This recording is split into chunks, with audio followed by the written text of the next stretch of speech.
Focus Online College. Expert tutors with proven track records. Live Zoom classes, plus access to class recordings. Flexible study, anytime, anywhere. Call or WhatsApp us today on 07194511155. Focus Online College, bringing the classroom to your home. September 2025 intake now open. Take charge of your future with Focus Online College. Enroll now for the September to November 2025 semester and study CPA, CIFA, ATD, CAMS, CS, and BDA from the comfort of your home. All for just 4,500 shillings. Classes begin on the 1st of September 2025. Why choose Focus Online College? Expert tutors with proven track records. Live Zoom classes, plus access to class recordings. Flexible study, anytime, anywhere. Call or WhatsApp us today on 07194511155. Focus Online College, bringing the classroom to your home. September 2025 intake now open. Take charge of your future with Focus Online College. Enroll now for the September to November 2025 semester and study CPA, CIFA, ATD, CAMS, CS, and BDA from the comfort of your home. All for just 4,500 shillings. Classes begin on the 1st of September 2025. Why choose Focus Online College? Expert tutors with proven track records. Live Zoom classes, plus access to class recordings. Flexible study, anytime, anywhere. Call or WhatsApp us today on 07194511155. Focus Online College, bringing the classroom to your home. September 2025 intake now open. Take charge of your future with Focus Online College. Enroll now for the September to November 2025 semester and study CPA, CIFA, ATD, CAMS, CS, and BDA from the comfort of your home. All for just 4,500 shillings. Classes begin on the 1st of September 2025. Why choose Focus Online College? Expert tutors with proven track records. Live Zoom classes, plus access to class recordings. Flexible study, anytime, anywhere. Call or WhatsApp us today on 07194511155. Focus Online College, bringing the classroom to your home. September 2025 intake now open. Take charge of your future with Focus Online College. Enroll now for the September to November 2025 semester and study CPA, CIFA, ATD, CAMS, CS, and BDA from the comfort of your home. All for just 4,500 shillings. Classes begin on the 1st of September 2025. Why choose Focus Online College? Expert tutors with proven track records. Live Zoom classes, plus access to class recordings. Flexible study, anytime, anywhere. Call or WhatsApp us today on 07194511155. Focus Online College, bringing the classroom to your home. September 2025 intake now open. Take charge of your future with Focus Online College. Enroll now for the September to November 2025 semester and study CPA, CIFA, ATD, CAMS, CS, and BDA from the comfort of your home. All for just 4,500 shillings. Classes begin on the 1st of September 2025. Why choose Focus Online College? Expert tutors with proven track records. Live Zoom classes, plus access to class recordings. Flexible study, anytime, anywhere. Call or WhatsApp us today on 07194511155. Focus Online College, bringing the classroom to your home. September 2025 intake now open. Take charge of your future with Focus Online College. Enroll now for the September to November 2025 semester and study CPA, CIFA, ATD, CAMS, CS, and BDA from the comfort of your home. All for just 4,500 shillings. Classes begin on the 1st of September 2025. Why choose Focus Online College? Expert tutors with proven track records. Live Zoom classes, plus access to class recordings. Flexible study, anytime, anywhere. Call or WhatsApp us today on 07194511155. Focus Online College, bringing the classroom to your home. September 2025 intake, now open. Take charge of your future with Focus Online College. Enroll now for the September to November 2025 semester and study CPA, CIFA, ATD, CAMS, CS, and BDA from the comfort of your home. All for just 4,500 shillings. Classes begin on the 1st of September 2025. Why choose Focus Online College? Expert tutors with proven track records. Live Zoom classes, plus access to class recordings. Flexible study, anytime, anywhere. Call or WhatsApp us today on 07194511155. Focus Online College, bringing the classroom to your home. September 2025 intake, now open. Take charge of your future with Focus Online College. Enroll now for the September to November 2025 semester and study CPA, CIFA, ATD, CAMS, CS, and BDA from the comfort of your home. All for just 4,500 shillings. Classes begin on the 1st of September 2025. Why choose Focus Online College? Expert tutors with proven track records. Live Zoom classes, plus access to class recordings. Flexible study, anytime, anywhere. Call or WhatsApp us today on 07194511155. Focus Online College, bringing the classroom to your home. September 2025 intake, now open. Take charge of your future with Focus Online College. Enroll now for the September to November 2025 semester and study CPA, CIFA, ATD, CAMS, CS, and BDA from the comfort of your home. All for just 4,500 shillings. Classes begin on the 1st of September 2025. Why choose Focus Online College? Expert tutors with proven track records. Live Zoom classes, plus access to class recordings. Flexible study, anytime, anywhere. Call or WhatsApp us today on 07194511155. Focus Online College, bringing the classroom to your home. September 2025 intake, now open. Take charge of your future with Focus Online College. Enroll now for the September to November 2025 semester and study CPA, CIFA, ATD, CAMS, CS, and BDA from the comfort of your home. All for just 4,500 shillings. Classes begin on the 1st of September 2025. Why choose Focus Online College? Expert tutors with proven track records. Live Zoom classes, plus access to class recordings.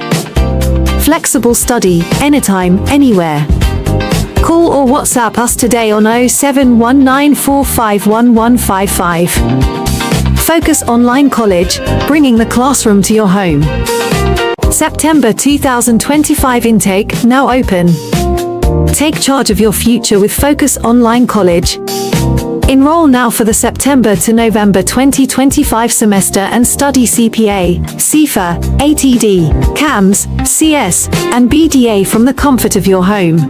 All for just 4,500 shillings. Classes begin on the 1st of September 2025. Why choose Focus Online College? Expert tutors with proven track records. Live Zoom classes, plus access to class recordings. Flexible study, anytime, anywhere. Call or WhatsApp us today on 07194511155. Focus Online College, bringing the classroom to your home. September 2025 intake now open. Take charge of your future with Focus Online College. Enroll now for the September to November 2025 semester and study CPA, CIFA, ATD, CAMS, CS, and BDA from the comfort of your home. All for just 4,500 shillings. Classes begin on the 1st of September 2025. Why choose Focus Online College? Expert tutors with proven track records. Live Zoom classes, plus access to class recordings. Flexible study, anytime, anywhere.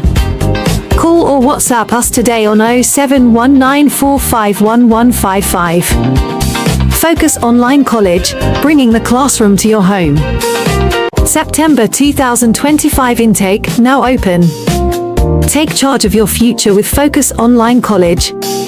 Enroll now for the September to November 2025 semester and study CPA, CIFA, ATD, CAMS, CS, and BDA from the comfort of your home.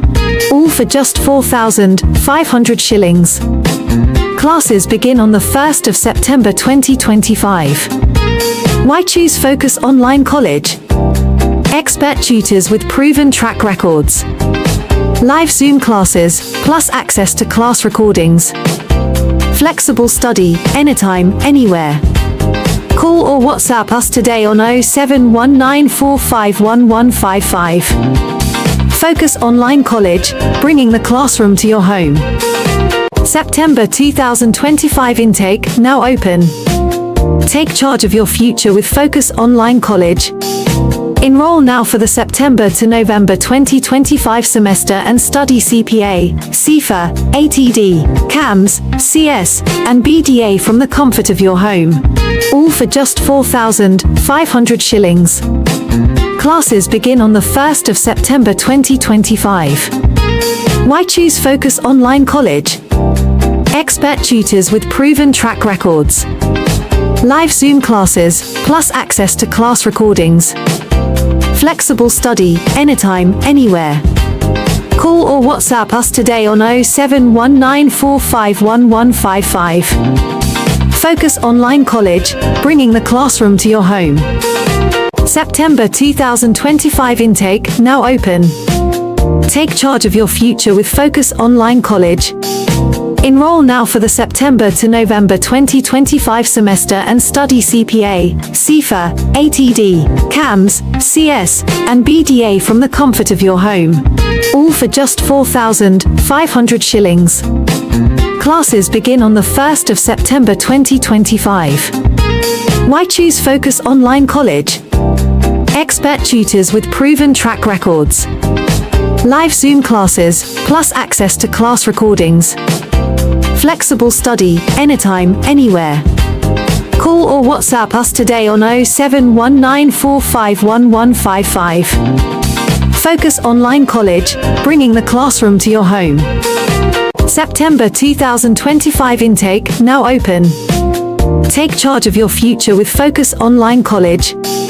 Enroll now for the September to November 2025 semester and study CPA, CIFA, ATD, CAMS, CS, and BDA from the comfort of your home. All for just 4,500 shillings. Classes begin on the 1st of September 2025. Why choose Focus Online College? Expert tutors with proven track records. Live Zoom classes, plus access to class recordings. Flexible study, anytime, anywhere. Call or WhatsApp us today on 0719451155. Focus Online College, bringing the classroom to your home. September 2025 intake now open. Take charge of your future with Focus Online College. Enroll now for the September to November 2025 semester and study CPA, CIFA, ATD, CAMS, CS, and BDA from the comfort of your home. All for just 4,500 shillings. Classes begin on the 1st of September 2025. Why choose Focus Online College? Expert tutors with proven track records. Live Zoom classes, plus access to class recordings. Flexible study, anytime, anywhere. Call or WhatsApp us today on 07194511155. Focus Online College, bringing the classroom to your home. September 2025 intake, now open. Take charge of your future with Focus Online College.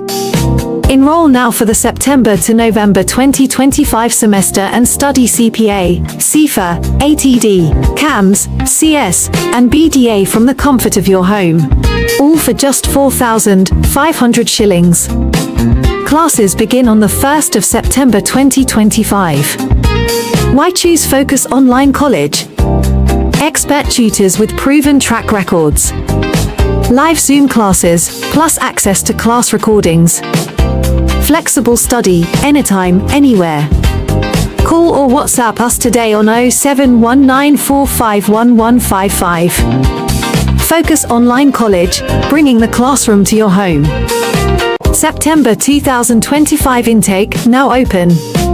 Take charge of your future with Focus Online College.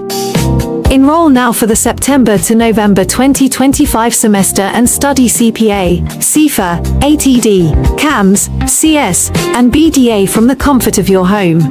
All for just 4,500 shillings. Classes begin on the 1st of September 2025. Why choose Focus Online College? Expert tutors with proven track records. Live Zoom classes, plus access to class recordings. Flexible study, anytime, anywhere. Call or WhatsApp us today on 07194511155. Focus Online College, bringing the classroom to your home.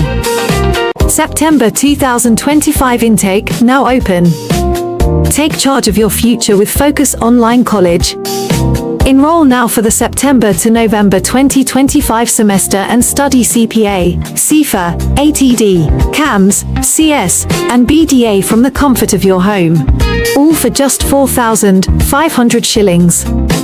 Classes begin on the 1st of September 2025.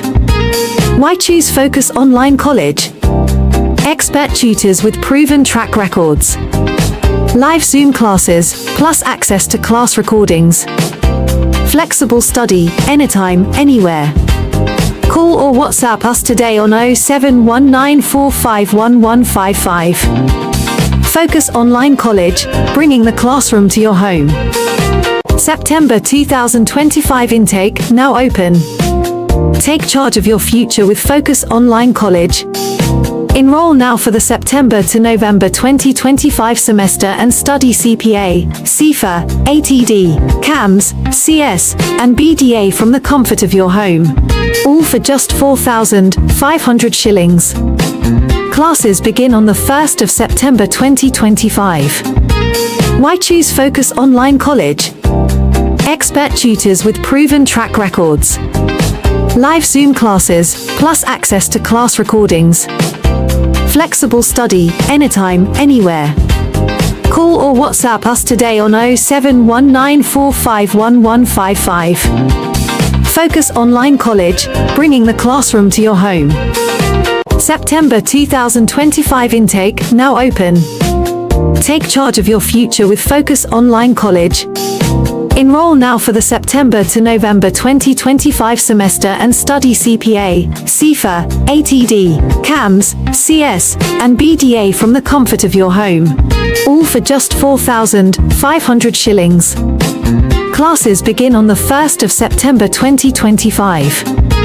Why choose Focus Online College? Expert tutors with proven track records. Live Zoom classes, plus access to class recordings. Flexible study, anytime, anywhere. Call or WhatsApp us today on 07194511155. Focus Online College, bringing the classroom to your home. September 2025 intake, now open. Take charge of your future with Focus Online College. Enroll now for the September to November 2025 semester and study CPA, CIFA, ATD, CAMS, CS, and BDA from the comfort of your home. All for just 4,500 shillings. Classes begin on the 1st of September 2025. Why choose Focus Online College? Expert tutors with proven track records. Live Zoom classes, plus access to class recordings. Flexible study, anytime, anywhere. Call or WhatsApp us today on 07194511155. Focus Online College, bringing the classroom to your home. September 2025 intake now open. Take charge of your future with Focus Online College. Enroll now for the September to November 2025 semester and study CPA, CIFA, ATD, CAMS, CS, and BDA from the comfort of your home. All for just 4,500 shillings. Classes begin on the 1st of September 2025. Why choose Focus Online College? Expert tutors with proven track records. Live Zoom classes, plus access to class recordings. Flexible study, anytime, anywhere. Call or WhatsApp us today on 07194511155. Focus Online College, bringing the classroom to your home. September 2025 intake now open. Take charge of your future with Focus Online College. Enroll now for the September to November 2025 semester and study CPA, CIFA, ATD, CAMS, CS, and BDA from the comfort of your home. All for just 4,500 shillings. Classes begin on the 1st of September 2025. Why choose Focus Online College? Expert tutors with proven track records. Live Zoom classes, plus access to class recordings. Flexible study, anytime, anywhere. Call or WhatsApp us today on 07194511155. Focus Online College, bringing the classroom to your home. September 2025 intake now open. Take charge of your future with Focus Online College. Enroll now for the September to November 2025 semester and study CPA, CIFA, ATD, CAMS, CS, and BDA from the comfort of your home. All for just 4,500 shillings. Classes begin on the 1st of September 2025. Why choose Focus Online College? Expert tutors with proven track records. Live Zoom classes, plus access to class recordings. Flexible study, anytime, anywhere. Call or WhatsApp us today on 07194511155. Focus Online College, bringing the classroom to your home. September 2025 intake now open. Take charge of your future with Focus Online College. Enroll now for the September to November 2025 semester and study CPA, CIFA, ATD, CAMS, CS, and BDA from the comfort of your home. All for just 4,500 shillings. Classes begin on the 1st of September 2025. Why choose Focus Online College? Expert tutors with proven track records. Live Zoom classes, plus access to class recordings. Flexible study, anytime, anywhere. Call or WhatsApp us today on 07194511155. Focus Online College, bringing the classroom to your home. September 2025 intake now open. Take charge of your future with Focus Online College. Enroll now for the September to November 2025 semester and study CPA, CIFA, ATD, CAMS, CS, and BDA from the comfort of your home. All for just 4,500 shillings.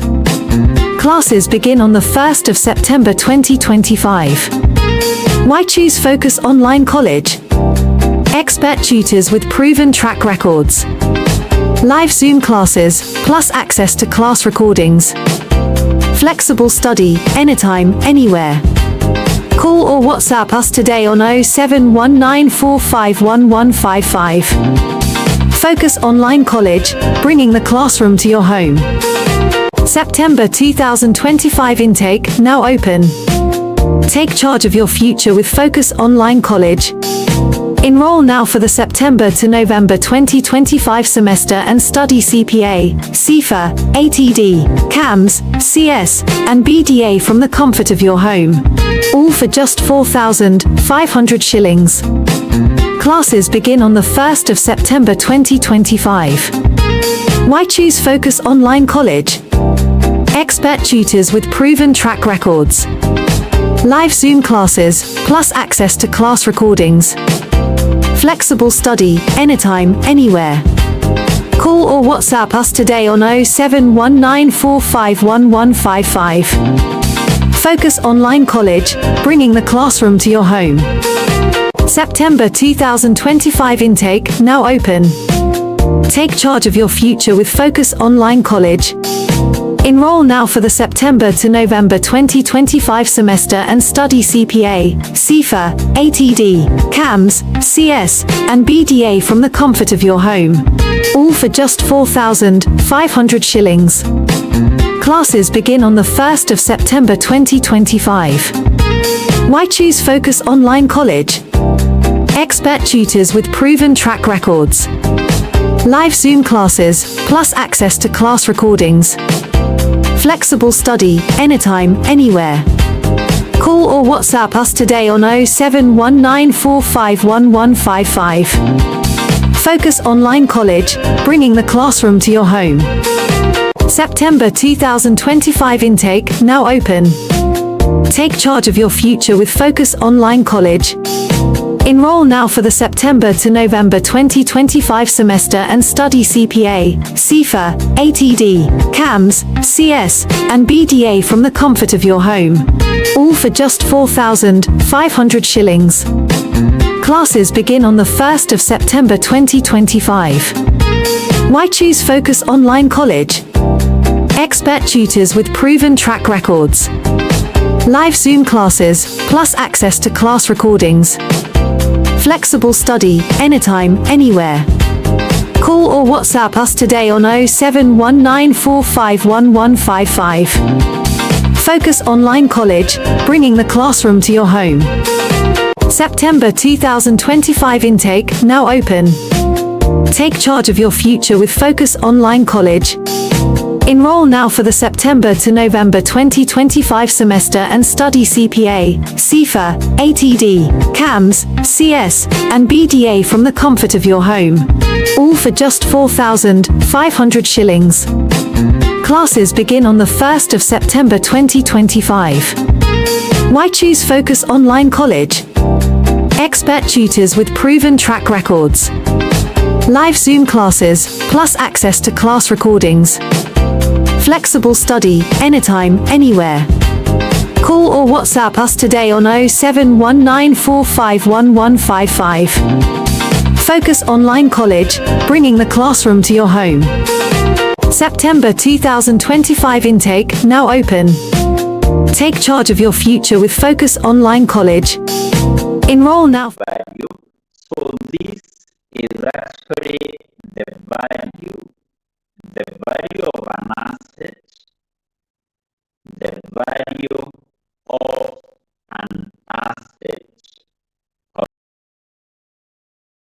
an asset in the statement of a financial position. That particular value at which an asset is recorded in the statement of financial position is the carrying amount of the net book value. And generally what we know is that the carrying amount of basically the net book value of an asset, this one is equal to the cost minus the accumulated depreciation. Always when preparing a statement of financial position, we record assets such as the motor vehicle, plant and machinery. We record them in the statement of financial position at their carrying amount of basically the net book value. So the carrying amount of the net book value of an asset is equal to the cost minus the accumulated depreciation. So therefore, the computation of this, or basically in terms of how we determine the carrying amount, is quite simple and straightforward. Now, on the other hand, we have another term here, which is the recoverable amount. Recoverable amount. Now, for you to be able to understand what is the recoverable amount, first of all, if, for example, a company has acquired an asset, assuming a company acquired an asset at a cost of 20 million, so how can the company recover back this particular cost? How can the company recover back this particular cost of 20 million? There are two ways how the company can recover back this particular cost of 2 million. Number one, the company may decide to sell the asset. So if the company decides to sell this asset, which was bought at a cost of 20 million, maybe the company can be able to recover part of that 20 million, because the company may not necessarily be able to sell that particular asset at a cost of what? At a cost of 20 million. Number two, the company may decide not to sell this particular asset, but basically to do what? To use this asset. Automatically, what we know is that as a result of using an asset, or whenever the company uses an asset, that asset tends to generate some cash flows, cash flow. So if maybe this particular asset is generating cash flow of 3 million per annum, and maybe the asset is expected to be used for the next 5 years, it basically means that from using this asset, the company will be able to recover back 15 million. So there are two ways in terms of how the company can be able to recover this particular cost. One, by selling the asset today, or by the company doing what? Using the asset, and basically the company will be able to recover back this cost of 20 million from the cash flows which will be generated from that particular asset. So therefore, recoverable amount generally is the amount which can be recovered by the company, or the amount which the company can be able to get either by selling the asset. So if the company sells an asset, there is the amount the company can be able to get, or the amount the company can get from continuously using what? The asset. Because we are saying by continuously using the asset, the use of that asset will basically generate some cash. So therefore, if the amount which the company can recover by either selling the asset or basically by continuously using the asset, this amount is less than the carrying amount or basically the net book value. In such a case, we say the asset is impaired. In such a case, we say the asset is what? Is impaired. In such a case, we say the asset is what? The asset is impaired. That's why we have said impairment of an asset is basically the reduction in the recoverable amount of an asset below what? Below the carrying amount. So, and therefore, this particular standard comes in here and requires that anytime an asset is actually found to be impaired, the recoverable amount of an asset is said to be impaired, two things should happen. Number one, the company should recognize something called impairment loss. The company should recognize something called the impairment loss. And actually, this impairment loss is the difference between these two values.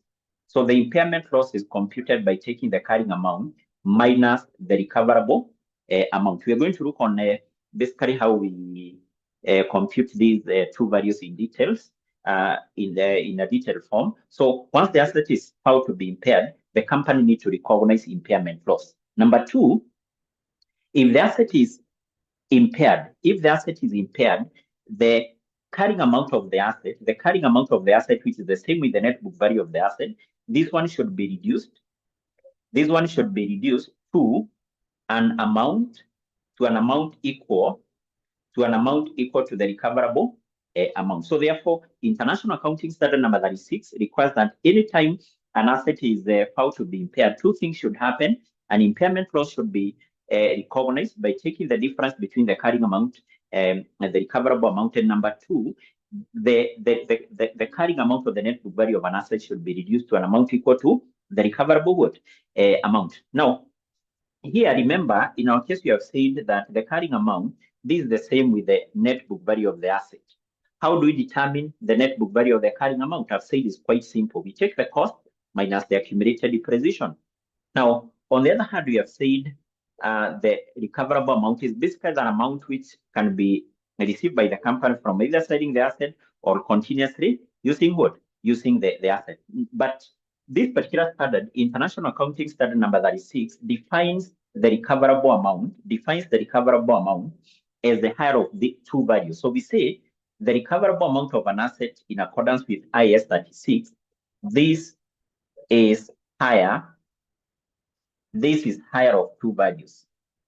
This is higher of two values. Number one, it is the higher of something called the net realizable value, NRV, net realizable value. This one is also called the fair value less cost to sell, the net realizable value or the fair value less cost to sell, or basically the cost of disposal. The cost of disposal. So what do you mean by this?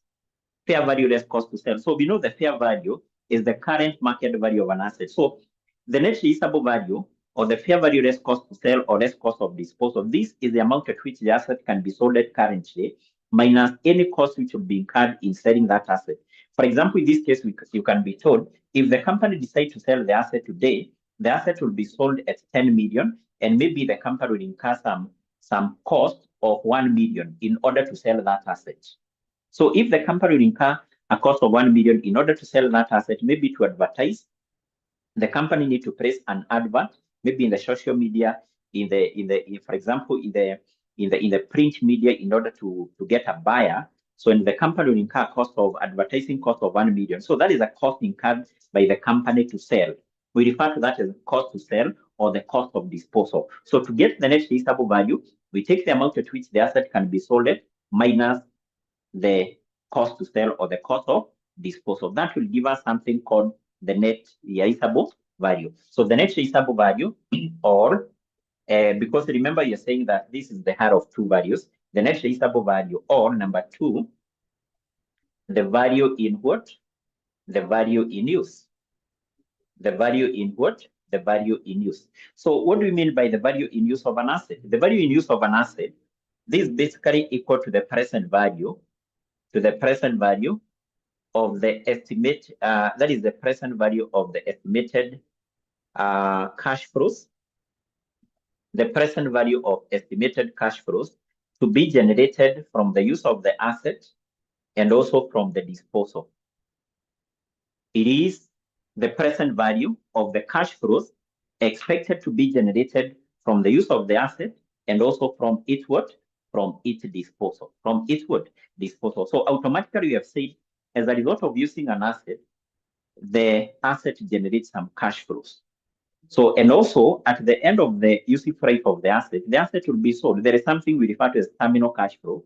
For example, in FM, there is something referred to as terminal cash flow. Terminal cash flow, or the residual value, is the value which an asset will be sold at the end of its useful life. If you buy an asset, the asset is expected to be used for the next maybe 10 years. At the end of the 10th year, you'll sell that asset maybe at a small amount. So that amount we refer to it as the residual value. In other terms, we refer to that as what? We refer to that as the terminal cash flow. So to get the value in use, we discount those cash flows, those two cash flows. Cash flows generated from the use of the asset and also from its what? Disposal. So once we have those two values, net realizable value and the value in use, we take the value which is higher, and basically that will be the recoverable amount. So once you have the recoverable amount, compare that with the carrying amount, and you have said if this one is found to be less than the carrying amount, then automatically our asset is impaired. If our asset is impaired, we have said two things will happen: recognize the impairment loss, and number two, reduce the carrying amount of an asset to an amount equal to the recoverable amount. Now, this particular standard, International Accounting Standard number 36, basically requires a company to carry out an impairment review at the end of each year. So at the end of each year, a company is required to carry out an impairment review. A company is required to carry out an impairment review, at the end of the year. At the end of the year, if there is an indicator, of impairment. If there is indicator of what? Of impairment. What does that mean? It basically means that if, for example, there is some evidence to show that the asset could be impaired, so a company has to carry out an impairment review. So basically, impairment review, carrying out impairment review, this entails comparing these two values. It entails comparing the carrying amount and the recoverable amount, basically to see whether this value here is less than carrying amount. That's what we mean by carrying out or basically carrying out impairment review. So an impairment review has to be carried out at the end of each year if there is some indicator of impairment. Indicator of impairment is there exists some evidence to show that the asset could be impaired. So in this case, we have various indicators of impairment. So which are some of those particular factors which may indicate that the asset could be impaired? One is there's something called the physical damage of the asset. Physical damage of the asset. The physical damage of what? Of the asset. If, for example, today you buy a car, a new car, and maybe after a month it is involved in a road accident.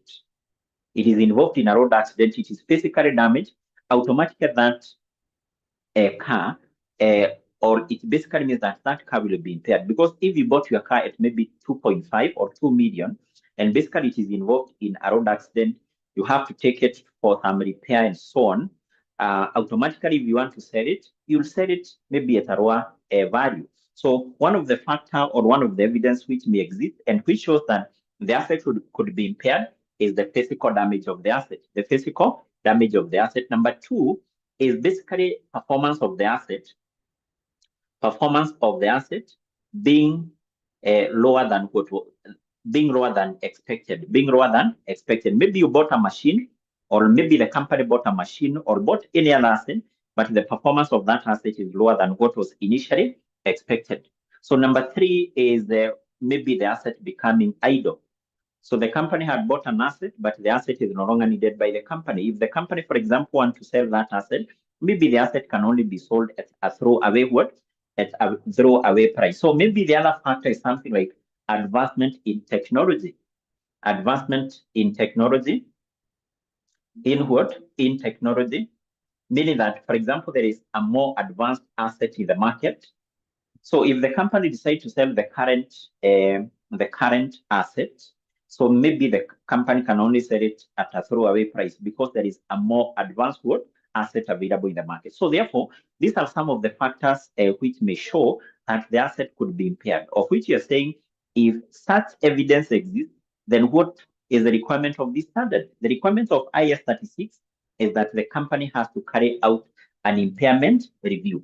The company has to compare the two values, the carrying amount and basically the recoverable amount, to ascertain whether the asset is impaired or not. Anytime the recoverable amount is found to be less than the carrying amount, automatically an impairment loss should be recognized. And number two, the carrying amount of the asset should be reduced to an amount equal to the recoverable amount, of which you have said, how do we determine the impairment loss?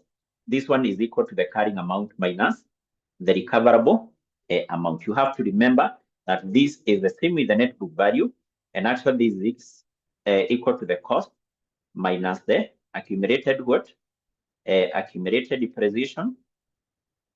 So this one we have said is higher. The recoverable amount is higher of two values.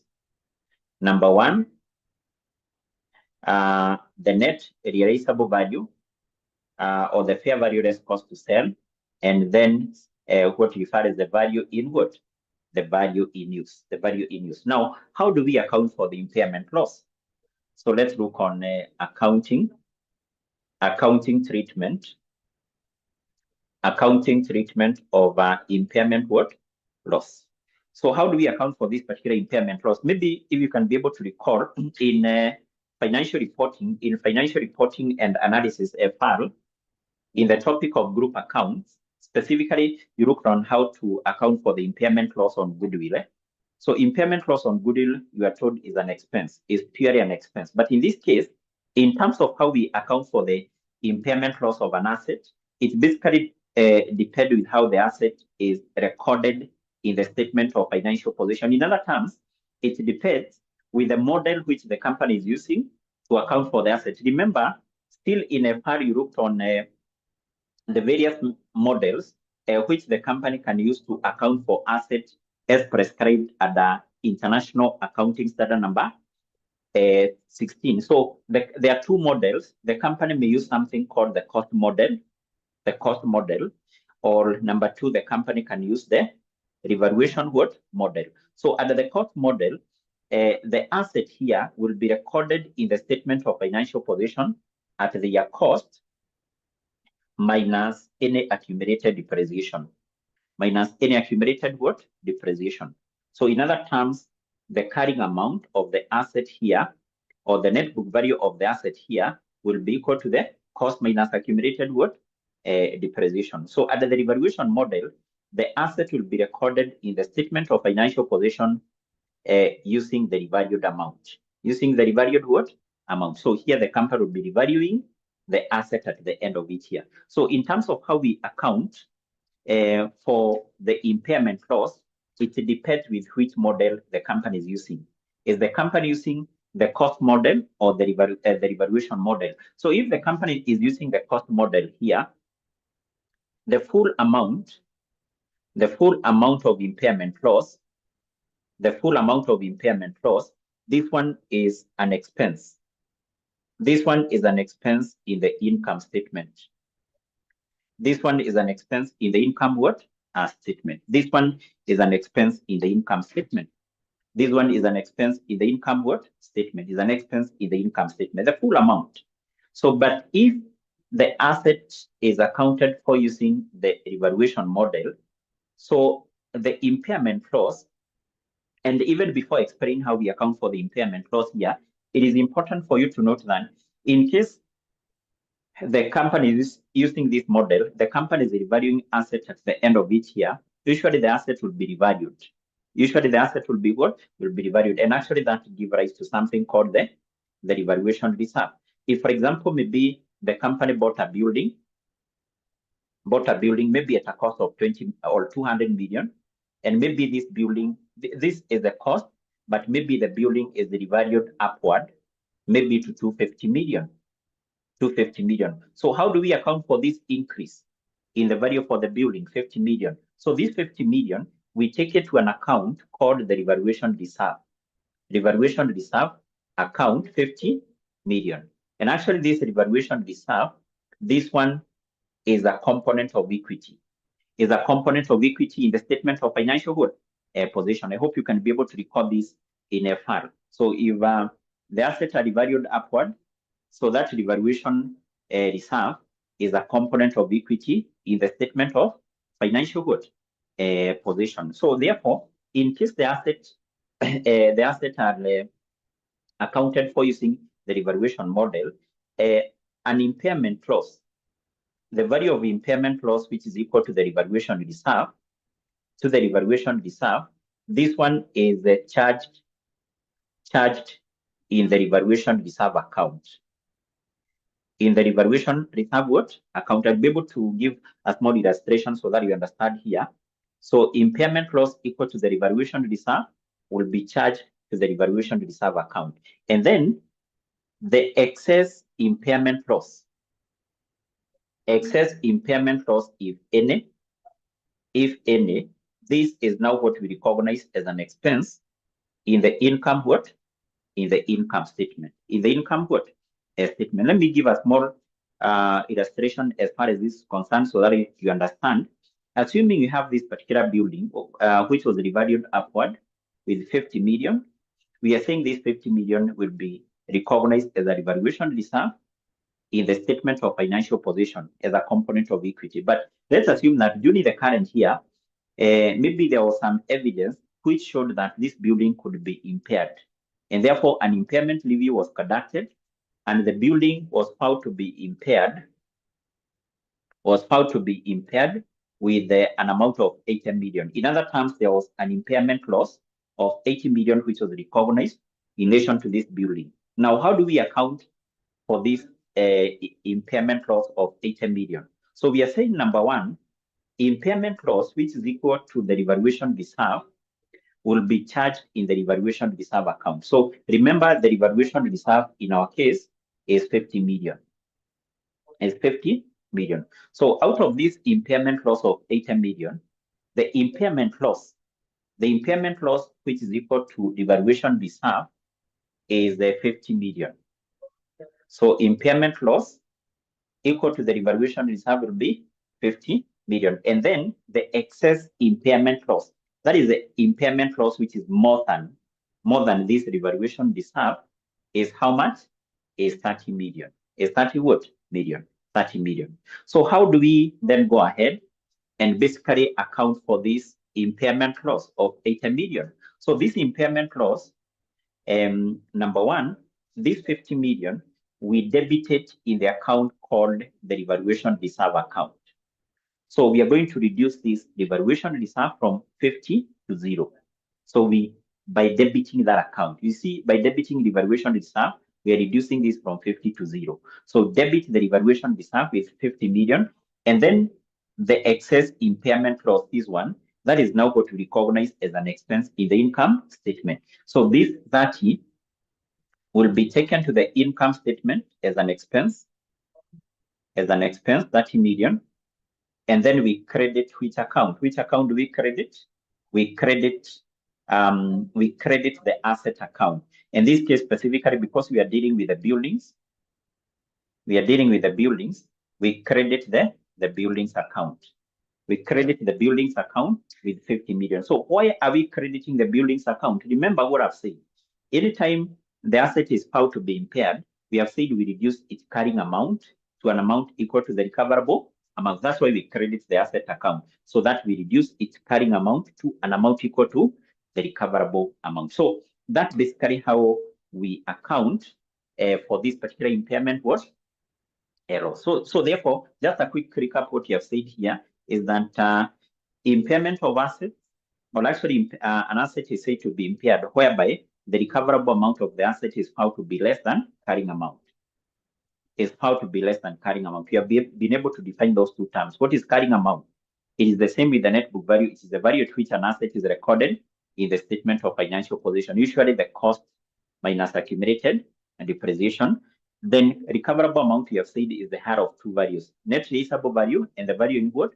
In use. And what you have said is that this standard requires that in case there is some evidence to show that the asset could be impaired, e.g., physical damage of the asset, the performance of the asset being lower than what was initially expected, maybe the asset becoming idle, advancement in technology, a company has to carry out an impairment review at the end of the year, because there is some evidence showing the asset could be impaired. Impairment review, you have said, entails comparing two values, carrying amount, recoverable amount. If the recoverable amount is found to be less than carrying amount, impairment loss has to be recognized. And basically, this is now how the impairment loss should be accounted for, and depending with whether the asset is accounted for using the cost model or the revaluation model. The revaluation model. Yes, I hope we are together up to that point. Are we together up to that point? Are we together up to that point, Reese? Are we together up to that point, Lewis? Okay, so if we are together, then I want us we do a small. There is a small illustration on this. Can we go to our past papers? And I've already shared the past papers with you in the class WhatsApp group. I've already shared with you the past papers. So let's go to the paper for November 2020. November 2020.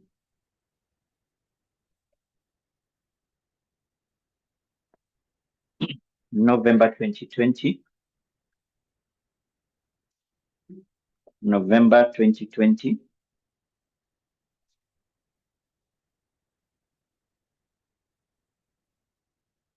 There is a small illustration. There is a small illustration there.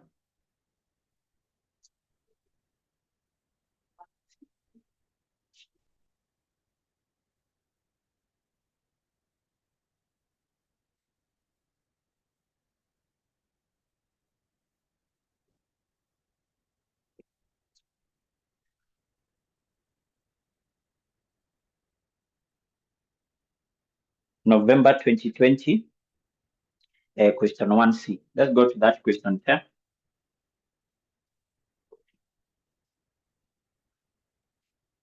November 2020, question 2C. Question Question 2C. Once you get the question, please confirm. Once you get the question, confirm. Question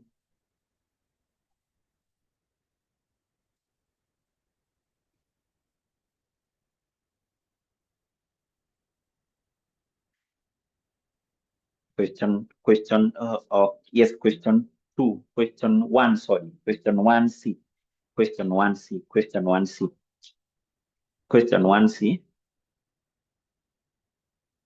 question 1C, 1C. Yes, the question for ABC Limited. The question for ABC Limited. The question for ABC Limited, for ABC Limited, ABC Limited. Okay, so what are we told here? What are we told? I hope you're there. I hope you're there. So the question is, ABC Limited owns a machine which originally cost shillings 10 million.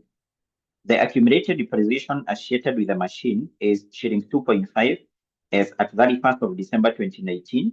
And then we are told a mechanical engineer assessed the machine in early January of 2020. The engineer report stated that a similar damaged machine had been sold for shillings 1 million in the recent past. In addition to the machine unique nature, significant advertising cost of 100,000 would be incurred to find a buyer. So the machine was not covered by insurance. Paragraph 2, we are told a power surge during the year which ended 31st of December 2019 reduced the machine production capacity and shortened its expected life. ABC Limited management accountant estimated that damaged machine would generate cash flows of shillings 3 million per annum over the expected remaining useful life of 3 years. So ABC Limited cost of capital is 9%. And then we are told no impairment of the machine had been recorded in the accounts. So what are we required to do? We required, in context of IAS 36 impairment of asset, outline the necessary accounting treatment of the machine given the above information. So, and then you're told note that the present value interest factor of annuity of shillings 1 at 9% for 3 years is 2.6313, and the marks allocated there were 4. So if you check on what we are required in our question here, the examiner specifically was not requiring us to compute the impairment loss, because at this level, usually the questions will not be straightforward at this level, at the advanced level, because usually the examiner will usually be testing your knowledge on specific studies. That's why if you read the requirement, we are told in context of IAS 36 is impairment of asset, outline the necessary accounting treatment of the machine given the above information. Now, if you check on the information which are given the above, specifically paragraph 2, we are told there was a power surge. That is the problem with the power. We are told that power surge for the year which ended 31st December 2019 reduced the machine production capacity. Production capacity is like the performance of the machine was reduced due to that power surge. So therefore, what basically we will say in our question here, when answering our question here, we will say that on 31st of December 2019, at the end of 2019, this company has to carry out an impairment review in accordance with IAS 36, simply because there is some evidence showing that this asset could be impaired.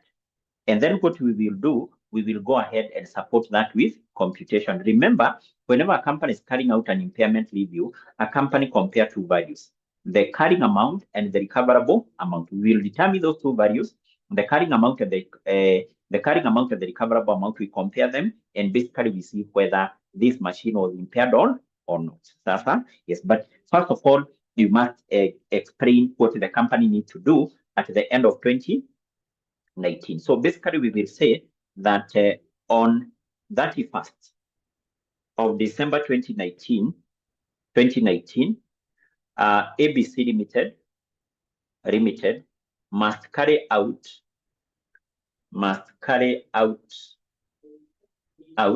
an impairment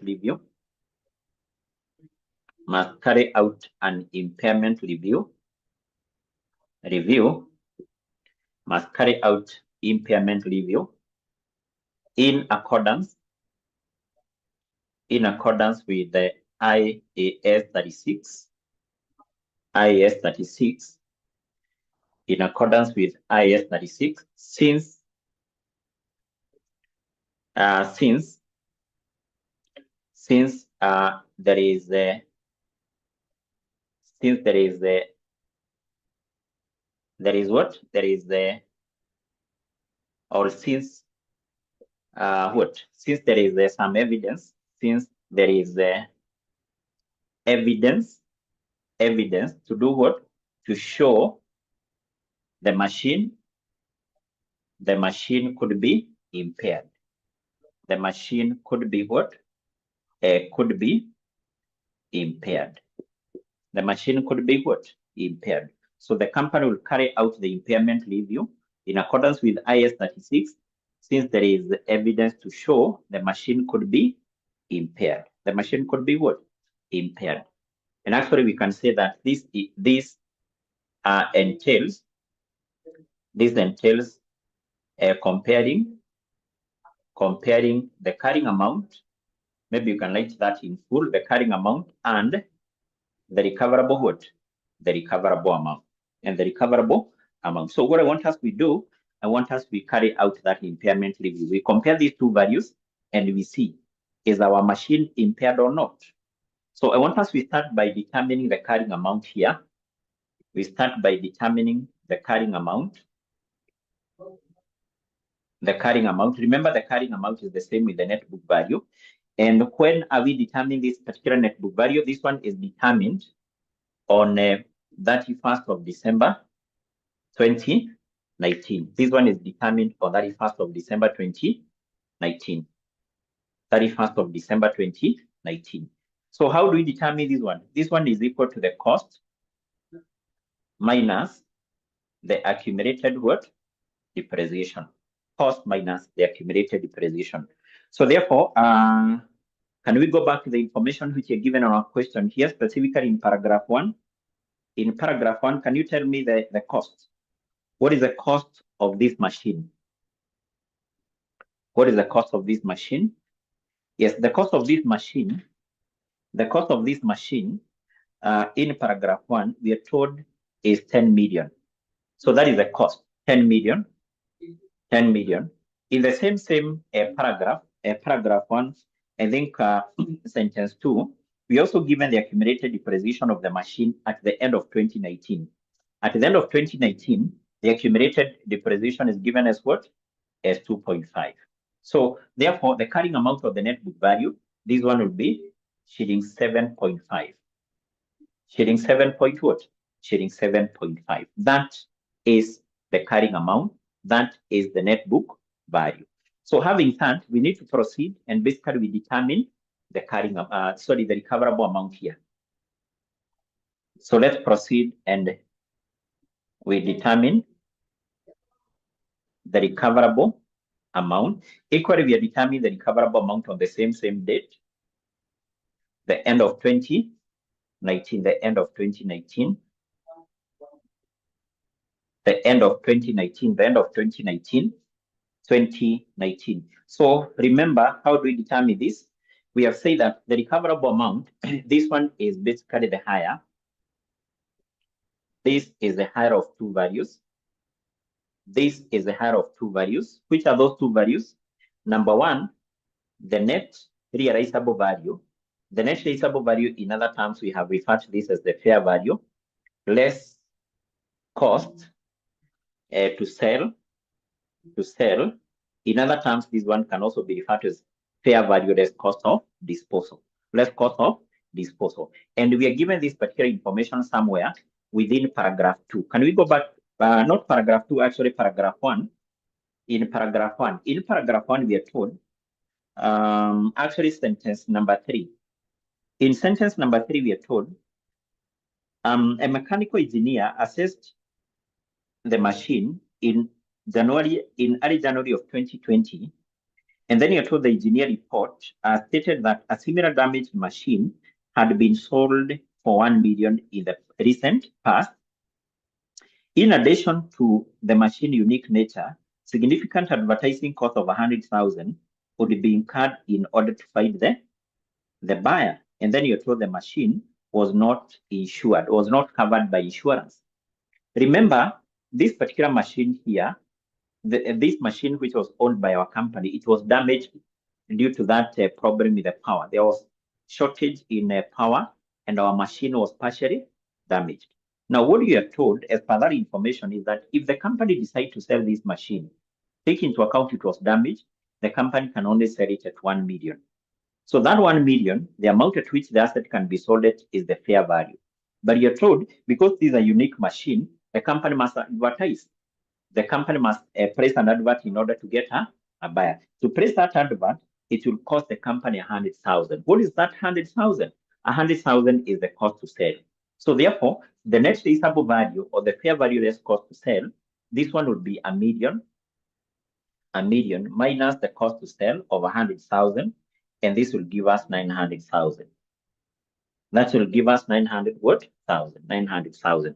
That is basically the net traceable value or the fair value less cost to sell. So we take the head of that or Roman 2, something called the value in use. The value in use. So what is the value in use? The value in use is the present value of the expected cash flows. The present value of the expected what? Cash flows. The present value of the expected cash flows. Present value of the expected cash flows. So there is some information which are given, which will help us in terms of computing this. So can you see that information somewhere, Lewis? Can you see that information which will help us to compute this? Can you see the information about the estimated cash flows? Can you see that information specifically, I think, in the last paragraph? In the last paragraph, can you see that information there?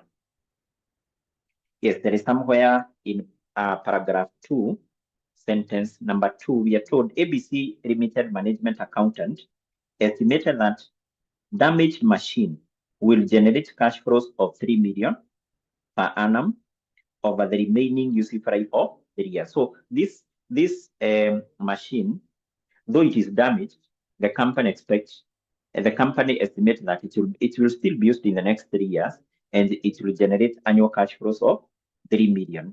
And we are told the company's cost of capital is 9%. Why are we given this cost of capital? Cost of capital, remember, is used for discounting. For us to get the present value, we need to discount those cash flows to their present value. So the cost of capital 9%, and then we are told no impairment loss had been recorded. Okay, so basically for us to do this, remember we are told that this asset is expected to be used for the next 3 years. It will generate cash flow of 3 million. Automatically, these are deemed to be ordinary cash flows to be received at the end of each year. So we need to discount this. So we will take 3 million. Because these are annuities, we need to multiply that with the PVVA, the present value interest factor, at the rate of 9%, and basically forward for 3 years. For 3 what? For 3 years. For 3 years. Sasa? Yes. Now, in our case, we are given this value. If you go to the requirement,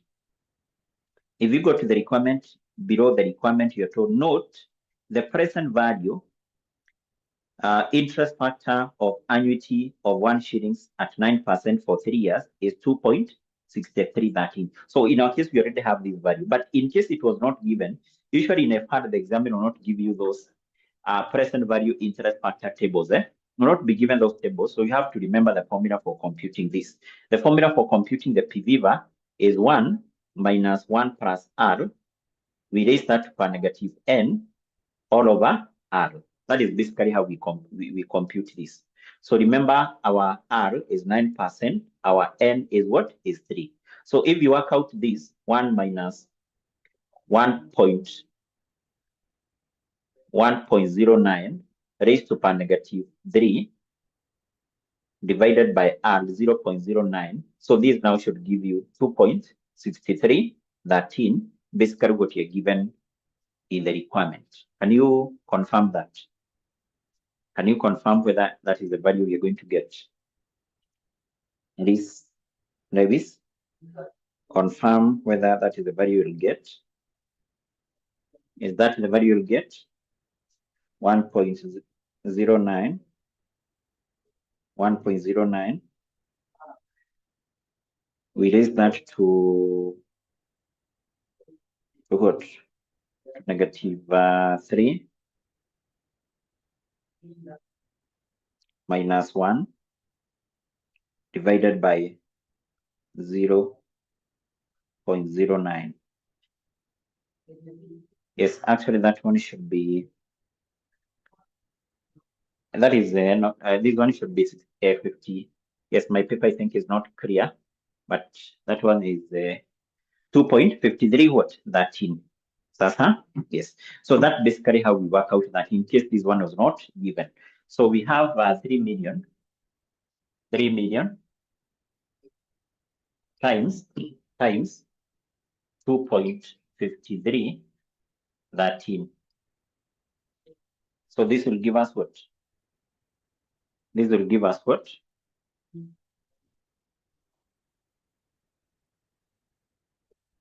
This will give us what?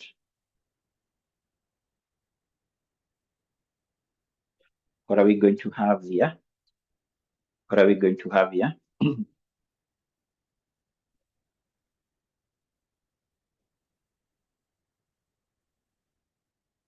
Yes, so I'm given a figure here by this of 7593. 7593, 900, 900. No, what you do in that case, is, so which decimal are you saying you ignore? Lewis. So ignore the decimal or the round off. Is it to the final answer or which one? Is it does that apply to the final answer or basically to this one? To the present value interest factor? No, this one automatically, Lewis, remember, even in a table, whenever you're given those present value interest factor tables, you're given always your answers to 4 decimal places. To 4 decimal places. So whenever you are working with this one, you should work with that to 4 decimal places. Then the answer which you get here, the final answer should be to the nearest whole number. Sasa? To the nearest whole number. Sasa? Yes.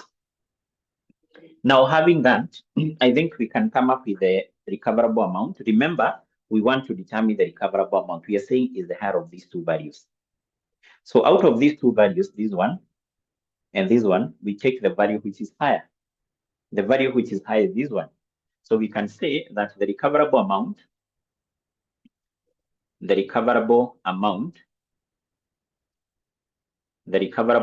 this one is the shillings 7 million.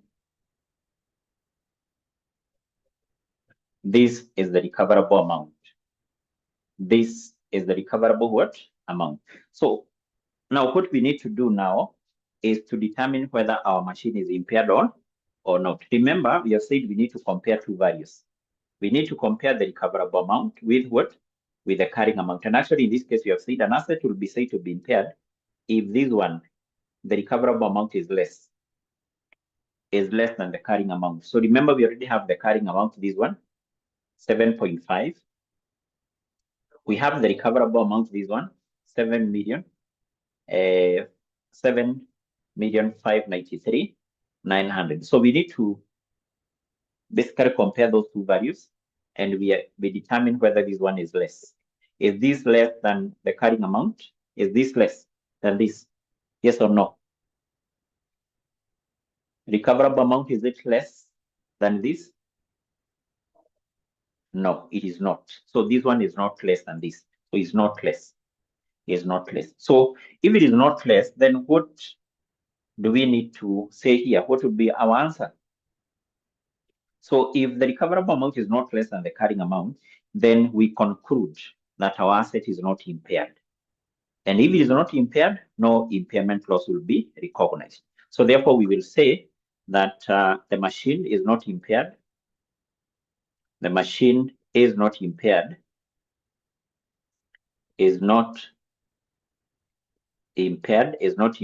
and therefore, no impairment loss to be recognized. And therefore, no impairment loss to be what? To be recognized. No impairment loss to be what? To be recognized. No impairment loss to be what? To be what?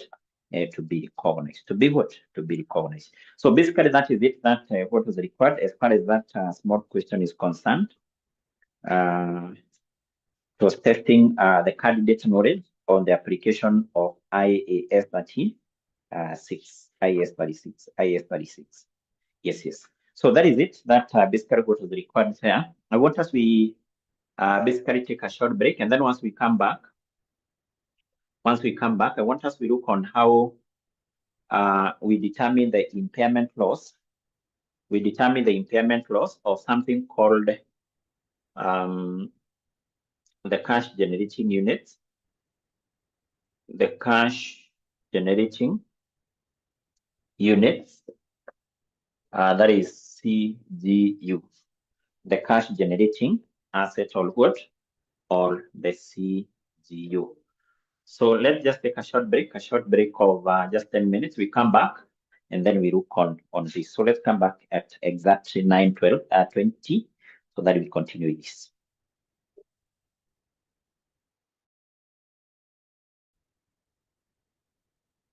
Yes, so we continue, and I want us to look on how we determine the, or first of all, what is a cash generating unit, that is CGU, and how do we determine the impairment loss of a cash generating unit, and equally, how do we account for the same? Now, a cash generating unit, basically, this refers to a group of assets, or in other terms, you can say is the smallest identifiable group of assets, which basically generate cash flow as a group. In other terms, a cash generating unit CGU is a group of assets which generate cash flow as a group. It basically means that if you pick one of the assets from that group, it can't be able to generate cash flow on its own. Cash flow can only be generated by those assets together. Let me give a good example. A good example is maybe like maybe what? Something like a branch of a company. A branch basically has various assets. You may see a branch of a company has some motor vehicles, has some offices, and maybe other assets. So that branch usually generates cash flow, or basically that branch, because it comprises of assets which generate cash flow together, then we can refer to that as a cash generating unit. Maybe another more practical example is something like maybe we take a case of, for example, in case of Kenya Railways, we have these trains which are owned by Kenya Railways. We have, they called the train, or basically we can refer to them as the railway stations. The railway stations. We also have the railway line. So basically this is a group of assets which generate cash flow as a group. The trains, the railway station, and the railway line. So if you pick one of the assets from this group, it can't be able to generate cash flow on its own. If, for example, you take the trains, without those railway stations, without the railway line, the trains themselves cannot be able to generate cash flow. So this is a group of assets which generate cash flow as what? As a group. So this is a cash generating unit. Now, if you can be able to recall, what you have said is that for you to be able to determine the impairment loss of an asset, you must be having information about the cash flows generated by the asset. For you to be able to, yes, I'm also given a very good example here by this. We have like, if for example, today you do what? You buy a bus. A bus itself can't be able to generate cash flow. So there must be a bus station, there must be what? The public road and so on. So it's so that it generates what? Cash flow. But basically, I think these are a more better example. So what you have said is that for you to be able to determine the impairment loss, you must be having information about what? The cash flows. The information about what? The cash flows. About the cash flows to be generated by that particular what? asset. Now, what you are saying is that if, for example, you take individual asset here, it can't be able to generate cash flow on its own. And therefore, it is not possible to determine the impairment loss of individual asset within a cash generating unit. Within a cash generating unit. If you take the trains, you can't be able to determine the impairment loss for that because trains themselves do not generate cash flow. And for you to be able to determine the impairment loss, you need to have information about what? The cash flows, because that cash flows is used in terms of determining the recoverable amount. And therefore, in case of this group of assets which generate cash flow as a group, we have said it is not possible. It is not what? Possible. It is not possible to do what? To determine impairment loss of individual assets. Of individual what? Asset. And therefore, what we do here, we determine the impairment loss of the entire group of assets. The entire group of assets is basically what you're referring to as what? The cash generating unit. So we determine the impairment loss of the cash generating unit. Is there any difference in terms of how we determine the impairment loss of a cash generating unit and how we determine the impairment loss of an individual asset? There is no difference. So the impairment loss here is equal to the carrying amount, which is the same with the net book value, minus the recoverable amount. Remember, the recoverable amount is higher of two values. The higher of something called the net realizable value, or Roman 2, something called the value in what? The value in use. The value in use. So in terms of how we compute the impairment loss for cash generating units, there is no difference with how we determine the impairment loss for individual asset. But now, this particular impairment loss, for the cash generating unit will have now to be distributed. In other terms, this impairment loss will have to be allocated to individual assets,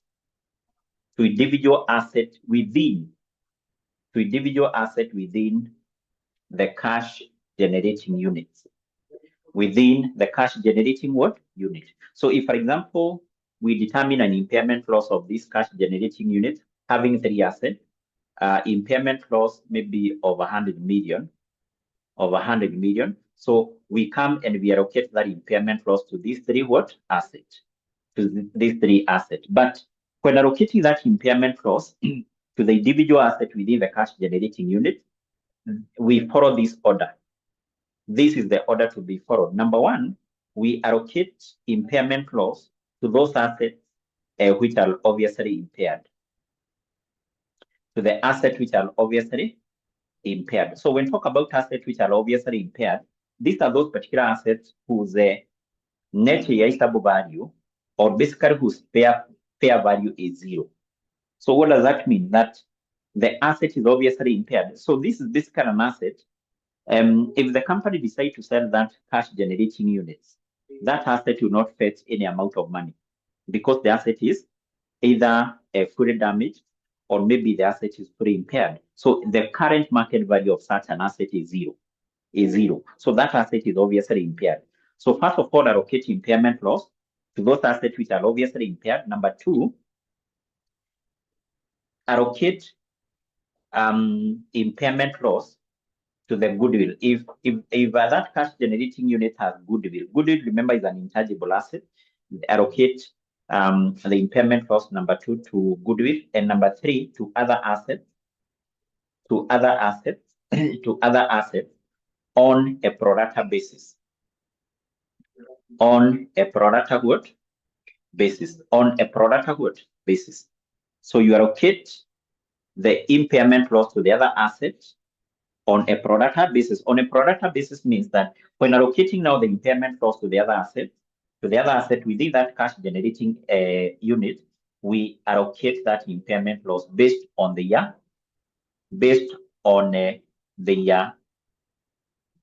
net book value, or basically based on the year carrying amount. Based on the carrying what? Amount. So therefore, once we have determined the impairment loss for a cash generating unit, what we do, we proceed and basically allocate that impairment loss to the asset within that cash generating unit in that order.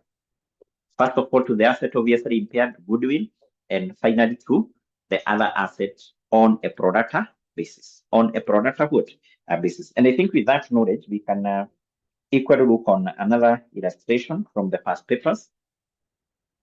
Let's look on another illustration from the past papers. I think we can start with which one? We have basically various questions on this. Various questions on this.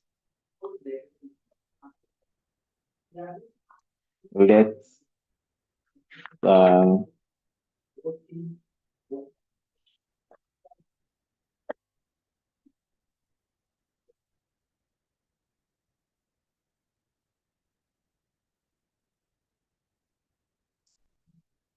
so we have a question here for December 2023. I want us we do one.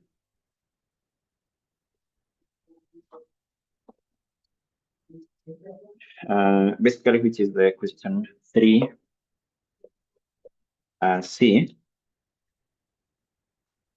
Question 3C. We also have another one here.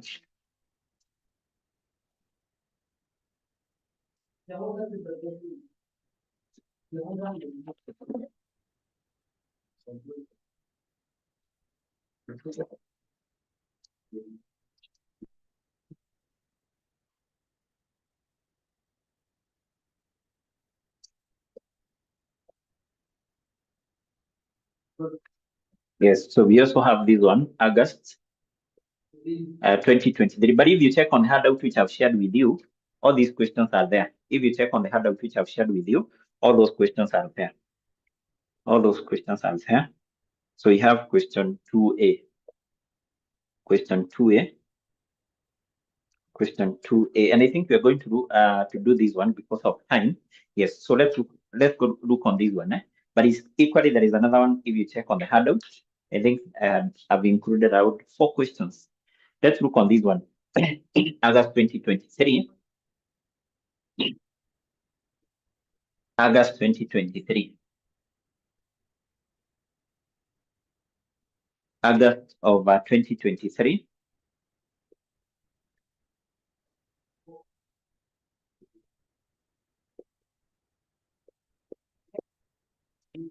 August of 2023, and this is question number 3. Question 2A. Question 2A. Question 2A. I hope you're there. I hope you're there. I hope you're there.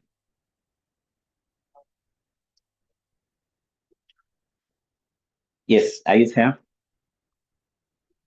Are you there? Are you there? Let's try to hurry up because of time. Try to hurry up because of time. Okay. So the question reads, B Limited operate a factory as its sole cash generating unit CGU. So a factory basically we know comprises of so many assets. In a factory, there is the factory building, usually called the factory plant.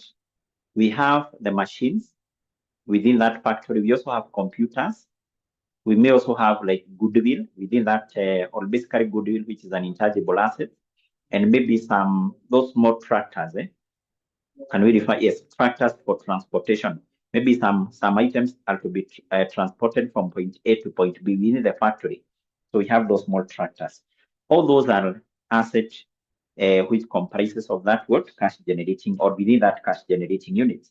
So we are told during the year which ended 30th of April 2022, there was an explosion in the factory which necessitated an impairment review. An explosion means that some of the assets could have been damaged, could have been damaged. Yes, August 22. This should be 2022. Sorry for that. Should be 2022. This should be 2022, not 2023. 2022. 2022. Yes. Okay. So we are told during the year which ended 30th of April 2022, there was an explosion in the factory which necessitated an impairment review. So we are told the carrying amount of the factory asset were as follows. So this factory, which is a cash generating unit, comprises of which asset? Goodwill, patent, machine, computer equipment, premises, and we are given the total carrying amount, which is 47.6 million. So we are told, number one, an impairment review revealed that the net selling price was 19.2, and the value in use is at 1.2 of the for the factory. 2, half of the machine have been destroyed and have no resale value. 3, the patent has been superseded and now considered to be worthless. 4, the company follows the cost model as permitted by International Accounting Standard number 16, property, plant, and equipment. So what are we required to do? Determine with suitable calculations, discuss with suitable calculations how the impairment loss in the cash generating unit CGU would be accounted for in accordance with the International Accounting Standard number 36, impairment of asset. So you can see equally this question is not straightforward because we are required to discuss with suitable calculations how the impairment loss of the CGU should be accounted for in accordance with what? In accordance with IAS what? 36. Remember what we have said here. We have said that any impairment loss relating to a cash generating unit should actually be allocated to the assets in a certain what? In a certain order. First of all, should be allocated to the asset obviously impaired to goodwill, and then number 3 to other what? Asset. Maybe first of all we can say that the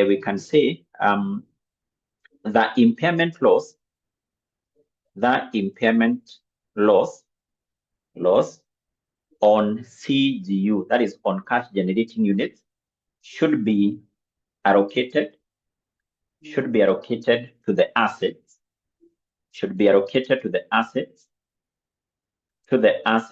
within CGU, within the cash generating unit, in the following order. In the following what? In the following order. Number 1, we allocate to assets which are obviously impaired, And remember, you have said that this is an asset whose net realizable value, or basically the fair value, is 0, or in other terms, these are worthless assets. These are worthless what? Assets which are worthless. An asset is regarded to be worthless if it can't be able to fetch any amount of money. If the company wants to sell that factory, that asset can't fetch any amount of money. It is worthless. So first of all, allocate to those assets which are obviously impaired. Number 2, basically to goodwill. And number 3, to other assets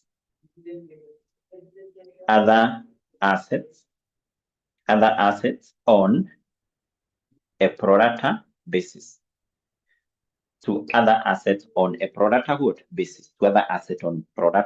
basis. Now, what I want us to do, we proceed and basically determine the impairment loss, and then we allocate it to the asset based on this what? Based on that order. Yes. So remember what you are told in paragraph 1. Paragraph 1, we are told at the end of, on that is April 2022, there was an explosion in the factory. So mean that an impairment review will be conducted at the end of 2022. On that is April 2022, when there was some evidence to show the cash generating unit could be impaired. That explosion is the evidence of impairment. So we are going to carry out an impairment review, or in other terms, to determine the impairment loss, whether there is any impairment loss, on that year of April 2022.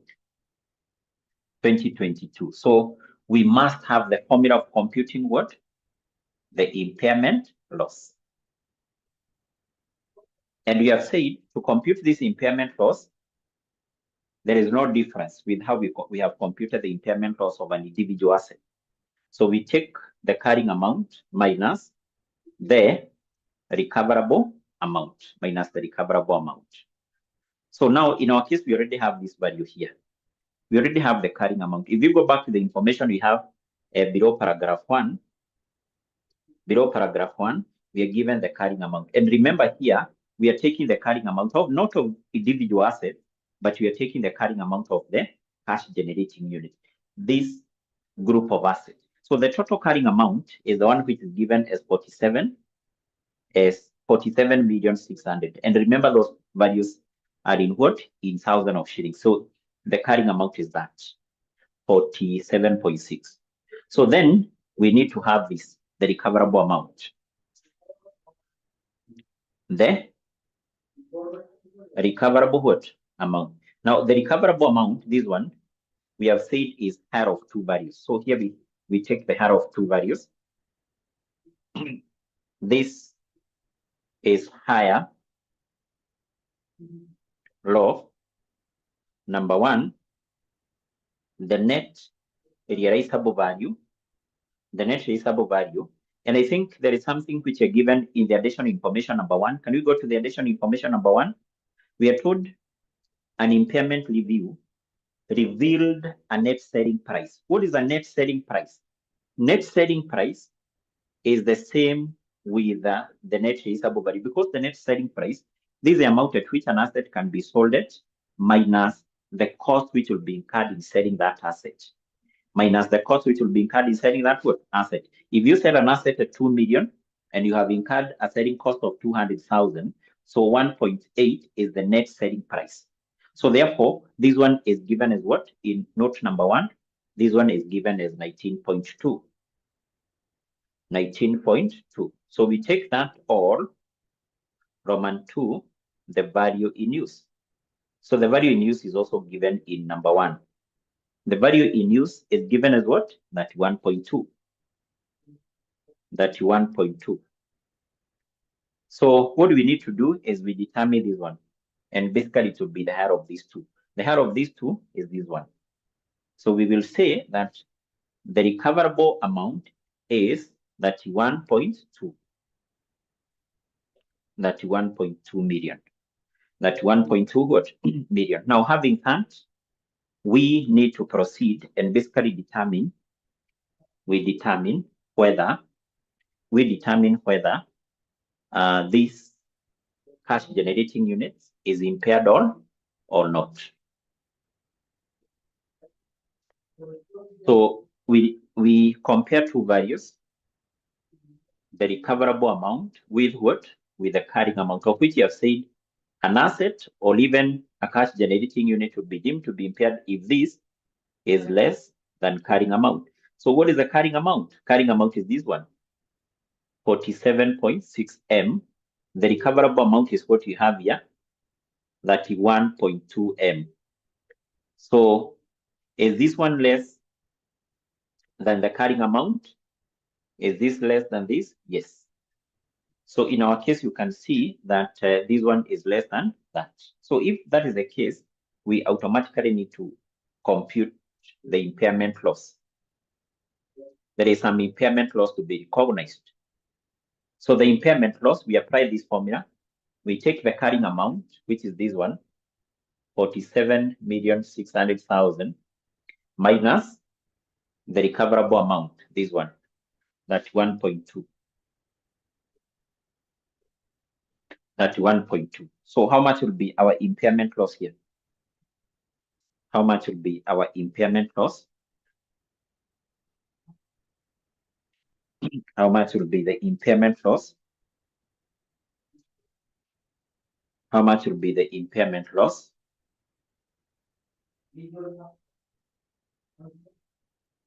So this one would be 16 point what? 16.4. 16.4. Now, this particular impairment loss, we have said then we need to allocate it to the various assets. I hope you can see this particular factory, which is a cash generating unit, comprises of how many assets? As per the information we have below paragraph 1, it comprises of 5 assets: goodwill, patent, machine, computer equipment, and premises. Now, we are going to allocate this impairment loss using this order. First of all, to the assets which are obviously impaired, I'll say these are assets which are worthless. Number 2 to goodwill, and then number 3 to other assets. So based on the information which are given here, which assets are worthless? These are those assets which can't fetch any amount of money if the company decides to sell the factory. There is some information which are given. Specifically, let's go to additional information number 2. Additional information number 2, we are told half of the machine have been destroyed and have no resale value. Half of the machine are basically worthless.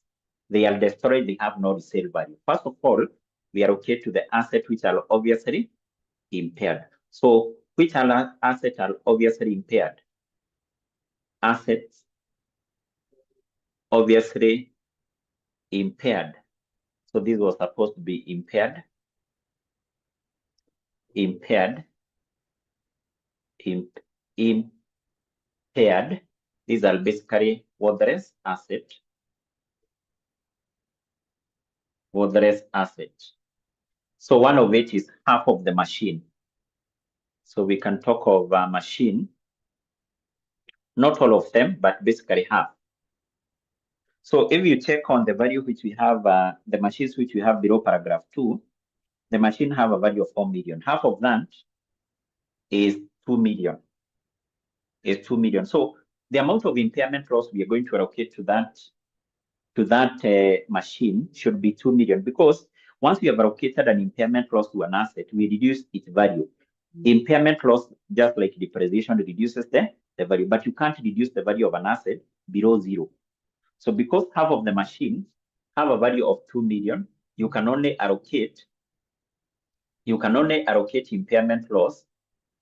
You can only allocate impairment loss equal to 2 million, such that after allocating impairment loss of 2 million, then we reduce this to 0. So we can't reduce the value of an asset below 0. So we will allocate impairment loss. We will allocate impairment loss of 2 million. 2 million, such that now the value for that machine goes to 0. The value of both machine goes to 0.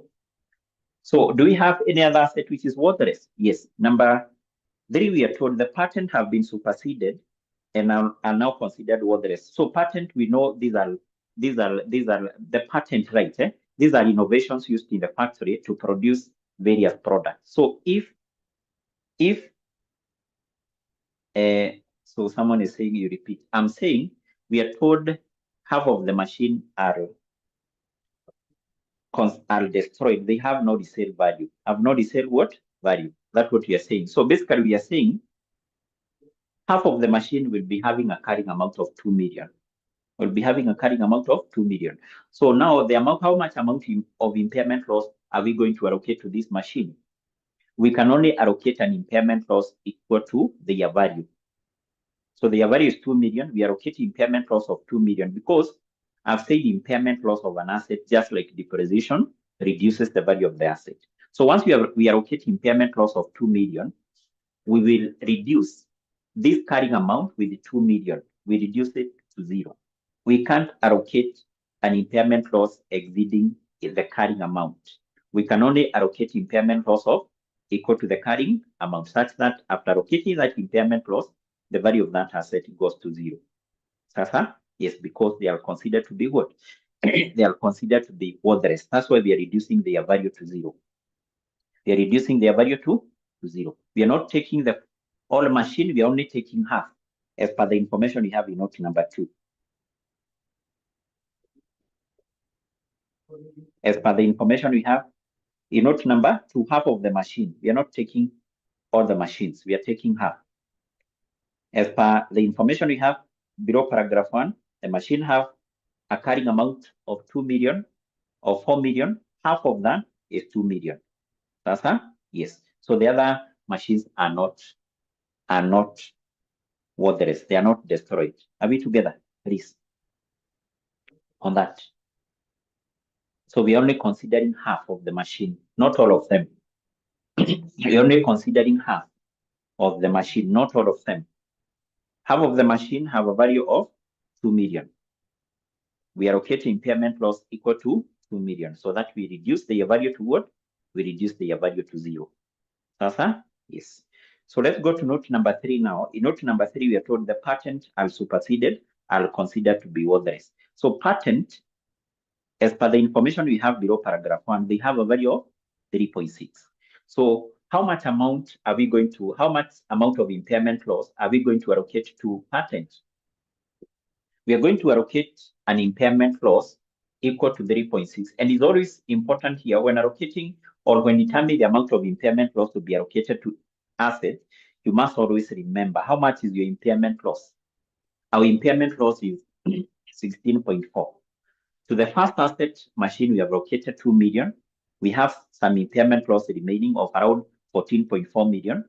And then we are saying to the patent, we allocate 3.6. So after allocating 3.6, remember the carrying amount of patent is 3.6. So this impairment loss, which has been allocated 1st of April 2016, and I think we also given the information about we also given the other information about the acquisition share.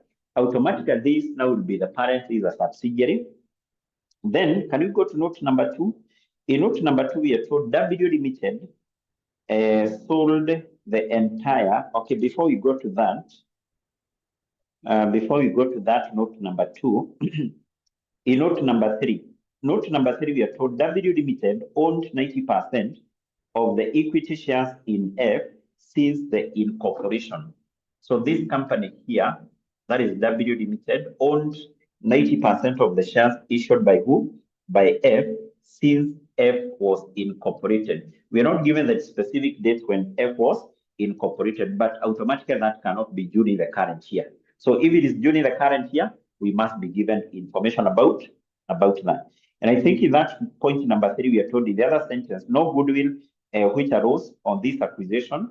There were no retained earnings in existence at its date of acquisition. So basically, this is the information which you have about the group structure. W is the parent which owns 60% of S and also owns 90% of F Limited. But now, if we go to note number 2, we have information about the disposal of interest. In note number 2, we have information about the disposal of interest in S Limited, Limited. And it is also important for you to note the date when this company was acquired, 1st April 2016. So in note number 2, we are told W Limited sold the entire 60% equity holding in S on which date? On 31st of March 2017 for shillings 1150 million in cash. So this company here, that is W, sold the entire 60% shareholding in S on 31st of March 2017. And even before we have that within our schedule here, it is important for us to know when the current year is ending. Can we go to the requirements, specifically Roman 2? In Roman 2 of this question, we are required to prepare the consolidated financial statements for the year which ended 31st of March 2017. That is the date of consolidation. The date of consolidation automatically this year started on 1st of April. The next year will start 1st April. This year started 1st of April. So it is therefore important to note that this company, that is S, was acquired exactly at the start of the year here because it was acquired here 1st April 2016. And then if you check on the information you have in note number 2, W Limited sold the entire equity shareholding in S on 31st of March 2017. This is still the date of disposal. This is the date of what? The date of disposal. The date of what? Disposal. So this subsidiary was acquired at the start and then it was sold at the end. It basically means that the parent company had or basically this company here during the current year, during the whole year, it was a subsidiary. But now, if you can be able to recall what we said when we were discussing about the preparation of the group account, in such a case, we say that if the parent company sells all the shares held in a subsidiary, then that subsidiary is regarded to be a discontinued operation. So therefore, this subsidiary here, this one shall be regarded to be a discontinued operation. Being a discontinued operation, we say this one should be accounted for in accordance with what? IFRS 5. IFRS 5 basically requires that when preparing the consolidated statement of profit or loss, we should be able to, or we should compute, number one, the gain or loss on disposal of this particular subsidiary, and also we compute now the profit for the year for this subsidiary, and basically we recognize that as a separate item, within the consolidated statement of profit or loss. What basically that means is that when preparing the consolidated statement of profit or loss, statement of profit or loss, here we will start by computing the profit or loss from something called the continuing operations. The continuing operations of this group, will be the parent company, that is W, and who? And F, because we are saying that this is a discontinued operation. So meaning that here we will combine the revenue and expenses, those of the parent, that is those of W, and those of who? Those of F. The same case with the expenses of W and those of who? Of F. This parent and the subsidiary and F shall be regarded to be continuing operations. But now this subsidiary which was fully disposed shall be regarded to be a discontinued operation. Therefore, once we have gotten now the profit for the year, basically from the parent and F, down here we will come and we record the profit or loss from the discontinued operations. Discontinued operation we are saying is this. So we will recognize what here? We will recognize the gain or loss on disposal. The loss on disposal. I hope you can be able to recall how we computed this yesterday.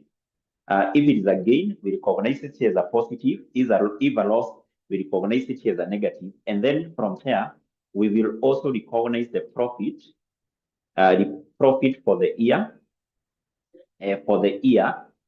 From this subsidiary which was fully disposed, and that is who? That is S.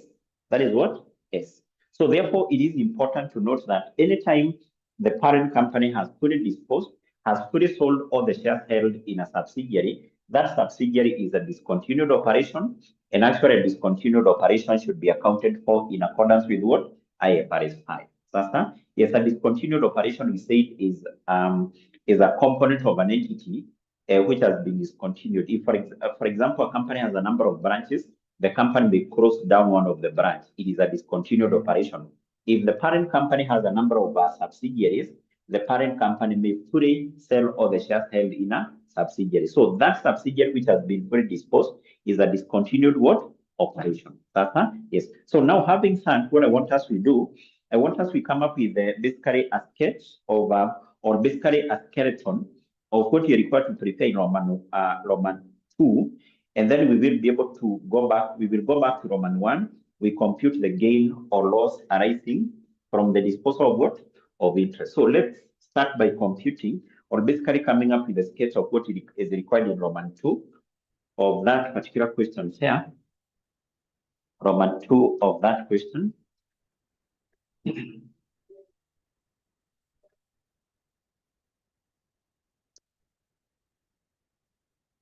Yes. So in Roman 2, we are required to do what? We are required to prepare the consolidated statement of comprehensive income. The consolidated statement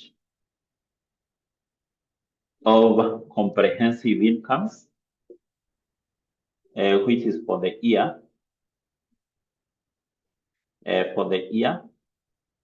Which ended 31st of March 2017. Yes, 2017. I hope you can be able to see my far end of my board. Yes, can you be able to see that far edge? Let me adjust my camera here. Yes. So, and in this case, remember what we have said here. We are going to start by showing the result from the continuing operations. Continuing operations are said, this comprises of W, Limited, the parent, and who? And F, Limited. So these are the continuing operations of this group. S Limited is a discontinued what? Is a discontinued operation. So we need to have a single column here, and all our figures are in million of shillings. Yes, like that. So what do we need to do here? We start by taking the revenue. So remember, we are going to prepare this based on using the statement of profit or loss for individual company given below paragraph 1. So we will start with the revenue. And remember, we are only considering the revenue for W and for who? For F. These are the continuing operations of the group. So we have 976 plus that of F. We go to F, to the income statement of F, which is what? 63. And then as we go through the additional information, we will check, was there any sales between W and who? W and F. And we do what? We list it there. So then from there, we go to the cost of sales. We do the same. We take that of W, 687, plus that of F, 26.2. We will see whether we have any adjustment. And then to this, we will do what? We will get the gross profit. So to this gross profit, we will proceed and we add other incomes. So the other incomes, we take that of W, which is 6.1 plus that of F, which is basically 0. Below that, we have dividends received, dividends which were received. We take those of W, which is 8.1 plus 0, those of F. And as far as those dividends, the dividends received, the investment income received. So in this case, we will check, was there some dividends which were paid by these subsidiaries? Because we said if these subsidiaries paid some dividends, some of the dividends are paid to the parent. The parent company usually accounts for that as an investment income. But we say that is an investment income generated within the group. Any investment income generated within the group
5 intake now open. Take charge of your future with Focus Online College. Enroll now for the September to November 2025 semester and study CPA, CIFA, ATD, CAMS, CS, and BDA from the comfort of your home. All for just 4,500 shillings. Classes begin on the 1st of September 2025. Why choose Focus Online College? Expert tutors with proven track records. Live Zoom classes, plus access to class recordings. Flexible study, anytime, anywhere. Call or WhatsApp us today on 0719451155. Focus Online College, bringing the classroom to your home.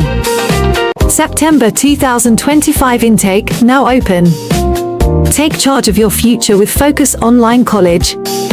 Enroll now for the September to November 2025 semester and study CPA, CIFA, ATD, CAMS, CS, and BDA from the comfort of your home. All for just 4,500 shillings. Classes begin on the 1st of September 2025. Why choose Focus Online College? Expert tutors with proven track records. Live Zoom classes, plus access to class recordings. Flexible study, anytime, anywhere. Call or WhatsApp us today on 0719451155. Focus Online College, bringing the classroom to your home. September 2025 intake now open. Take charge of your future with Focus Online College. Enroll now for the September to November 2025 semester and study CPA, CIFA, ATD, CAMS, CS, and BDA from the comfort of your home. All for just 4,500 shillings. Classes begin on the 1st of September 2025. Why choose Focus Online College? Expert tutors with proven track records. Live Zoom classes, plus access to class recordings. Flexible study, anytime, anywhere. Call or WhatsApp us today on 0719451155. Focus Online College, bringing the classroom to your home. September 2025 intake now open. Take charge of your future with Focus Online College. Enroll now for the September to November 2025 semester and study CPA, CIFA, ATD, CAMS, CS, and BDA from the comfort of your home. All for just 4,500 shillings. Classes begin on the 1st of September 2025. Why choose Focus Online College? Expert tutors with proven track records. Live Zoom classes, plus access to class recordings. Flexible study, anytime, anywhere. Call or WhatsApp us today on 0719451155. Focus Online College, bringing the classroom to your home. September 2025 intake now open. Take charge of your future with Focus Online College. Enroll now for the September to November 2025 semester and study CPA, CIFA, ATD, CAMS, CS, and BDA from the comfort of your home. All for just 4,500 shillings. Classes begin on the 1st of September 2025. Why choose Focus Online College? Expert tutors with proven track records. Live Zoom classes, plus access to class recordings. Flexible study, anytime, anywhere.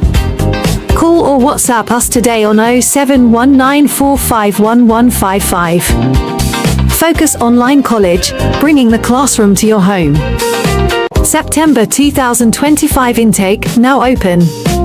Take charge of your future with Focus Online College. Enroll now for the September to November 2025 semester and study CPA, CIFA, ATD, CAMS, CS, and BDA from the comfort of your home. All for just 4,500 shillings. Classes begin on the 1st of September 2025. Why choose Focus Online College? Expert tutors with proven track records.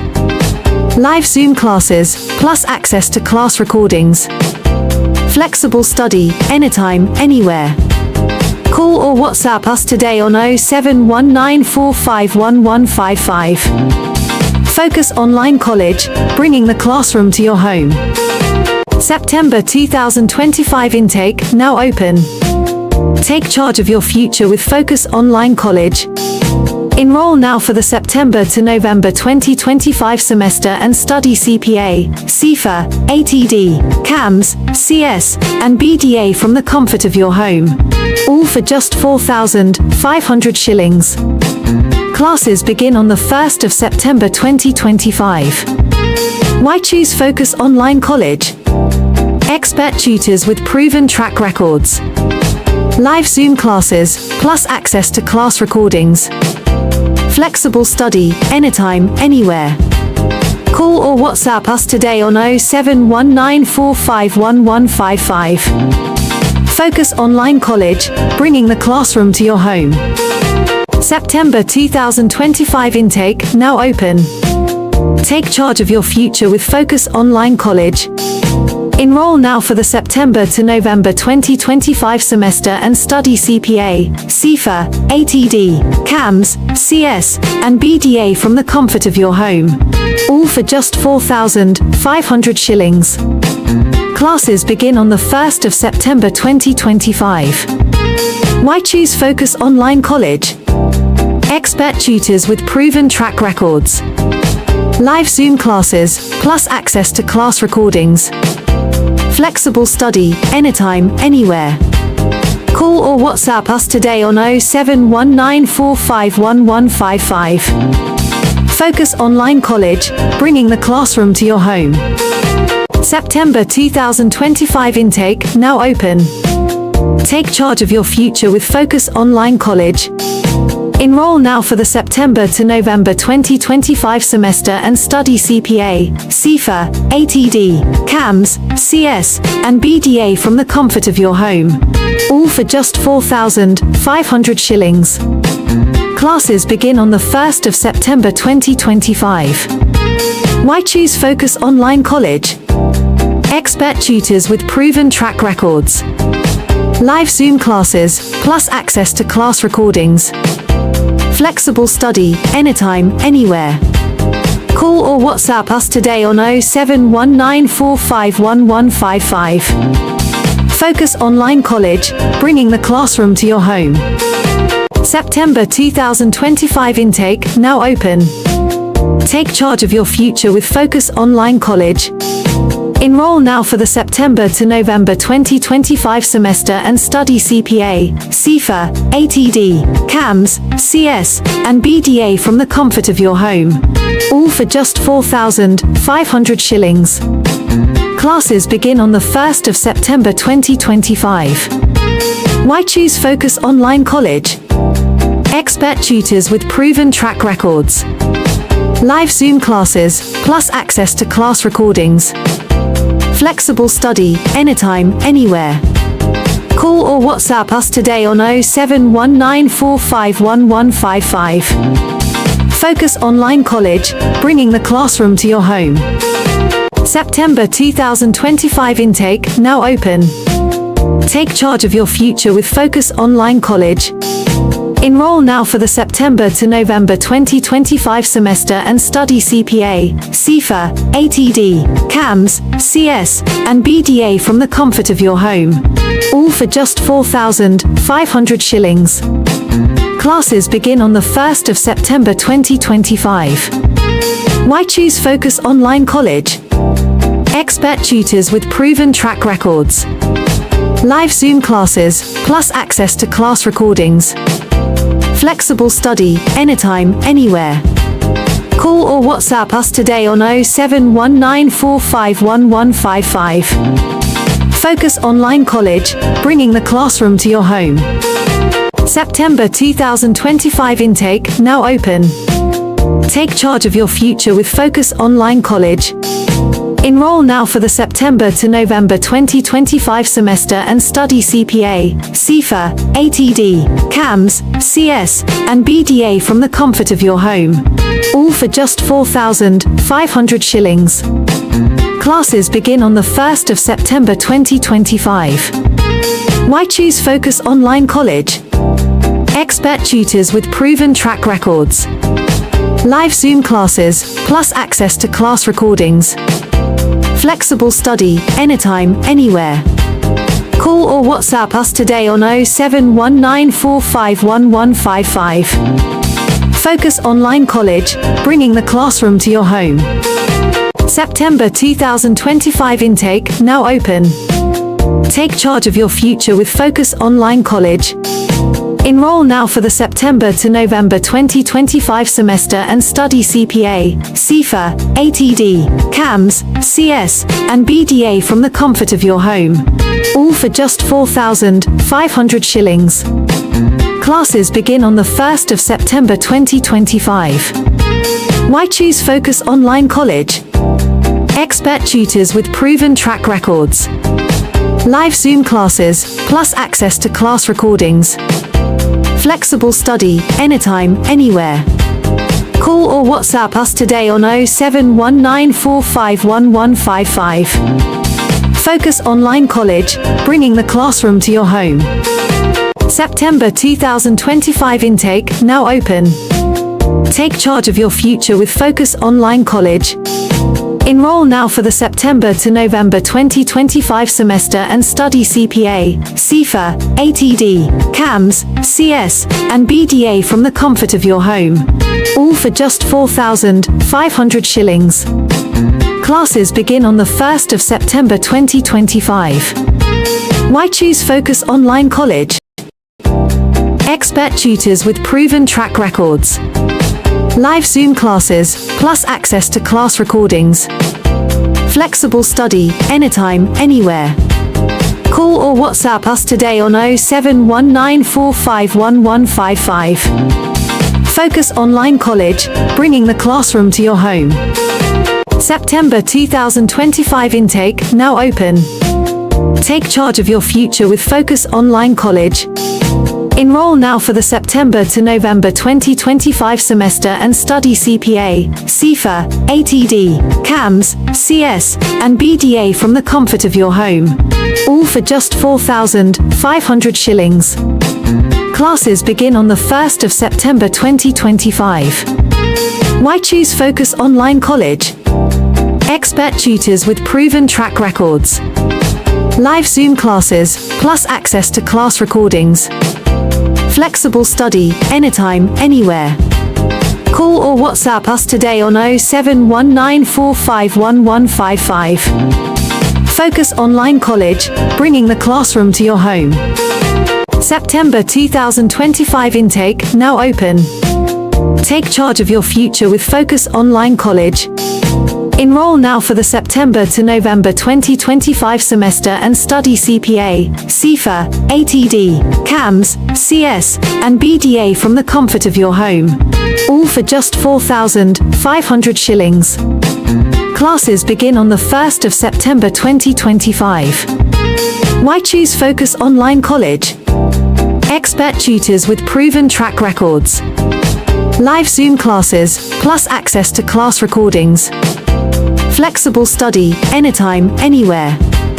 Call or WhatsApp us today on 0719451155. Focus Online College, bringing the classroom to your home. September 2025 intake, now open. Take charge of your future with Focus Online College. Enroll now for the September to November 2025 semester and study CPA, CIFA, ATD, CAMS, CS, and BDA from the comfort of your home. All for just 4,500 shillings. Classes begin on the 1st of September 2025. Why choose Focus Online College? Expert tutors with proven track records. Live Zoom classes, plus access to class recordings. Flexible study, anytime, anywhere. Call or WhatsApp us today on 0719451155. Focus Online College, bringing the classroom to your home. September 2025 intake, now open. Take charge of your future with Focus Online College. Enroll now for the September to November 2025 semester and study CPA, CFA, ATD, CAMS, CS, and BDA from the comfort of your home. All for just 4,500 shillings. Classes begin on the 1st of September 2025. Why choose Focus Online College? Expert tutors with proven track records. Live Zoom classes, plus access to class recordings. Flexible study, anytime, anywhere. Call or WhatsApp us today on 0719451155. Focus Online College, bringing the classroom to your home. September 2025 intake, now open. Take charge of your future with Focus Online College. Enroll now for the September to November 2025 semester and study CPA, CFA, ATD, CAMS, CS, and BDA from the comfort of your home. All for just 4,500 shillings. Classes begin on the 1st of September 2025. Why choose Focus Online College? Expert tutors with proven track records. Live Zoom classes, plus access to class recordings. Flexible study, anytime, anywhere. Call or WhatsApp us today on 0719451155. Focus Online College, bringing the classroom to your home. September 2025 intake, now open. Take charge of your future with Focus Online College. Enroll now for the September to November 2025 semester and study CPA, CFA, ATD, CAMS, CS, and BDA from the comfort of your home. All for just 4,500 shillings. Classes begin on the 1st of September 2025. Why choose Focus Online College? Expert tutors with proven track records. Live Zoom classes, plus access to class recordings. Flexible study, anytime, anywhere. Call or WhatsApp us today on 0719451155. Focus Online College, bringing the classroom to your home. September 2025 intake, now open. Take charge of your future with Focus Online College. Enroll now for the September to November 2025 semester and study CPA, CFA, ATD, CAMS, CS, and BDA from the comfort of your home. All for just 4,500 shillings. Classes begin on the 1st of September 2025. Why choose Focus Online College? Expert tutors with proven track records. Live Zoom classes, plus access to class recordings. Flexible study, anytime, anywhere. Call or WhatsApp us today on 0719451155. Focus Online College, bringing the classroom to your home. September 2025 intake, now open. Take charge of your future with Focus Online College. Enroll now for the September to November 2025 semester and study CPA, CFA, ATD, CAMS, CS, and BDA from the comfort of your home. All for just 4,500 shillings. Classes begin on the 1st of September 2025. Why choose Focus Online College? Expert tutors with proven track records. Live Zoom classes, plus access to class recordings. Flexible study, anytime, anywhere. Call or WhatsApp us today on 0719451155. Focus Online College, bringing the classroom to your home. September 2025 intake, now open. Take charge of your future with Focus Online College. Enroll now for the September to November 2025 semester and study CPA, CFA, ATD, CAMS, CS, and BDA from the comfort of your home. All for just 4,500 shillings. Classes begin on the 1st of September 2025. Why choose Focus Online College? Expert tutors with proven track records. Live Zoom classes, plus access to class recordings. Flexible study, anytime, anywhere. Call or WhatsApp us today on 0719451155. Focus Online College, bringing the classroom to your home. September 2025 intake now open. Take charge of your future with Focus Online College. Enroll now for the September to November 2025 semester and study CPA, CIFA, ATD, CAMS, CS, and BDA from the comfort of your home. All for just 4,500 shillings. Classes begin on the 1st of September 2025. Why choose Focus Online College? Expert tutors with proven track records. Live Zoom classes, plus access to class recordings. Flexible study, anytime, anywhere. Call or WhatsApp us today on 0719451155. Focus Online College, bringing the classroom to your home. September 2025 intake now open. Take charge of your future with Focus Online College. Enroll now for the September to November 2025 semester and study CPA, CIFA, ATD, CAMS, CS, and BDA from the comfort of your home. All for just 4,500 shillings. Classes begin on the 1st of September 2025. Why choose Focus Online College? Expert tutors with proven track records. Live Zoom classes, plus access to class recordings. Flexible study, anytime, anywhere. Call or WhatsApp us today on 0719451155. Focus Online College, bringing the classroom to your home. September 2025 intake now open. Take charge of your future with Focus Online College. Enroll now for the September to November 2025 semester and study CPA, CIFA, ATD, CAMS, CS, and BDA from the comfort of your home. All for just 4,500 shillings. Classes begin on the 1st of September 2025. Why choose Focus Online College?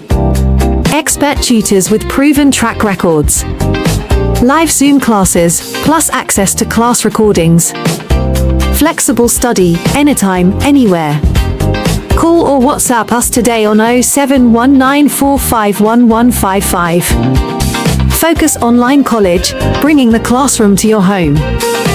September 2025 intake now open. Take charge of your future with Focus Online College. Enroll now for the September to November 2025 semester and study CPA, CIFA, ATD, CAMS, CS, and BDA from the comfort of your home. All for just 4,500 shillings. Classes begin on the 1st of September 2025. Why choose Focus Online College? Expert tutors with proven track records. Live Zoom classes, plus access to class recordings. Flexible study, anytime, anywhere. Call or WhatsApp us today on 0719451155. Focus Online College, bringing the classroom to your home. September 2025 intake now open. Take charge of your future with Focus Online College. Enroll now for the September to November 2025 semester and study CPA, CIFA, ATD, CAMS, CS, and BDA from the comfort of your home. All for just 4,500 shillings. Classes begin on the 1st of September 2025. Why choose Focus Online College? Expert tutors with proven track records. Live Zoom classes, plus access to class recordings. Flexible study, anytime, anywhere. Call or WhatsApp us today on 0719451155. Focus Online College, bringing the classroom to your home. September 2025 intake now open. Take charge of your future with Focus Online College. Enroll now for the September to November 2025 semester and study CPA, CIFA, ATD, CAMS, CS, and BDA from the comfort of your home. All for just 4,500 shillings. Classes begin on the 1st of September 2025. Why choose Focus Online College? Expert tutors with proven track records. Live Zoom classes, plus access to class recordings. Flexible study, anytime, anywhere. Call or WhatsApp us today on 0719451155. Focus Online College, bringing the classroom to your home. September 2025 intake, now open. Take charge of your future with Focus Online College. Enroll now for the September to November 2025 semester and study CPA, CIFA, ATD, CAMS, CS, and BDA from the comfort of your home. All for just 4,500 shillings. Classes begin on the 1st of September 2025. Why choose Focus Online College? Expert tutors with proven track records. Live Zoom classes, plus access to class recordings. Flexible study, anytime, anywhere. Call or WhatsApp us today on 0719451155. Focus Online College, bringing the classroom to your home. September 2025 intake, now open. Take charge of your future with Focus Online College. Enroll now for the September to November 2025 semester and study CPA, CIFA, ATD, CAMS, CS, and BDA from the comfort of your home. All for just 4,500 shillings. Classes begin on the 1st of September 2025. Why choose Focus Online College? Expert tutors with proven track records. Live Zoom classes, plus access to class recordings. Flexible study, anytime, anywhere. Call or WhatsApp us today on 0719451155. Focus Online College, bringing the classroom to your home. September 2025 intake, now open. Take charge of your future with Focus Online College.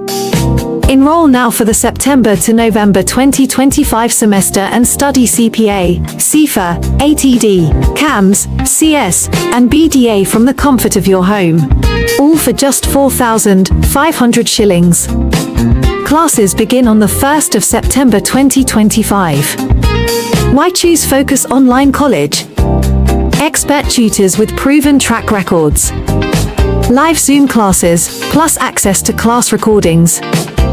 Flexible study, anytime, anywhere. Call or WhatsApp us today on 0719451155. Focus Online College, bringing the classroom to your home. September 2025 intake, now open. Take charge of your future with Focus Online College. Enroll now for the September to November 2025 semester and study CPA, CIFA, ATD, CAMS, CS, and BDA from the comfort of your home. All for just 4,500 shillings. Classes begin on the 1st of September 2025. Why choose Focus Online College? Expert tutors with proven track records. Live Zoom classes, plus access to class recordings. Flexible study, anytime, anywhere.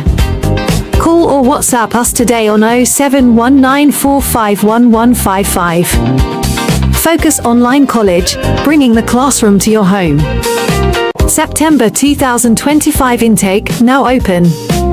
Take charge of your future with Focus Online College. Enroll now for the September to November 2025 semester and study CPA, CIFA, ATD, CAMS, CS, and BDA from the comfort of your home.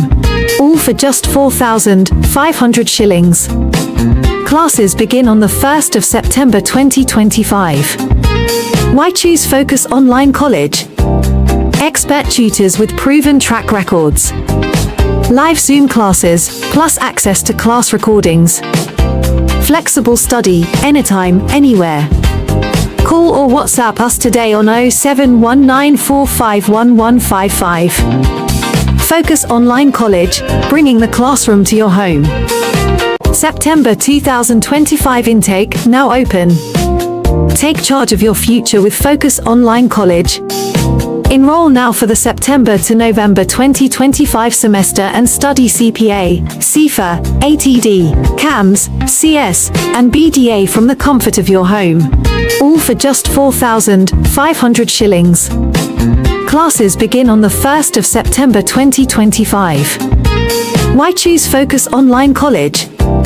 Expert tutors with proven track records. Live Zoom classes, plus access to class recordings. Flexible study, anytime, anywhere. Call or WhatsApp us today on 0719451155. Focus Online College, bringing the classroom to your home.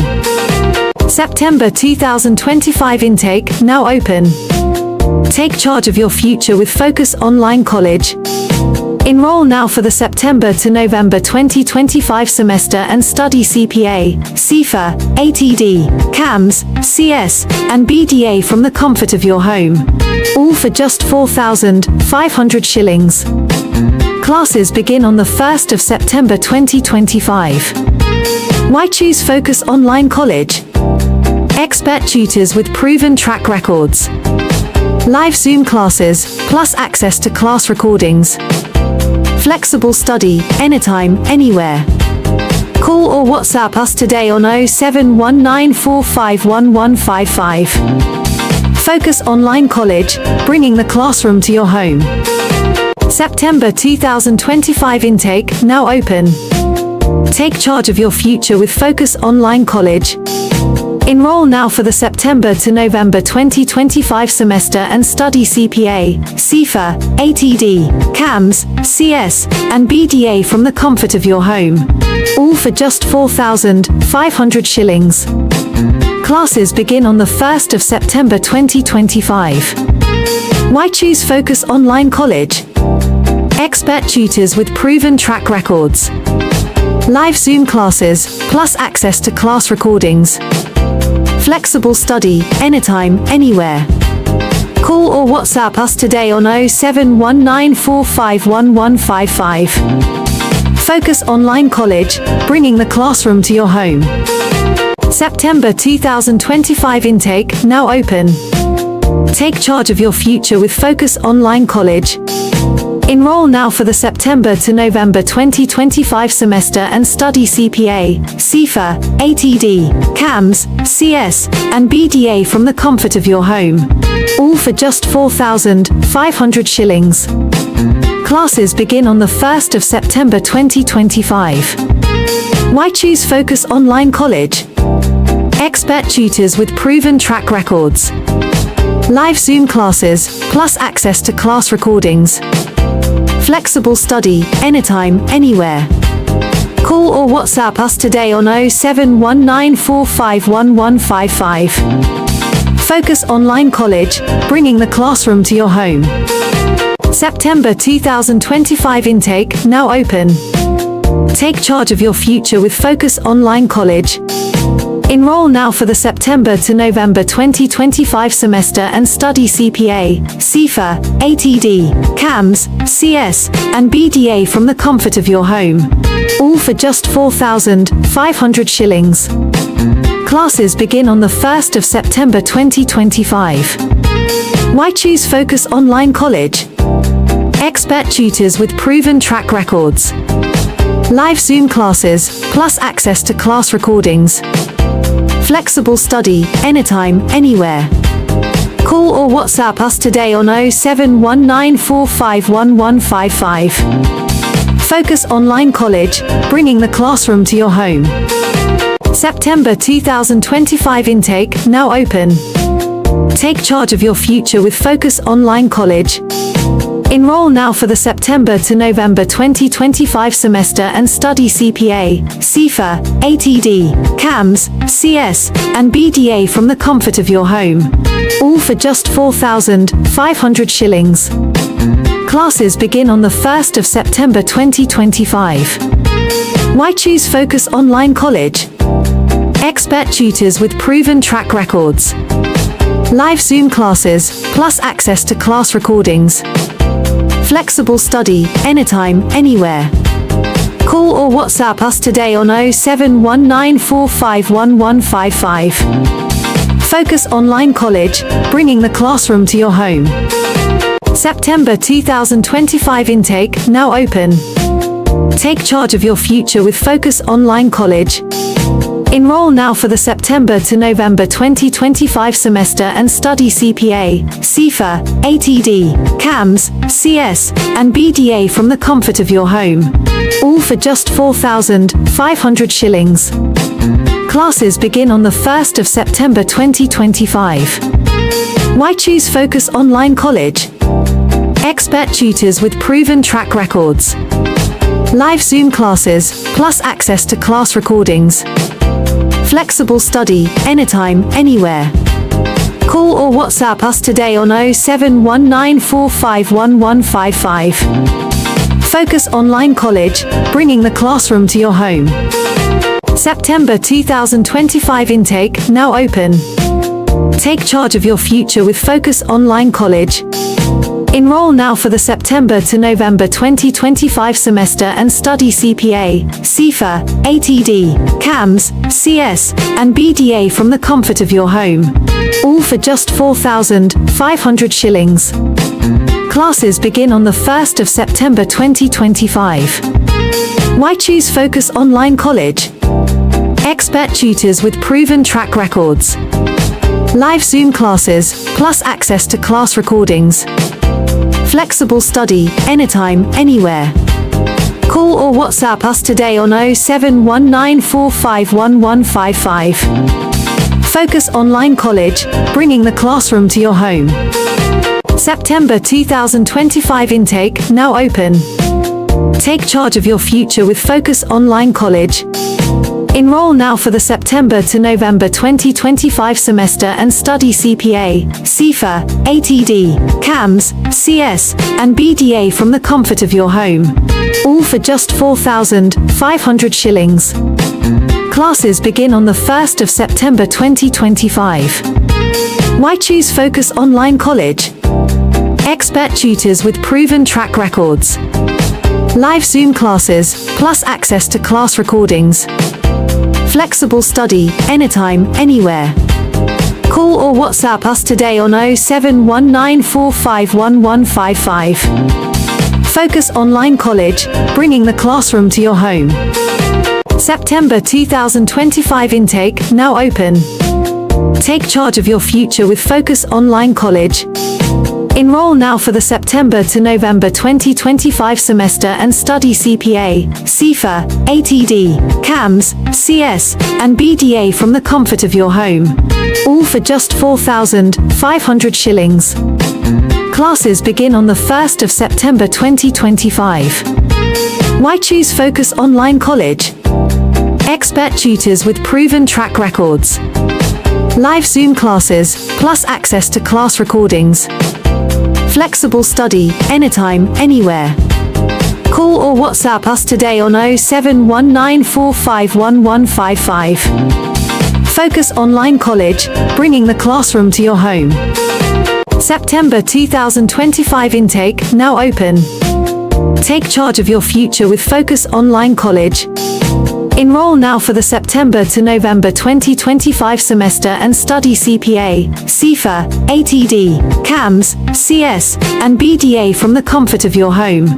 All for just 4,500 shillings. Classes begin on the 1st of September 2025. Why choose Focus Online College? Expert tutors with proven track records. Live Zoom classes, plus access to class recordings. Flexible study, anytime, anywhere. Call or WhatsApp us today on 0719451155. Focus Online College, bringing the classroom to your home. September 2025 intake now open. Take charge of your future with Focus Online College. Enroll now for the September to November 2025 semester and study CPA, CIFA, ATD, CAMS, CS, and BDA from the comfort of your home. All for just 4,500 shillings. Classes begin on the 1st of September 2025. Why choose Focus Online College? Expert tutors with proven track records. Live Zoom classes, plus access to class recordings.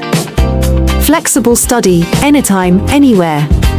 Call or WhatsApp us today on 0719451155. Focus Online College, bringing the classroom to your home. September 2025 intake now open. Take charge of your future with Focus Online College. Enroll now for the September to November 2025 semester and study CPA, CIFA, ATD, CAMS, CS, and BDA from the comfort of your home. All for just 4,500 shillings. Classes begin on the 1st of September 2025. Why choose Focus Online College? Expert tutors with proven track records. Live Zoom classes, plus access to class recordings. Flexible study, anytime, anywhere. Call or WhatsApp us today on 0719451155. Focus Online College, bringing the classroom to your home.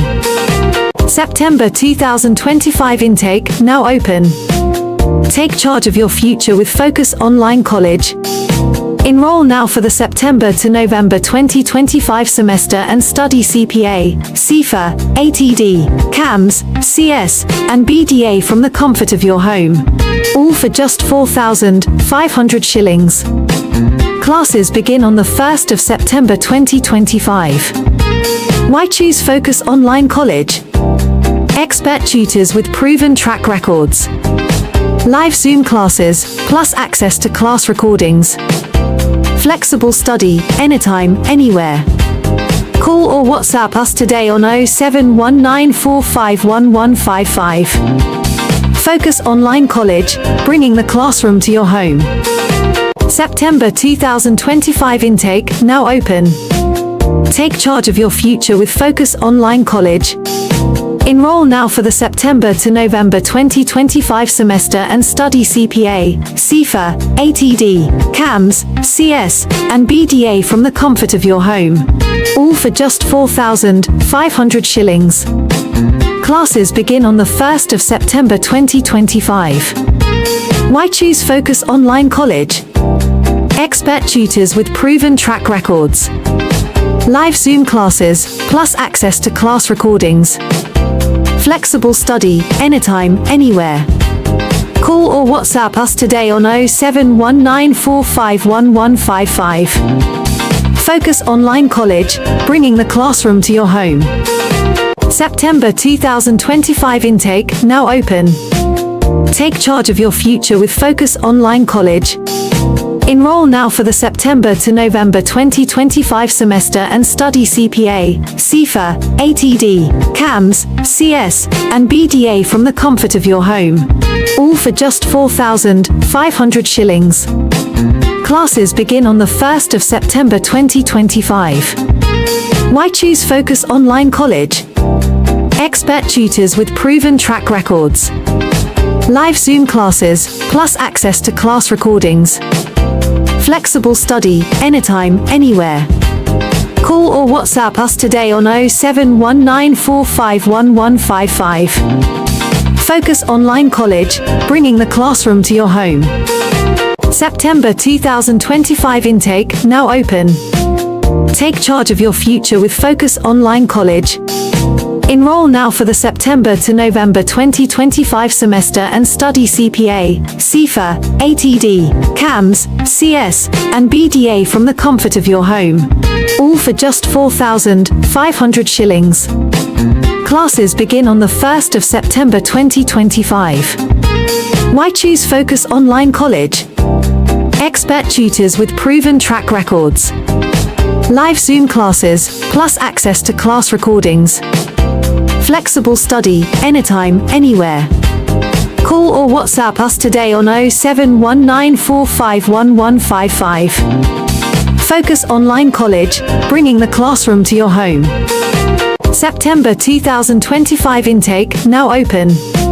Take charge of your future with Focus Online College. Enroll now for the September to November 2025 semester and study CPA, CIFA, ATD, CAMS, CS, and BDA from the comfort of your home. all for just 4,500 shillings. Classes begin on the 1st of September 2025.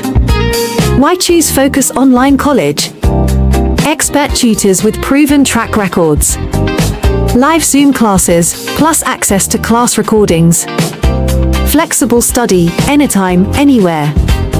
Call or WhatsApp us today on 0719451155. Focus Online College, bringing the classroom to your home. September 2025 intake, now open. Take charge of your future with Focus Online College. Enroll now for the September to November 2025 semester and study CPA, CIFA, ATD, CAMS, CS, and BDA from the comfort of your home. All for just 4,500 shillings. Classes begin on the 1st of September 2025. Why choose Focus Online College? Expert tutors with proven track records. Live Zoom classes, plus access to class recordings. Flexible study, anytime, anywhere. Call or WhatsApp us today on 0719451155. Focus Online College, bringing the classroom to your home. September 2025 intake, now open. Take charge of your future with Focus Online College. Enroll now for the September to November 2025 semester and study CPA, CIFA, ATD, CAMS, CS, and BDA from the comfort of your home. All for just 4,500 shillings. Classes begin on the 1st of September 2025. Why choose Focus Online College? Expert tutors with proven track records. Live Zoom classes, plus access to class recordings. Flexible study, anytime, anywhere. Call or WhatsApp us today on 0719451155. Focus Online College, bringing the classroom to your home. September 2025 intake, now open. Take charge of your future with Focus Online College. Enroll now for the September to November 2025 semester and study CPA, CIFA, ATD, CAMS, CS, and BDA from the comfort of your home. All for just 4,500 shillings. Classes begin on the 1st of September 2025. Why choose Focus Online College? Expert tutors with proven track records. Live Zoom classes, plus access to class recordings. Flexible study, anytime, anywhere. Call or WhatsApp us today on 0719451155. Focus Online College, bringing the classroom to your home. September 2025 intake, now open. Take charge of your future with Focus Online College. Enroll now for the September to November 2025 semester and study CPA, CIFA, ATD, CAMS, CS, and BDA from the comfort of your home. All for just 4,500 shillings. Classes begin on the 1st of September 2025. Why choose Focus Online College? Expert tutors with proven track records. Live Zoom classes, plus access to class recordings. Flexible study, anytime, anywhere. Call or WhatsApp us today on 0719451155. Focus Online College, bringing the classroom to your home. September 2025 intake, now open. Take charge of your future with Focus Online College. Enroll now for the September to November 2025 semester and study CPA, CIFA, ATD, CAMS, CS, and BDA from the comfort of your home. All for just 4,500 shillings. Classes begin on the 1st of September 2025. Why choose Focus Online College? Expert tutors with proven track records. Live Zoom classes, plus access to class recordings. Flexible study, anytime, anywhere. Call or WhatsApp us today on 0719451155. Focus Online College, bringing the classroom to your home. September 2025 intake, now open. Take charge of your future with Focus Online College. Enroll now for the September to November 2025 semester and study CPA, CIFA, ATD, CAMS, CS, and BDA from the comfort of your home. All for just 4,500 shillings. Classes begin on the 1st of September 2025. Why choose Focus Online College? Expert tutors with proven track records. Live Zoom classes, plus access to class recordings. Flexible study, anytime, anywhere. Call or WhatsApp us today on 0719451155. Focus Online College, bringing the classroom to your home. September 2025 intake now open. Take charge of your future with Focus Online College. Enroll now for the September to November 2025 semester and study CPA, CIFA, ATD, CAMS, CS, and BDA from the comfort of your home. All for just 4,500 shillings. Classes begin on the 1st of September 2025. Why choose Focus Online College? Expert tutors with proven track records. Live Zoom classes, plus access to class recordings. Flexible study, anytime, anywhere.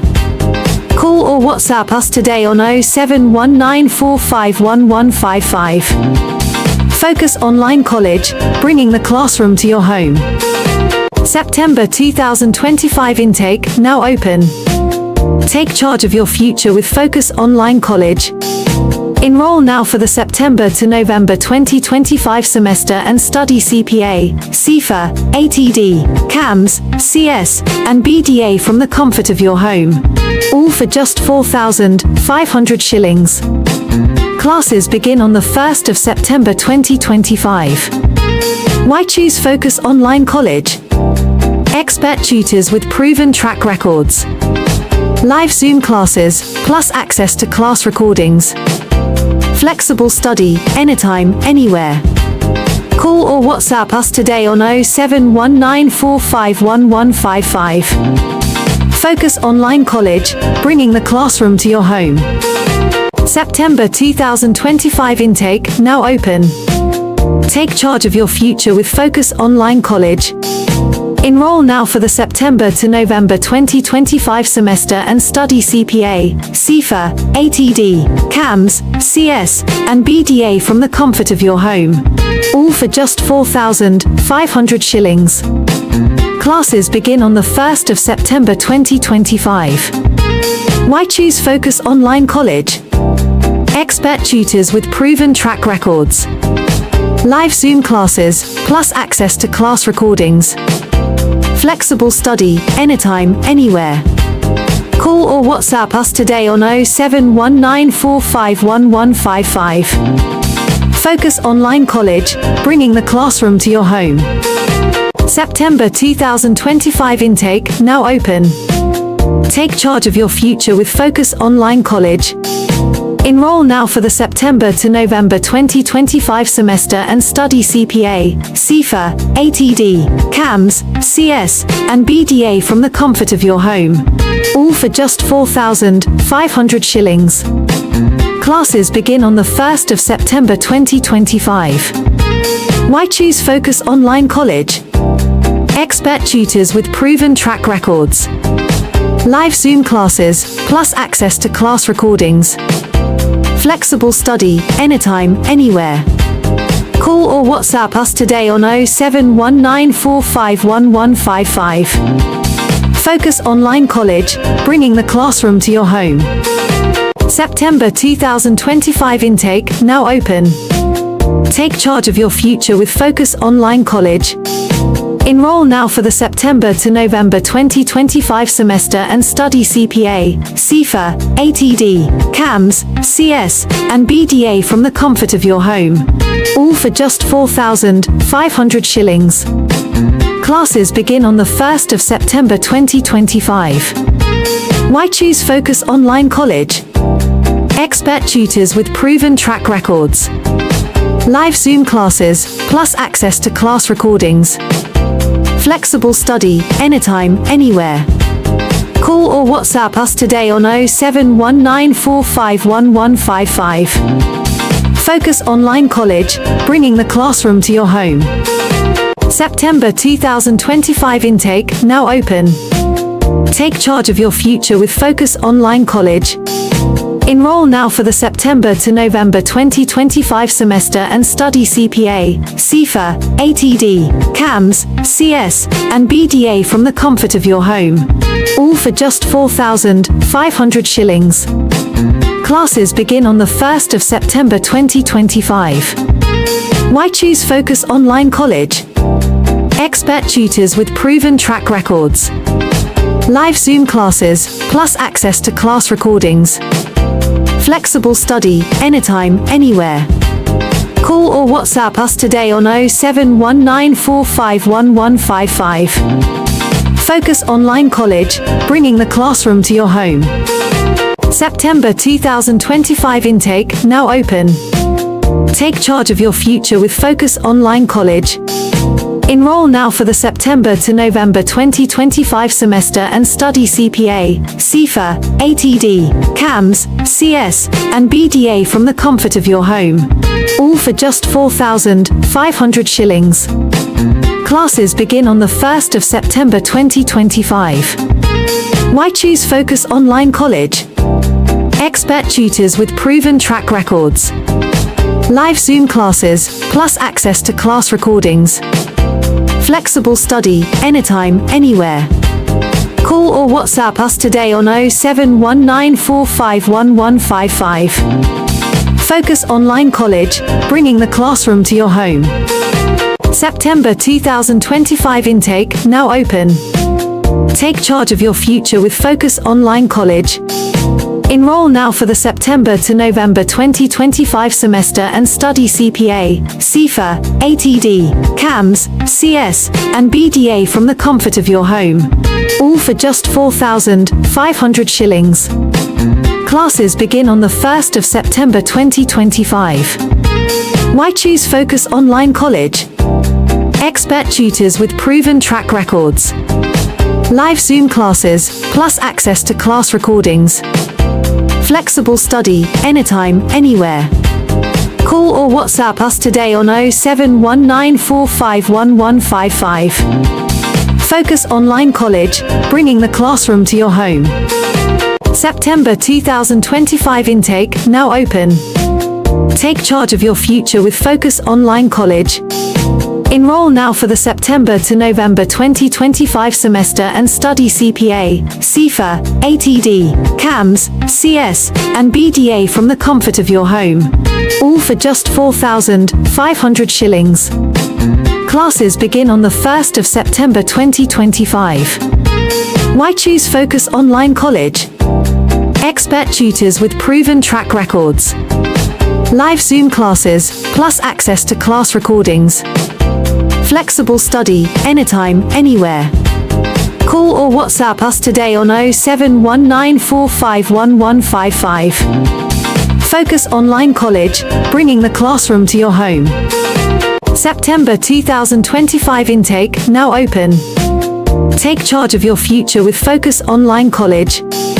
Enroll now for the September to November 2025 semester and study CPA, CIFA, ATD, CAMS, CS, and BDA from the comfort of your home. All for just 4,500 shillings. Classes begin on the 1st of September 2025. Why choose Focus Online College? Expert tutors with proven track records. Live Zoom classes, plus access to class recordings. Flexible study, anytime, anywhere. Call or WhatsApp us today on 07194511155. Focus Online College, bringing the classroom to your home. September 2025 intake now open. Take charge of your future with Focus Online College. Enroll now for the September to November 2025 semester and study CPA, CIFA, ATD, CAMS, CS, and BDA from the comfort of your home. All for just 4,500 shillings. Classes begin on the 1st of September 2025. Why choose Focus Online College? Expert tutors with proven track records. Live Zoom classes, plus access to class recordings. Flexible study, anytime, anywhere. Call or WhatsApp us today on 0719451155. Focus Online College, bringing the classroom to your home. September 2025 intake now open. Take charge of your future with Focus Online College. Enroll now for the September to November 2025 semester and study CPA, CIFA, ATD, CAMS, CS, and BDA from the comfort of your home. All for just 4,500 shillings. Classes begin on the 1st of September 2025. Why choose Focus Online College? Expert tutors with proven track records. Live Zoom classes, plus access to class recordings. Flexible study, anytime, anywhere. Call or WhatsApp us today on 0719451155. Focus Online College, bringing the classroom to your home. September 2025 intake now open. Take charge of your future with Focus Online College. Enroll now for the September to November 2025 semester and study CPA, CIFA, ATD, CAMS, CS, and BDA from the comfort of your home. All for just 4,500 shillings. Classes begin on the 1st of September 2025. Why choose Focus Online College? Expert tutors with proven track records. Live Zoom classes, plus access to class recordings. Flexible study, anytime, anywhere. Call or WhatsApp us today on 0719451155. Focus Online College, bringing the classroom to your home. September 2025 intake now open. Take charge of your future with Focus Online College. Enroll now for the September to November 2025 semester and study CPA, CIFA, ATD, CAMS, CS, and BDA from the comfort of your home. All for just 4,500 shillings. Classes begin on the 1st of September 2025. Why choose Focus Online College? Expert tutors with proven track records. Live Zoom classes, plus access to class recordings. Flexible study, anytime, anywhere. Call or WhatsApp us today on 0719451155. Focus Online College, bringing the classroom to your home. September 2025 intake now open. Take charge of your future with Focus Online College. Enroll now for the September to November 2025 semester and study CPA, CIFA, ATD, CAMS, CS, and BDA from the comfort of your home. All for just 4,500 shillings. Classes begin on the 1st of September 2025. Why choose Focus Online College? Expert tutors with proven track records. Live Zoom classes, plus access to class recordings. Flexible study, anytime, anywhere. Call or WhatsApp us today on 0719451155. Focus Online College, bringing the classroom to your home. September 2025 intake now open. Take charge of your future with Focus Online College.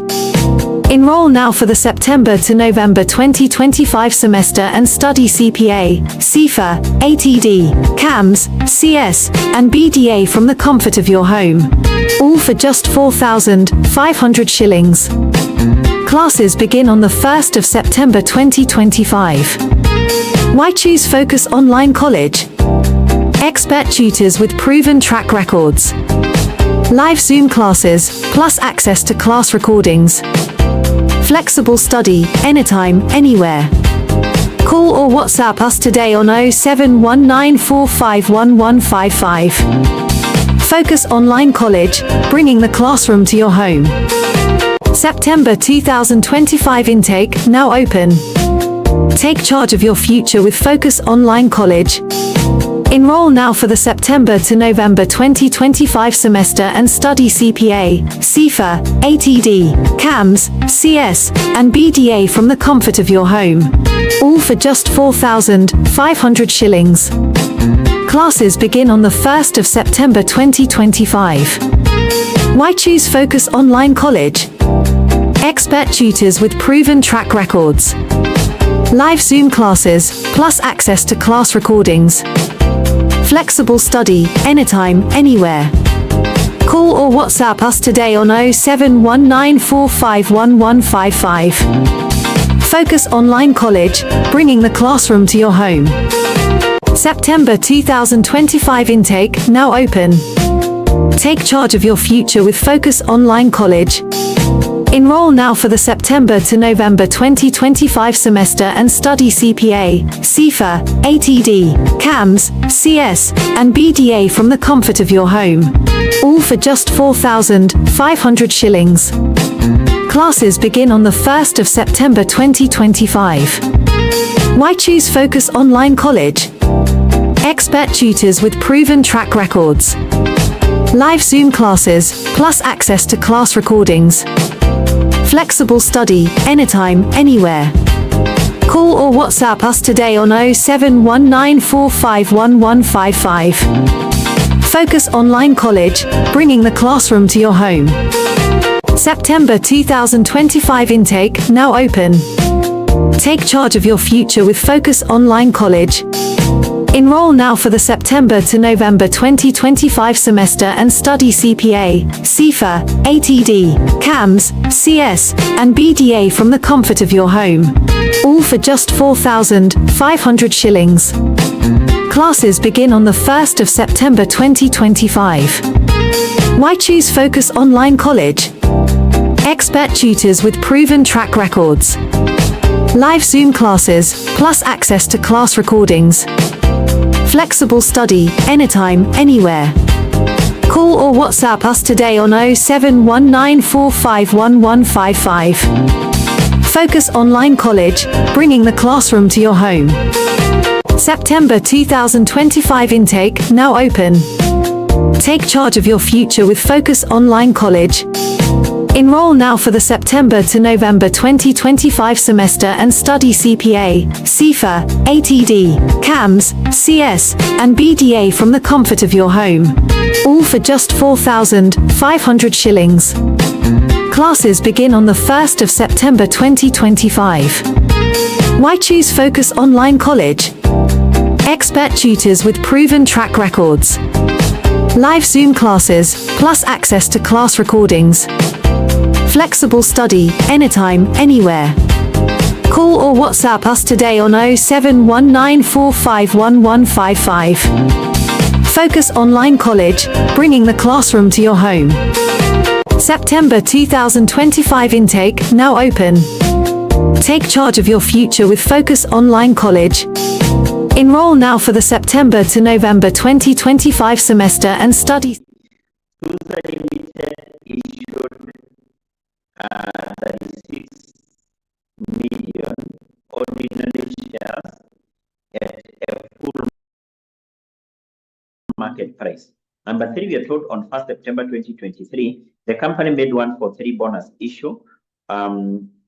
issue of ordinary shares using the share premium account. Number 4, on 1st of October 2023, holders of shillings 80 million 12% convertible preference shares exercise their conversion right. So what are we required to do from this information? 1, we're required to calculate the basic earnings per share for the year which ended 31st of December 2023, 6 months. Number 2, we're required to calculate the restated earnings per share for the year which ended 31st of December 2022. And number 3, we are required to calculate the diluted earnings per share DEPS for the year which ended 31st of December 2023. Automatically, we're going to start with the Roman 1 of that particular question. And in Roman 1, we are required to compute the BEPS, basic earnings per share, for the year which ended 31st of December 2023. The basic earnings per share for the year which ended 31st of December 2023. Remember, in our case, we said for you to compute this basic earnings per share, you must have the formula. How do we compute this? We said we take the PATOS divided that with 1/0. So we need to compute these two values here. The profit attributable to ordinary shareholders, abbreviated as PATOS, and the weighted average number of ordinary shares, abbreviated as what? 1/0. So let's start by computing this one. And the PATOS, we said, how do we compute this one? We take the profit for the year, which is also known as net income, which is also known as the profit after tax. So to this, we left what? We left the preference dividends for the current year.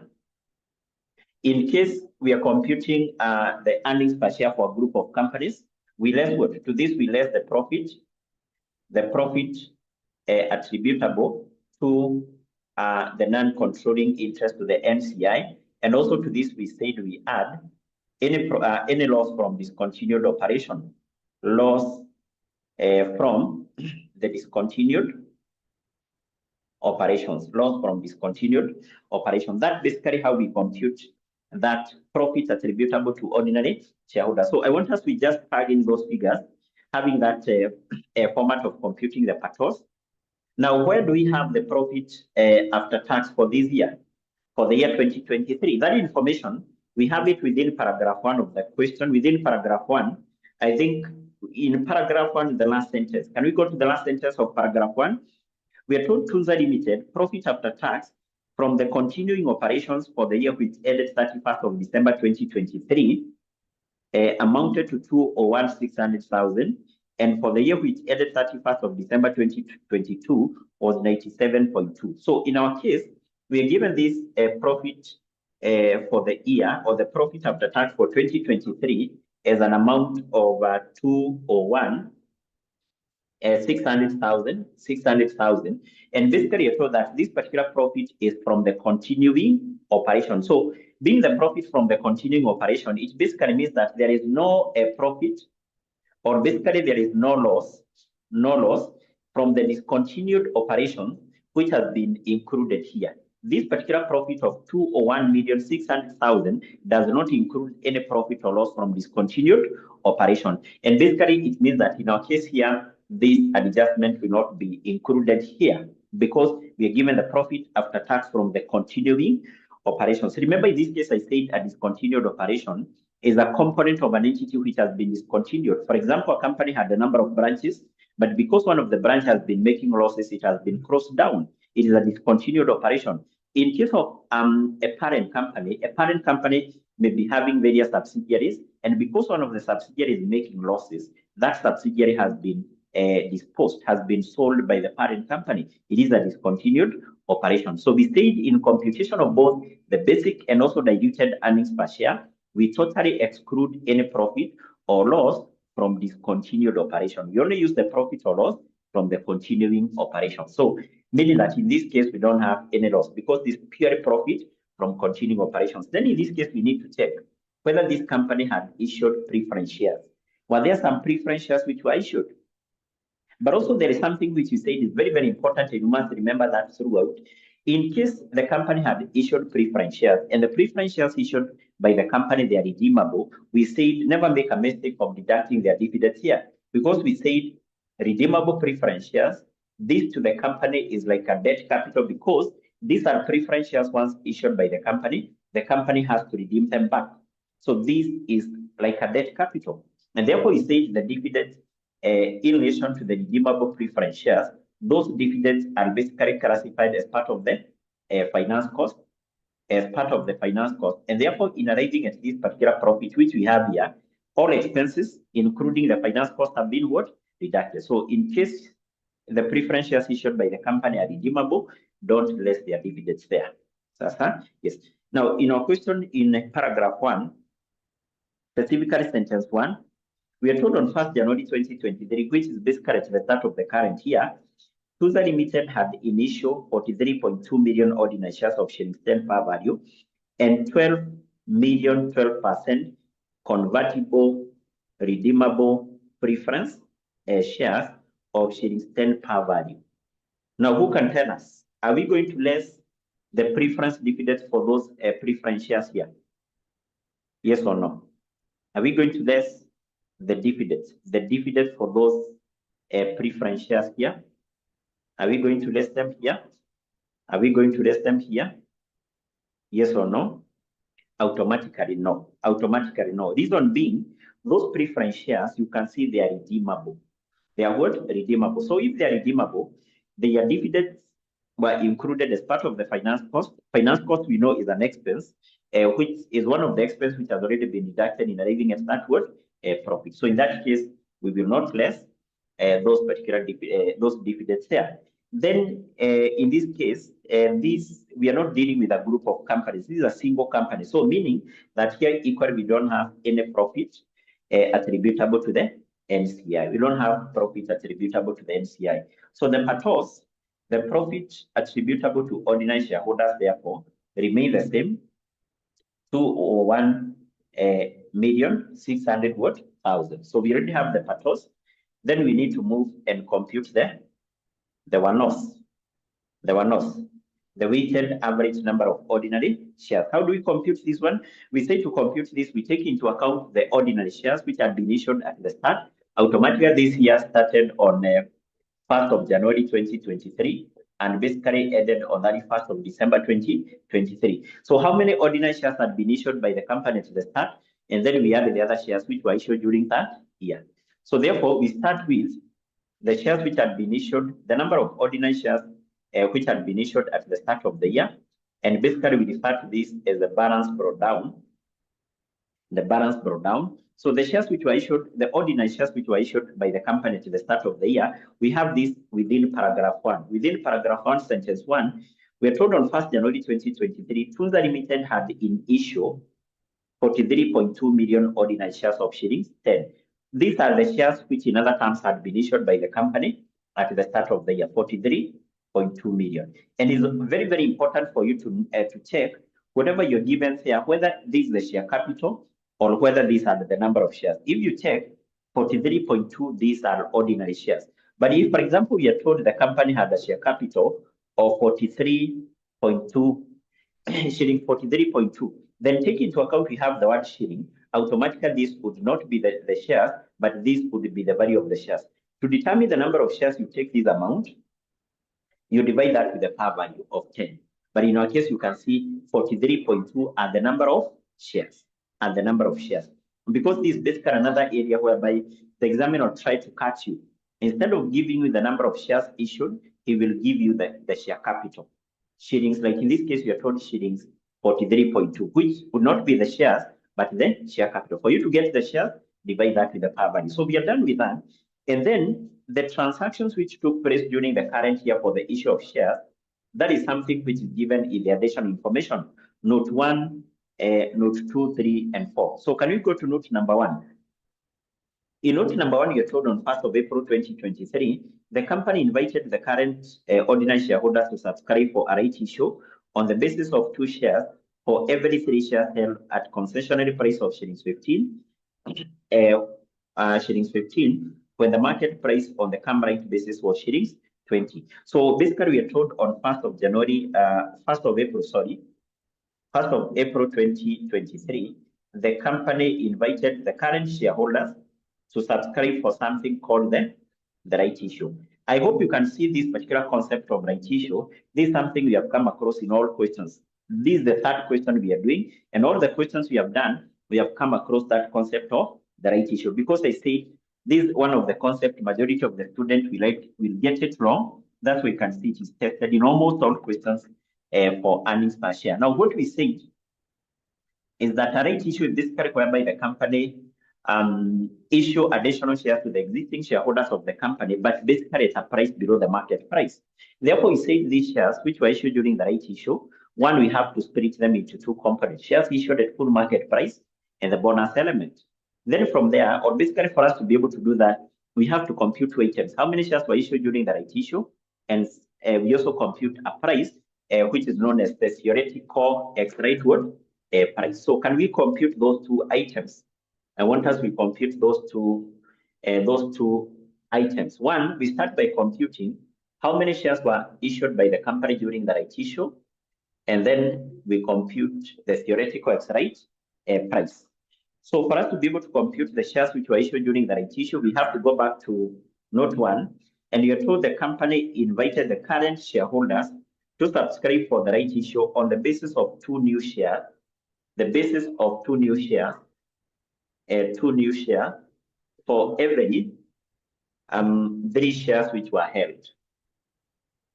For every 3 shares which were held. So what we need to do here is basically we determine how many shares were held before the right issue. Who can tell us? The shares held before the right issue, we said that one you can't get it in the question. The shares which were held before the right issue is basically what we have here. Is what we have, they are 43.2. So the shares which were held before the right issue are 43.2 million shares. So therefore, because the company was to issue 2 shares for every 3 shares which were held, we need to determine how many shares were then issued. Cross multiply, then we divide 2 times 43.2 million divided by 3. Divided that with 3. That will give us how many shares? The shares which were issued during the right issue. The shares which were issued during the right issue. I'm given 28.8. 28.8 million. That is the answer I'm getting from Gilbert, from Mercy, and the rest getting the same 28.8. Okay, so having that, then we need to proceed and we compute something called the theoretical X-rate price. Theoretical X-rate price, we say that this is the expected market price per share after the right issue. We say to compute this is quite simple.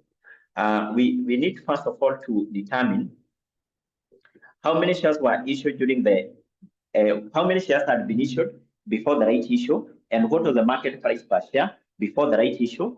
And then from there, we take into account the shares which were issued during the right issue and the issue price. For example, in our case, we know during the right issue, the shares which were issued by the company are this, 28.8 million.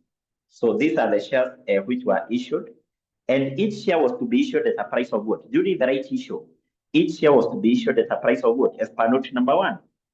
As per note number 1, each share was to be issued at a concessionary price of shillings 15. Shillings 15. Each share here was to be issued at a price of 15. Then how many shares were held before? The shares which were held before the right issue is what we have here, 43.2 million. And also as per note number 1, we are told that we are given the market price of each share before the right issue. What is the market price of each share before the right issue? The market price of each share before the right issue was how much? Was how much? Yes, it was 20. It was 20. So having that, then we can proceed and compute the theoretical X-rate price. First of all, we need to multiply this. So 43.2 multiplied by 20. So this, I'm told, will give us 864 million. What about the other one here? 432 million. 432, is that what you're getting? Yes, if that is what you're getting, then we need to get this total. We need to get the totals here. This plus this, which will give us what? Which will give us 72 million. What is the market capitalization? The total market value of those shares. Market capitalization. Market capitalization, I'm told by Miriam here, will be 12.96 million. So meaning that after the right issue, the company will have issued 72 million ordinary shares, which will be having a total market price of 12.96 million. So what we want to do is basically to determine what will be the market price of one share after the right issue. For us to do that, to determine the theoretical X-rate price, we take this amount here, 12.96 million, divided that with 72 million shares. 72 million shares. This will give us a theoretical X-rate price of shillings 18. Remember, I said always, the computation of that has a mark. The computation of theoretical X-rate price there is some marks which is allocated to that. So let's come back here, and we need to split these shares into the two components. We start by computing the shares which were issued at full market price. Issue at full market price. At full market price. How do we compute this one? You just need to record the formula. So first of all, compute the amount which was received. The amount received will be equal to the shares which were issued during the right issue. And these are the shares which were issued during the right issue. 28.8 million times the issue price. Each share was to be issued at a price of, or was issued at a price of 15.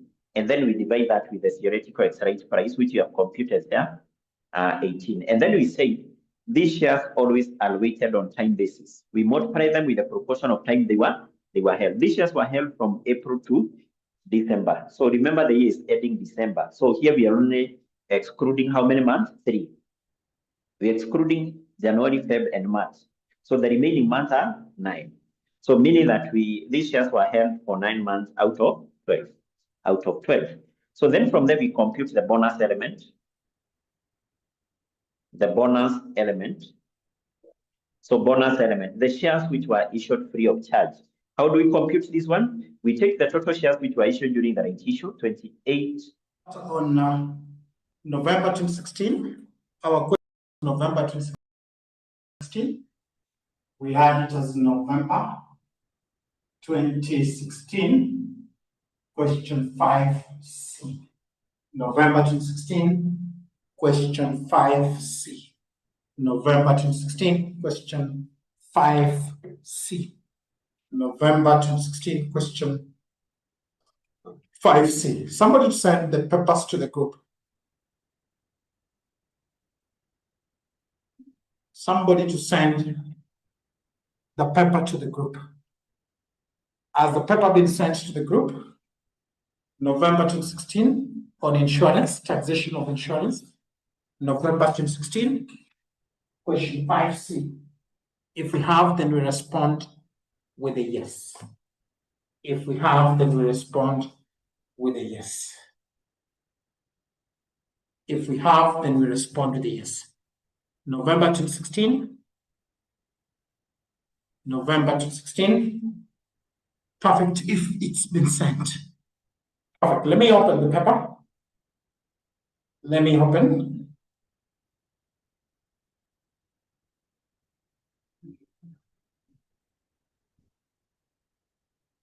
Let me open that.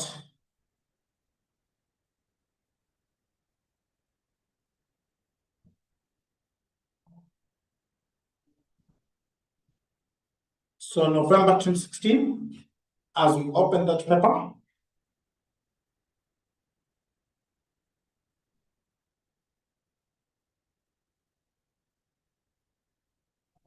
just a minute, we open that.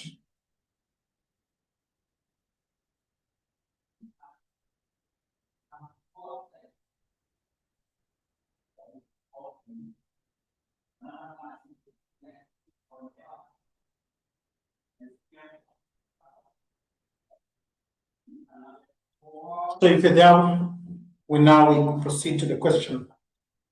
So being told, we start with the question. There's an echo. Let me just close it down so that we eliminate echo.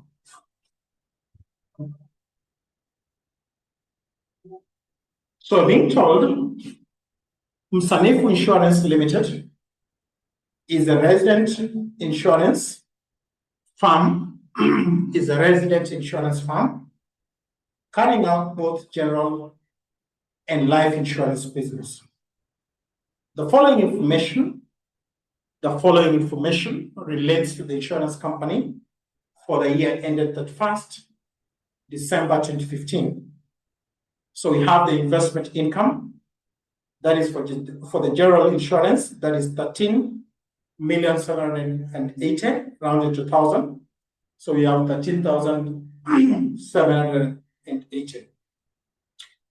When you look at the life insurance, we do not have an investment income. Then we have what you call premium received. For the general insurance, we have 15,000 450. Then you have for the life insurance, we have 100,000. For the life insurance, we have 100,000. Then you have what's called insurance and management fee. We do not have that for the general insurance, but for the life insurance, we have a figure of 25,000. Then you go to the premiums returned.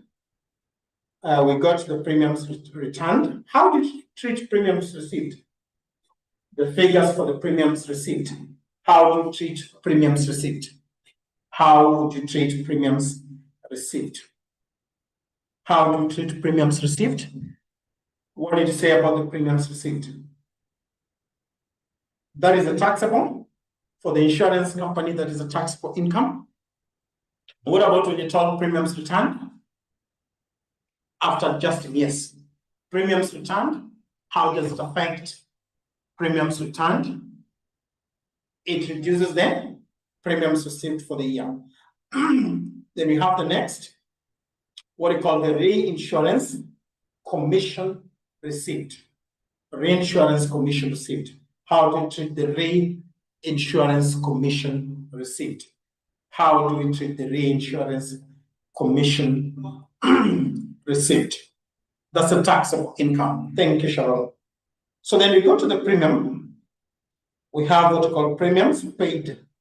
What we call the premiums paid to reinsurance company. Premiums paid to reinsurance company. How do you treat the premiums that are paid to the reinsurance company? How do we treat the premiums? We less the premiums for the year. Then we have agency expenses. How do you treat the agency expenses? Agency expenses. How do you treat the agency expenses?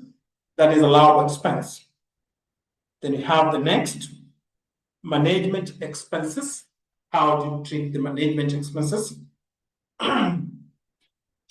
How do we treat the management expenses? That should be allowable expense. So we have for the general insurance, and we do not have for the life insurance. Then we have traveling expenses. How do you treat the traveling expenses?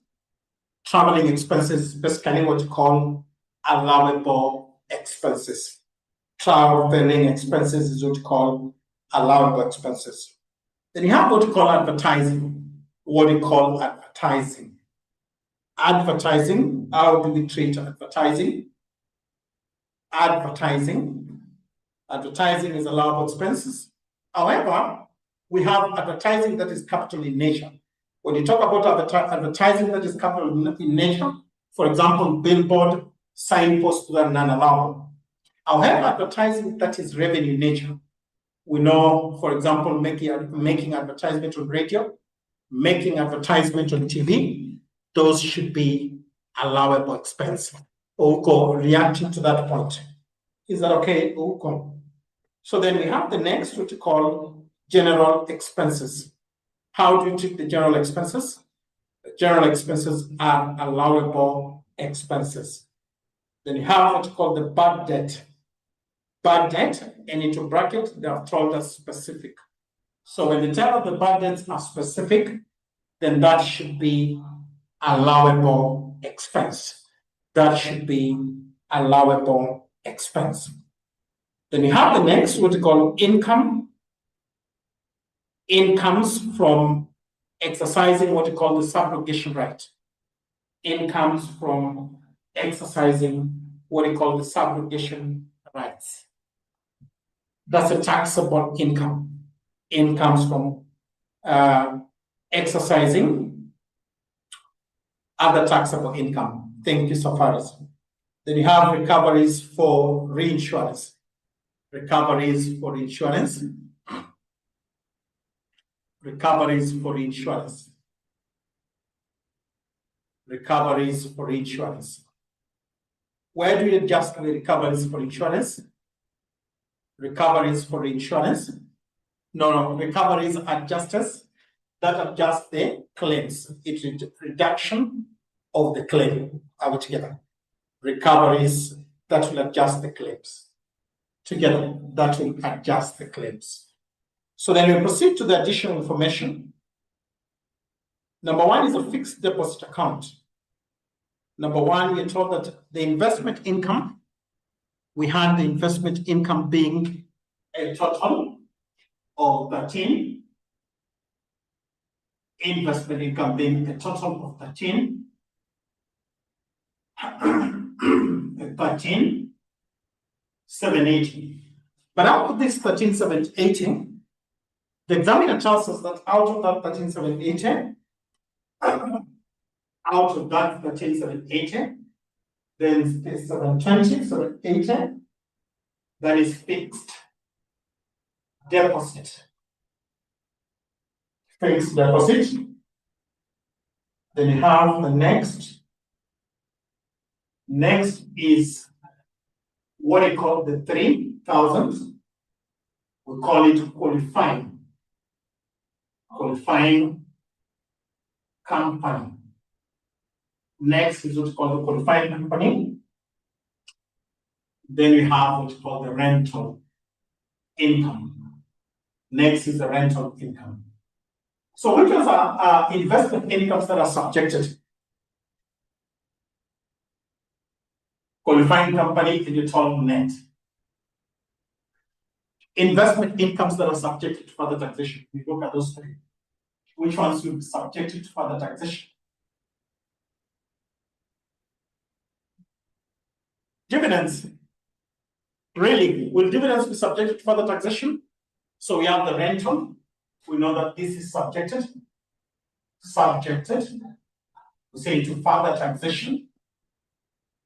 This will be subjected to further taxation. That will be subjected to what we call further taxation. So when you talk about qualifying, the fixed deposit, yes. Subjected, we say subjected to further, calling to further taxation. So what about the 3,000? That is qualifying, what you call the qualifying. We say that from qualifying company. Qualifying company. When you receive dividends from qualifying company, the 3,000. Dividends from qualifying company.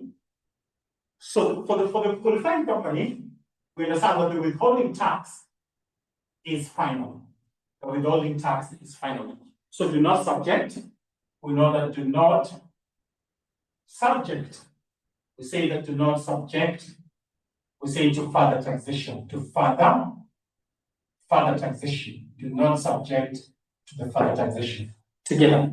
So we have fixed deposit because this is a limited company. If it's an individual, we don't subject. Fixed deposit for companies, we subject to further taxation. We have the rental income, we subject to further taxation. However, dividends from the qualifying companies, the withholding tax is final. We do not subject to further taxation. Together, we respond to the yes here together. Perfect team.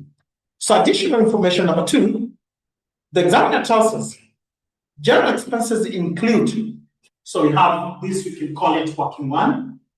So working 2, we have what we call the general expenses.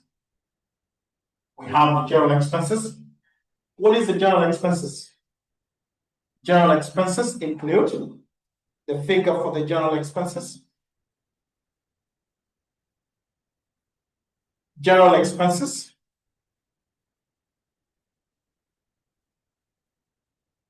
What is the general expenses? That is a figure of 84, 90. So make sure that this general expenses basically includes 900,000, which is 800,000 furniture and computers. So we less use fixed asset. That's 800. And then you have 1260. So what is the general expenses? If you less, these are capital. We call it capital expenditure. This is capital expenditure. So what is the general expenses? If you less that. What is the general expenses if you less that? 6430. Is it 6430? So for working three, we can have investment allowances. We have the investment allowances. So we have the computer,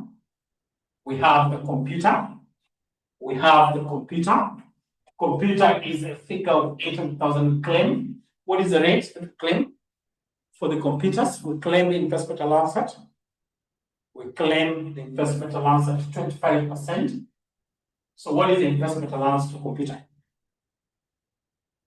Mary, computers, is it 10% or 25% for the computers? For the computer, Mary, computers is 25%. 25%. Is that okay, Mary? So that should be 200. Then you have the furniture and fitting. Furniture and fittings. We have furniture and fittings. So furniture and fitting, we have a figure. The figure was 1260 times 10%. So what is the investment allowance for furniture and fitting? Mary, are we together? Mary, if you're together, we'll respond to yes. So that is 126 together.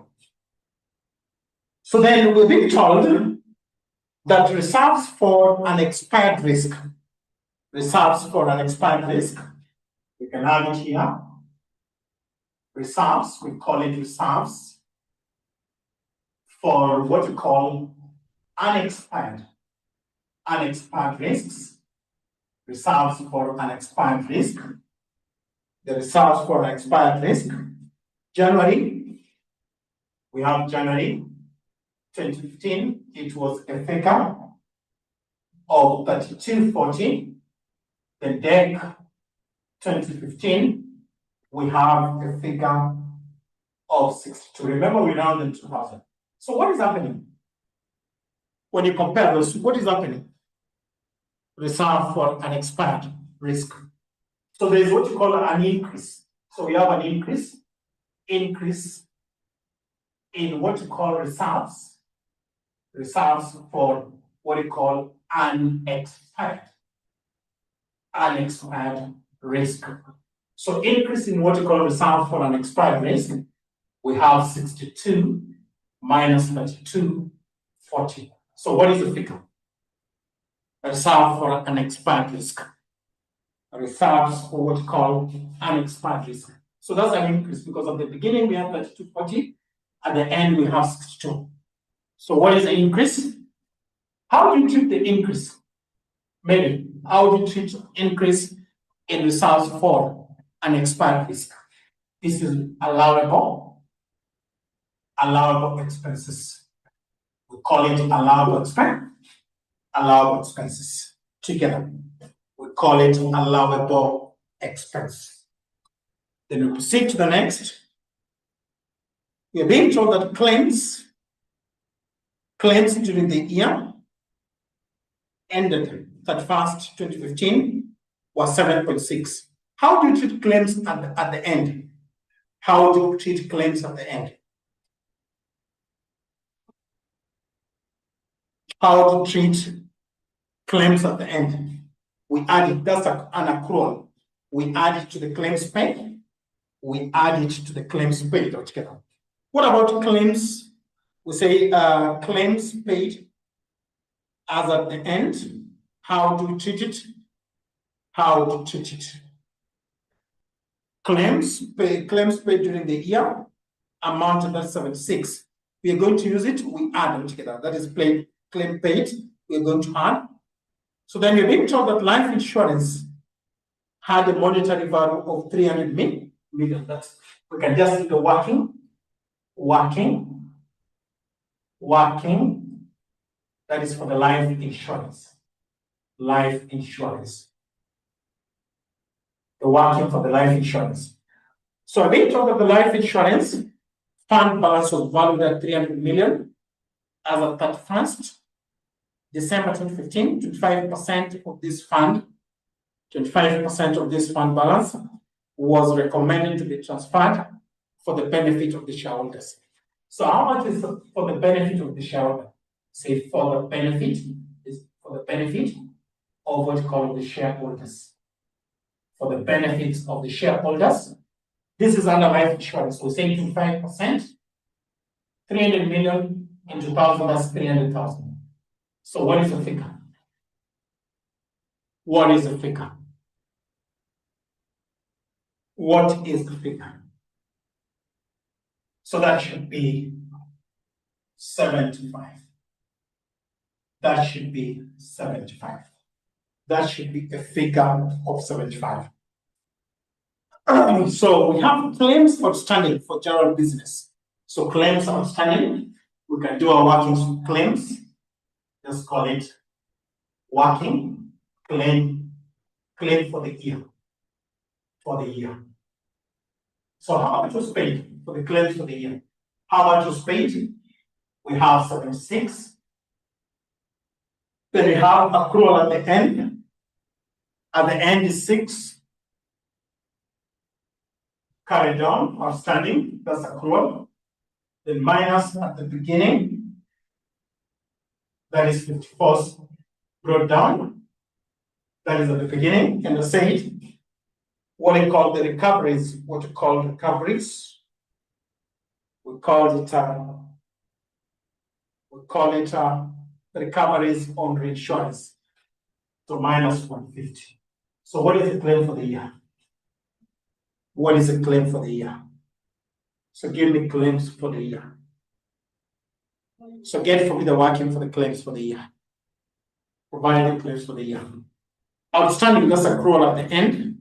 So we have a figure of 78. Okay. Are we ready now? Can we start the question? Is there anybody with a question on those working? Is there anybody with a question? Can we proceed now to the solution? Can we proceed to the solution? If we can proceed, we respond with yes. Can we proceed to the solutions? Perfect.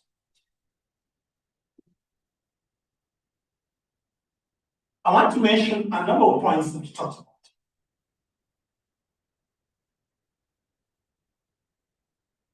We say that the two classes altogether. There's what we call general insurance and the life insurance. When it comes to taxation, we determine the taxable income separately. We determine what we call the taxable income separately altogether. So when we talk about taxation of insurance company, we have the life insurance and then we have the general insurance. So we say that we determine the taxable income separately, then we subject to taxation. So we say that Msanifu Insurance Company, call it Msanifu General, we call it the Msanifu General, Msanifu Insurance, call it Msanifu Insurance Company Limited, Insurance Company Limited. So Msanifu Insurance Company Limited. So we say the taxable income, what we call the taxable income,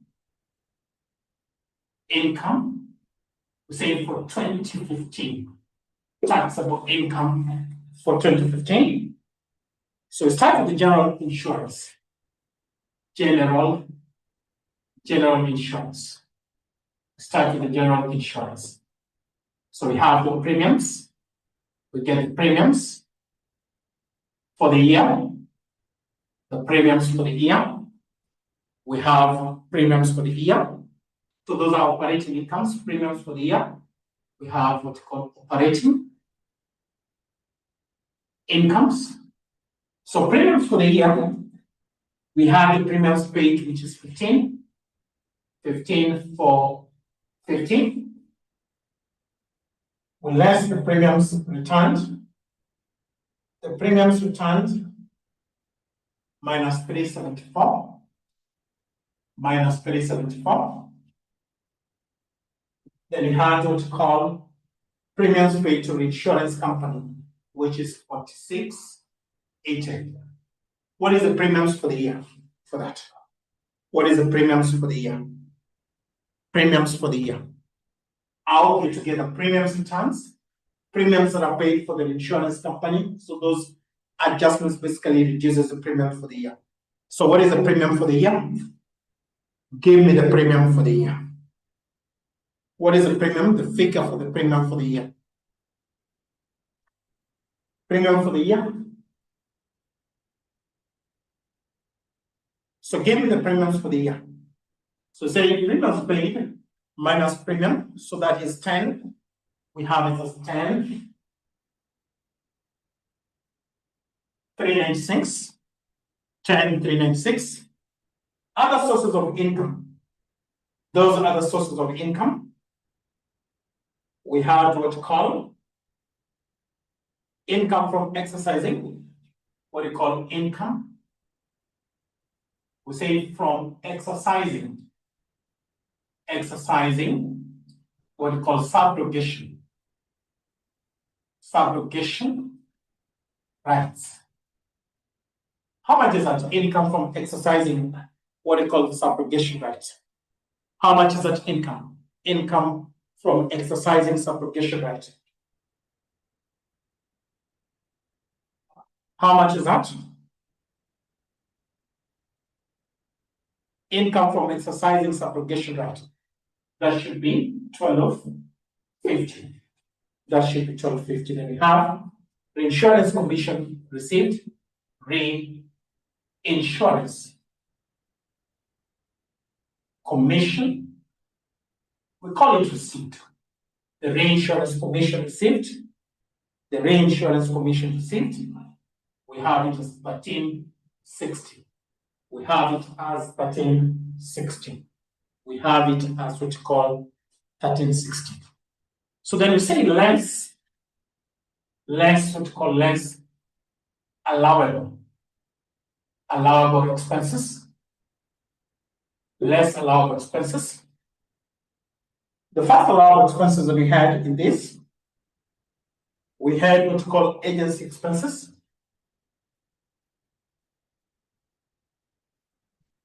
Expenses. How much was agency expenses? Agency expenses.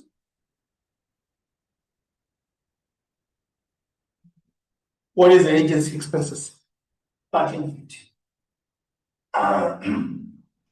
So then we have the next management. Management expenses. How much is the management expenses? Management expenses. That is 13. 13. So then we move to the next, what you call traveling expenses. What do you call traveling expenses? Expenses. What is the traveling expenses? Traveling expenses. Traveling expenses, that is 18.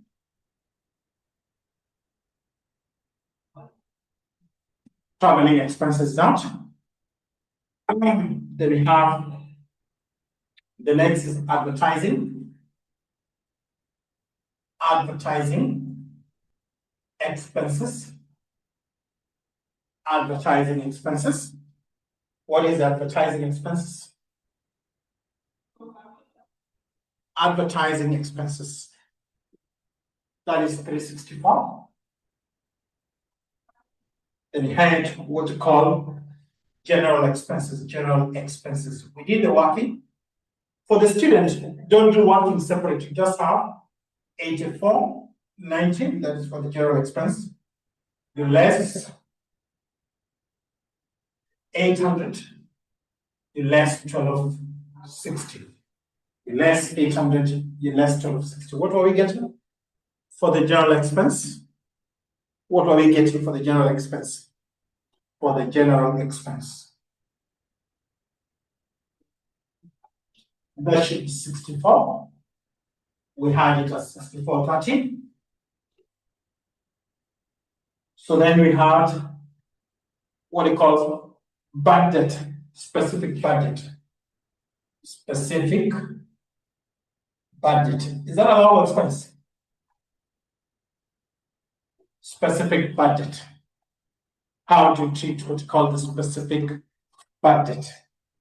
Specific budget. The figure, what is the figure for the specific budget?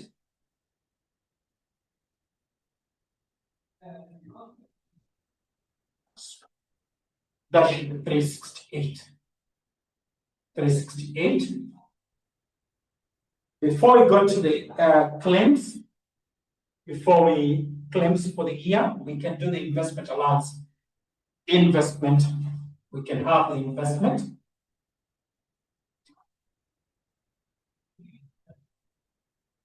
We can have the investment allowances. We can have the investment allowances. We have what's called computers. Computers, that should be 25% times 800. The figure is 200. Then you have furniture and fittings.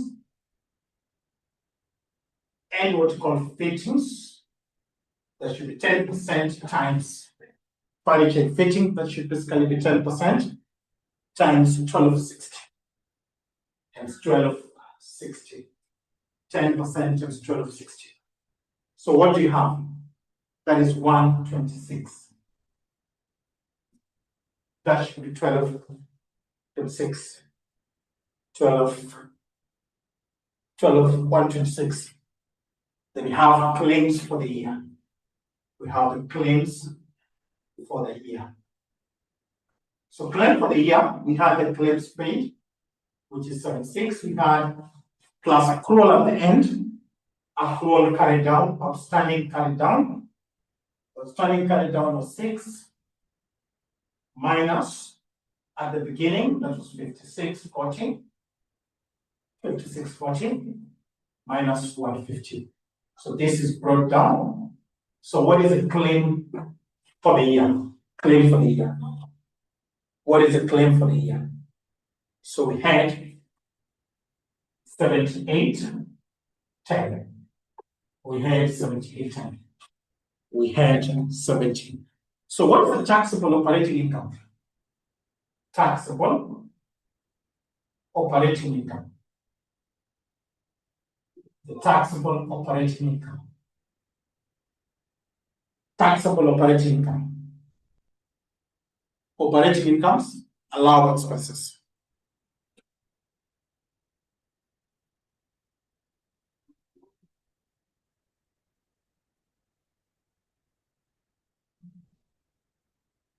Yes, reserves.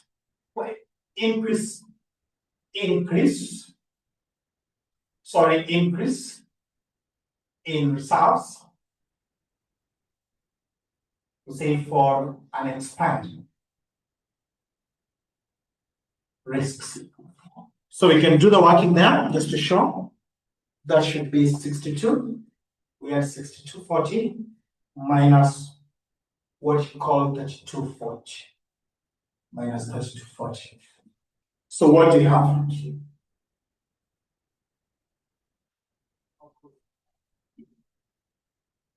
Increase in reserves for what you call unexpected risk. What is the difference? What did you get as difference? So that should be 29. So we have the taxable operating.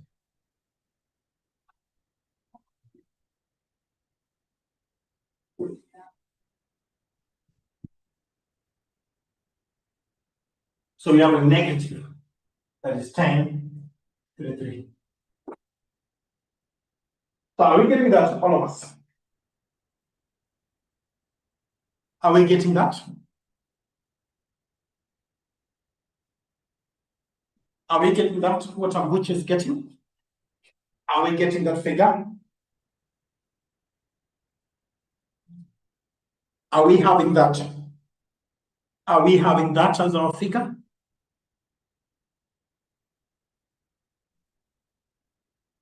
Negative, that's okay. So we had add other taxable investment income. Add other taxable investment income. Add what you call other taxable investment income. So we have the fixed deposit, what we call the fixed. This is interest from fixed deposit. Interest from the fixed deposit. The figure was 780. The figure was 780. Then we have what's called the rent income. So the rent income is a figure of 10. So what about total taxable income? Now the taxable income for this. So what is the taxable income? No, Buche. These are two different classes. You don't do that. Class, in taxation, you cannot take loss from business and do less from investment income. Is that true? You cannot take a loss from business and do less from the investment. Is that true? I've seen guys have gotten that. That is not right. Those are different classes of income. Loss from business, you cannot less together. You cannot less from the investment. So we have a figure of 10, 780. Understood. So that is for the general insurance. Are we together? That is for the general insurance. Perfect here. Yes, but these are two classes of income. Remember, this is a business. I've skipped which investment income? Which investment income? We say that from qualifying company, the withholding tax is final. Walter, when you talked about the qualifying company, we say that the withholding tax is final. What we call the withholding tax is final. We say that the withholding tax is final. The 3,000 from qualifying company, the withholding tax is final. So we don't subject it to further taxation. Together, Walter, the withholding tax is final, so we don't subject it to further taxation. So I want us to go to what we call taxable income for life insurance. Let me adjust the camera. Can I wrap this place or adjust? Can I wrap this? Are we done with this? Can I wrap this? Perfect, if I can wrap that.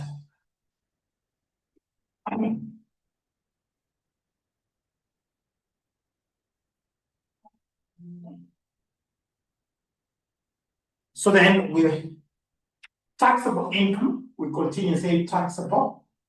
We call it the taxable income.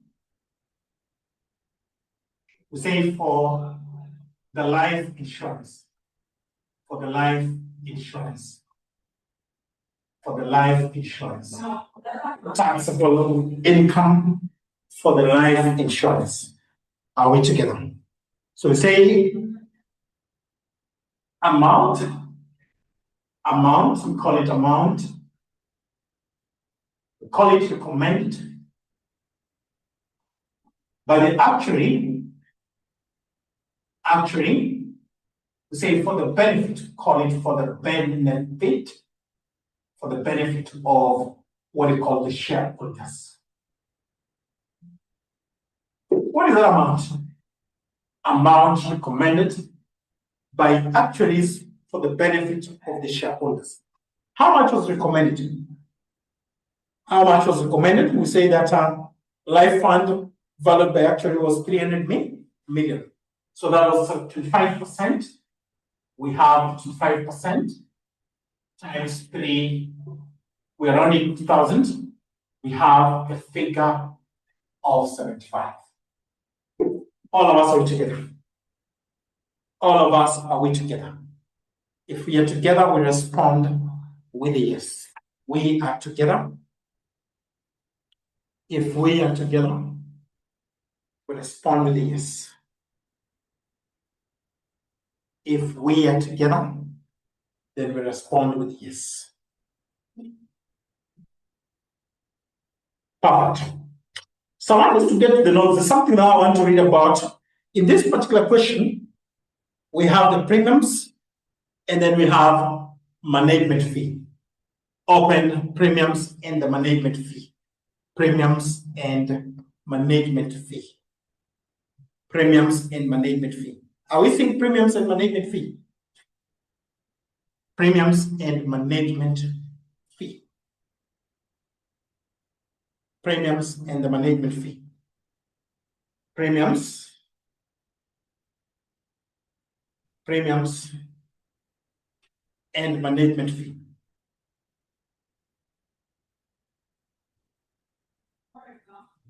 So what do you say about premiums when you have the premiums and the management fee? Premiums and the management fee.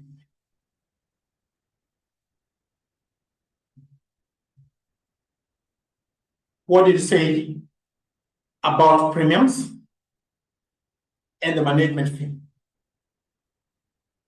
I want you to open that statement. That statement is very vital. Are you there? For the life insurance. Open that if you have that, so that people don't, so that somebody is not scared. Have we opened that part of the notes? Perfect. We say that the first taxable income, when you're on that part of the notes, we say amount of actually surplus, which is recommended by actually for the transfer to the life fund for the benefit of the shareholders. That is done. Yeah, that is done. So the second, we say that any other amount transferred for the benefit from life fund for the benefit of the shareholders. Then we say 30%, what we call 30%, what we call 30% of the excess. 30% of what we call of the excess management fee. 30% of what we call the excess management fee. 30% of the excess management and commission expense, which is above the amount allowed by the insurance. So the amount allowed by the insurance is based on amount allowed by amount allowed. We call it amount allowed by Insurance Act. It is based on the premium. How much is the premium? What is the premium? What is the premium in this particular question?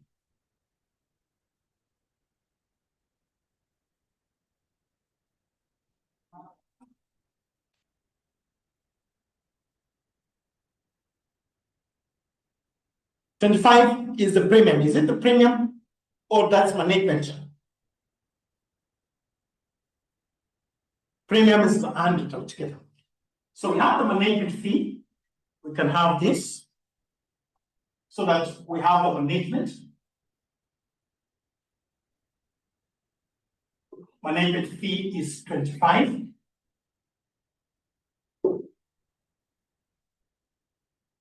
So then for the insurance, the amount excess, we know that net premiums. There's no adjustment to that net premium.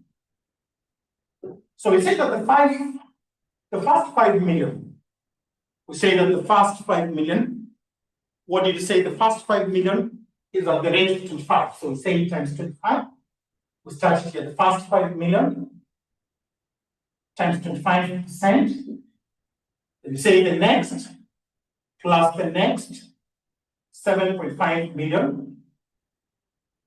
What is the rate for the next after 5 million? What is the rate? 22.5. 22.5%. Then we have plus the next 7.5. What is the rate? What is the rate? The rate is 20%. The rate is 20%. The rate is 20. Then we have the 10 million. Just say plus, we have the 10 million. What is the rate? The rate for the 10, the next is 17.5. times 17.5%. Then excess. Out of 100,000, what is excess?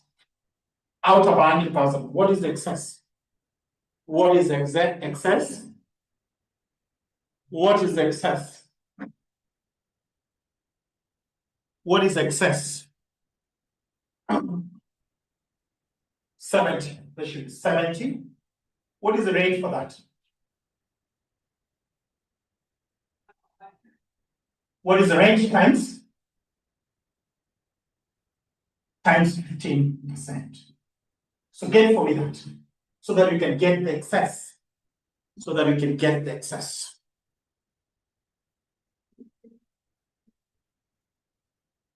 So get for me that.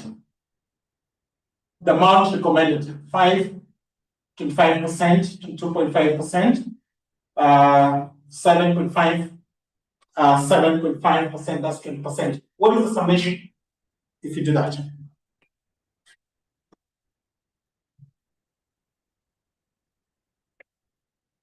Out of 100, the net premium, look at the net premium. What is the net premium?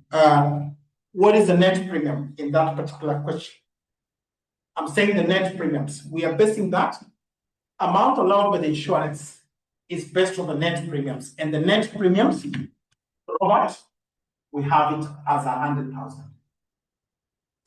100,000 together. Are we together? Perfect. So what is the figure that you're getting?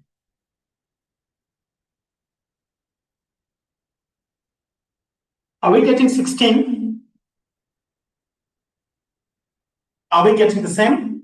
Somebody to confirm.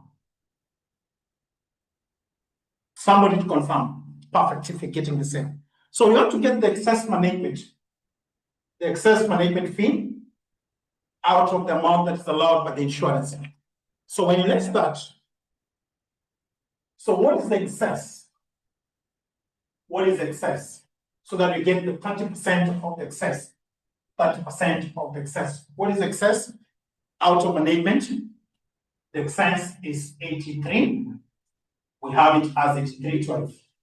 So what is 30% of that? Of the excess?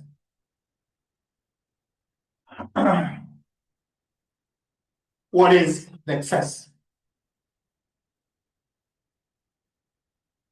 That is 24. 24, 94. 24.94. So from taxable income from life insurance. From life insurance. What is the taxable income from the life insurance?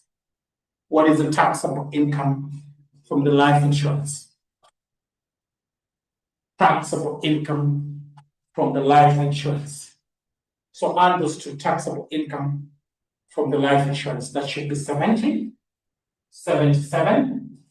So we have 77, 494.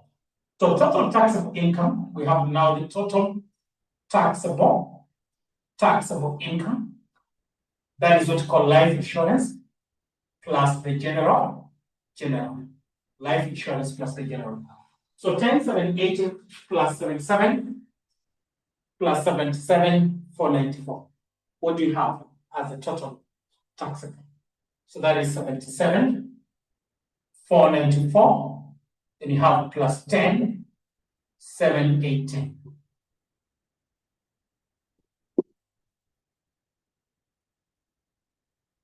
Plus 10, 718. So give me that. So that should be total taxable income. That's 88,274. Are we together? Aziz, are you in class? Aziz, are you in class?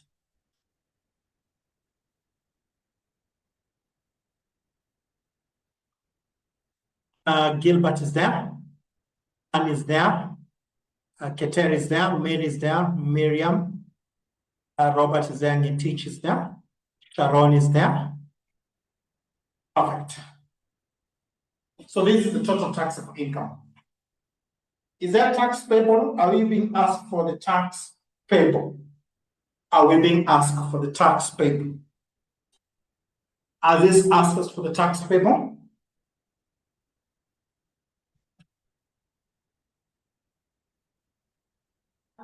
Has it asked for the tax payable or total taxable income? Total taxable income or the tax payable? No, so the tax payable is that. So it should be done with the insurance. Is that okay? Is that okay for the insurance? Are we together for the insurance? Are we together for the insurance? Is this done for the insurance? Understood. We are sorted.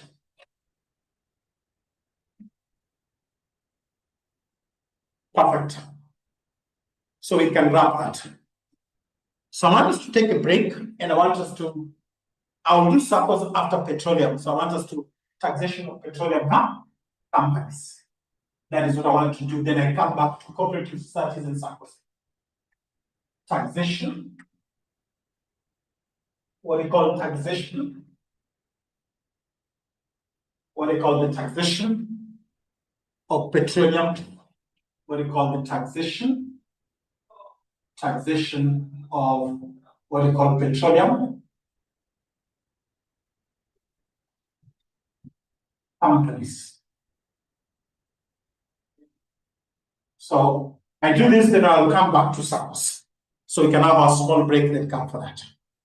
Together, we can have a small break, then we come back for that. Is that okay?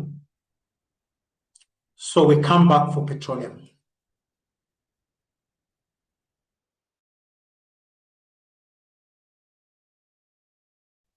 We can resume from where we had stopped. We can resume from where we had stopped. So we can resume from where we had stopped. Are we there? If you're there, we respond with a yes. Are we together?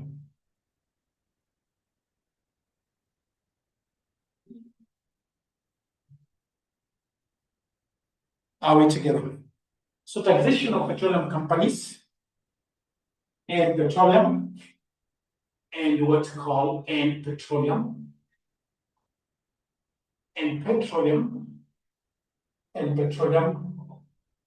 service subcontractors. So taxation of petroleum and petroleum service subcontractors. So we start with the petroleum companies. Petroleum, what do you call the petroleum companies. Petroleum companies. So very important in this specialist, taxation of specialist. So we start with the terms, what do you call terms? We say used, terms that are basically used in petroleum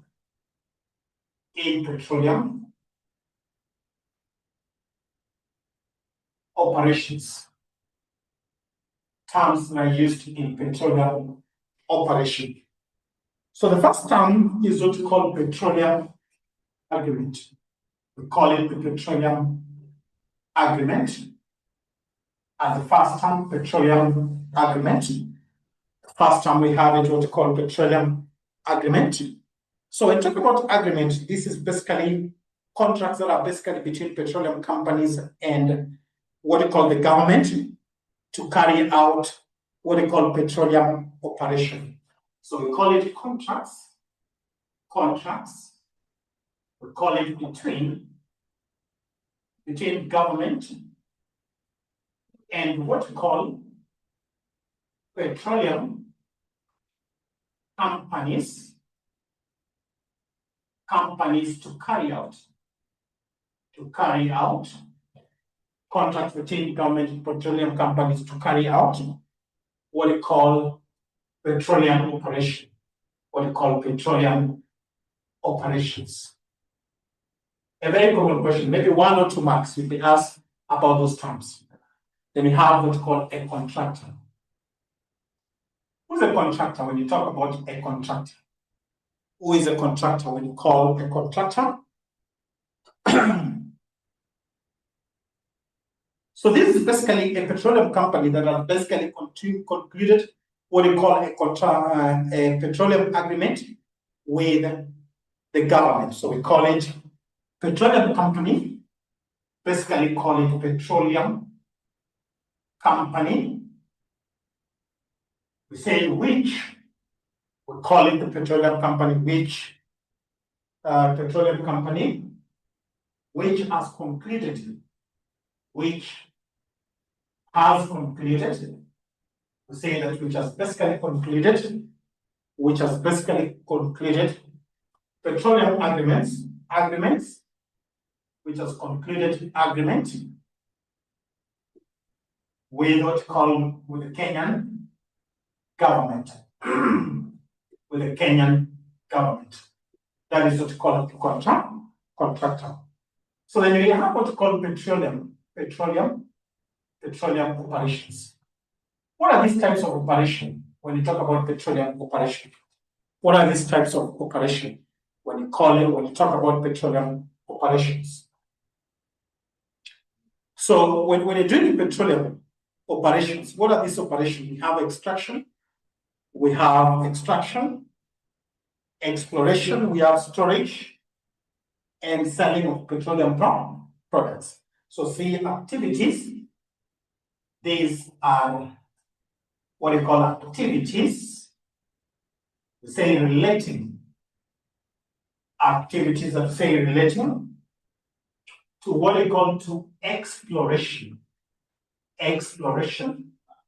activities that we know relate to exploration, extraction,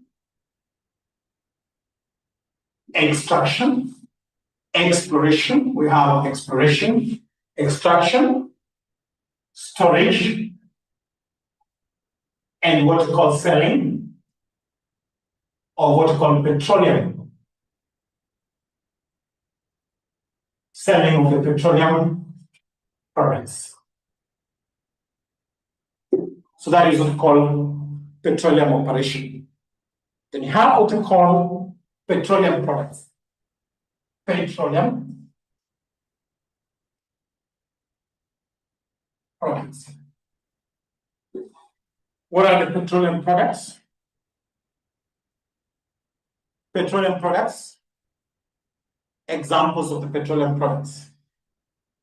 So we have the mineral oils, what we call the mineral, one of the petroleum products is what you have as a mineral oil.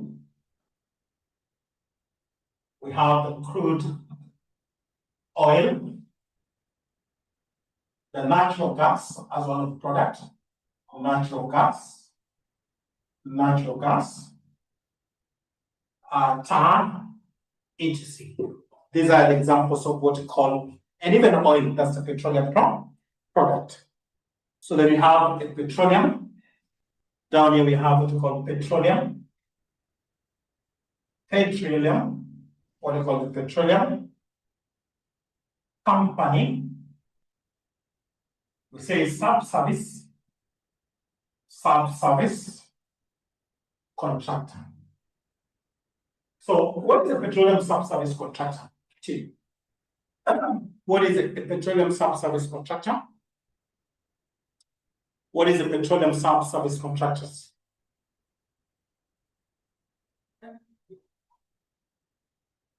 Number one at the back of the mind, it is when you talk about petroleum sub-service contractor, it is considered what you call a non-resident. Are we together? It is considered, I'm adjusting that. Let me see.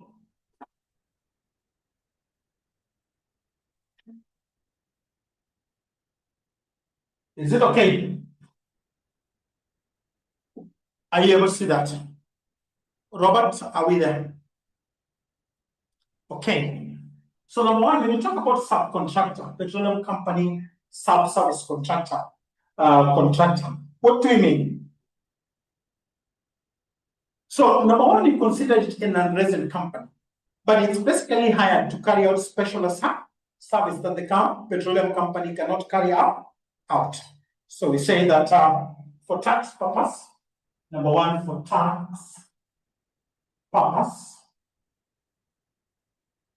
it is considered, we know that for tax purpose, it is basically considered a non-resident. It is basically considered what we call a non-resident company. For tax purpose, we basically consider it as a non-resident company, contracted by a petroleum company, contracted, you secure the services to carry out what we call specialist, what cannot be done by the petroleum company, contracted by petroleum company, by what's called the petroleum company, by the petroleum company. We say to carry out, we say to carry out what we call specialized, to carry out specialized, to carry out what we call specialized. We say to basically carry out specialized petroleum operation, what we call specialized petroleum operations, to carry out what we call specialized petroleum operation together. So basically we're saying that when you talk about petroleum service contractors, number one, at the back of your mind, you need to understand that we consider them a non-resident companies altogether. But they're basically hired by the petroleum company to basically carry out what we call specialized petroleum operation. Is that at all our way together?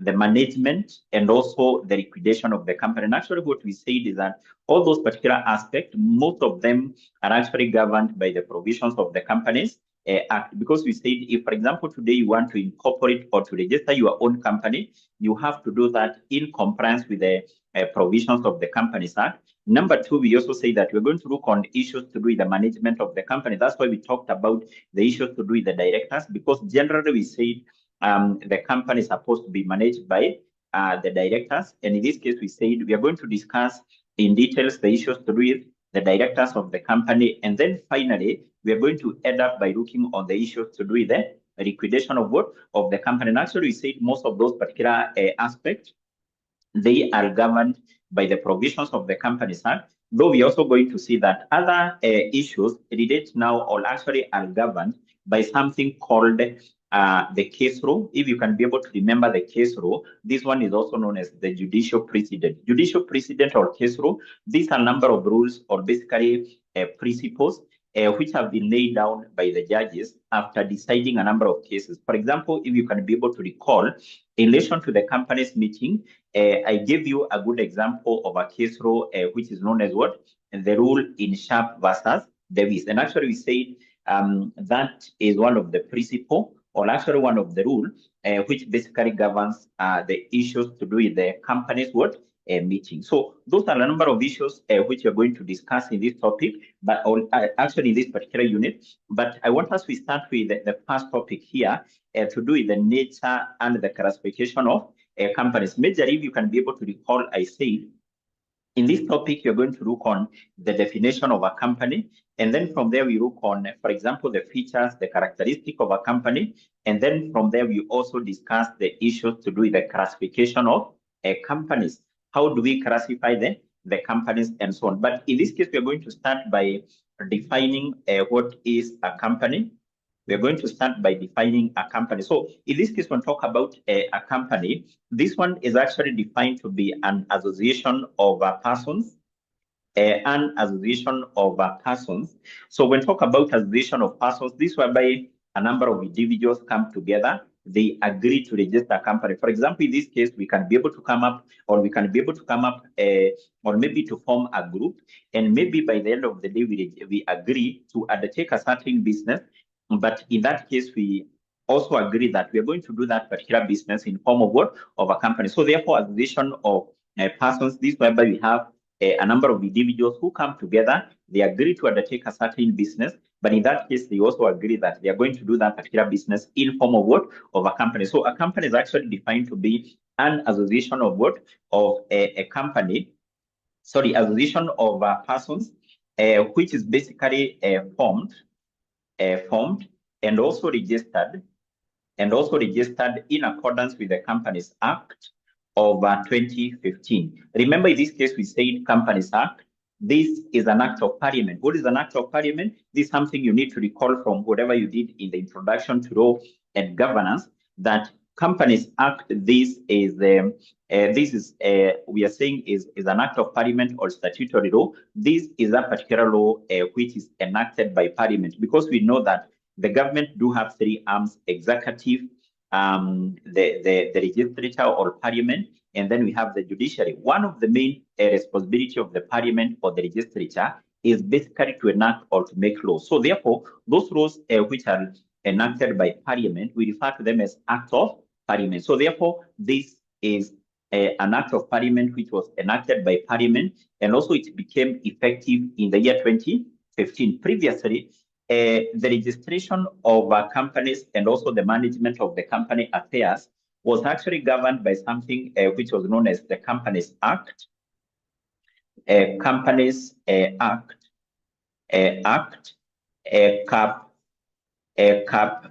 486. But this particular Act of Parliament has already been repealed,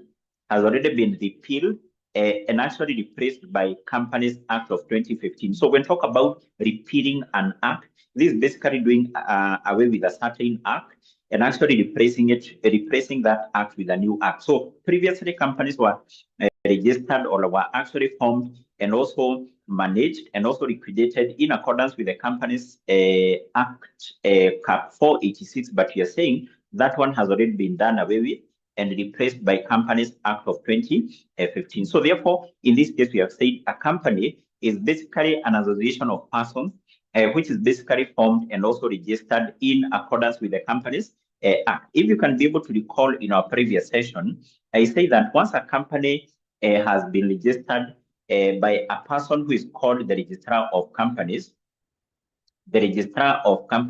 so in this case, a company is regarded to be a legal person. A company is actually regarded to be a legal person, or actually a company is regarded to be a legal entity. What does that mean? It basically means that once a company has been registered with the Registrar of Companies, a company is always regarded to be a legal entity or to be a legal person. So meaning that a company do have the same status just like you as an individual. That's why maybe from financial accounting, from financial reporting, you know, companies must pay tax to the government. Also, if you have done PFT, you know that a company has to pay tax to the government, because a company is recognized to be a legal entity. Also, as you are going to see, companies do have the capacity to own property. So just like you as an individual, a company do have the capacity to own property. On the other hand, a company just like you as an individual, a company can be able to enter into what? Into contract. So therefore, it is important to note that once a company has been registered with the Registrar of Companies, a company is actually regarded to be a legal entity or to be a legal person.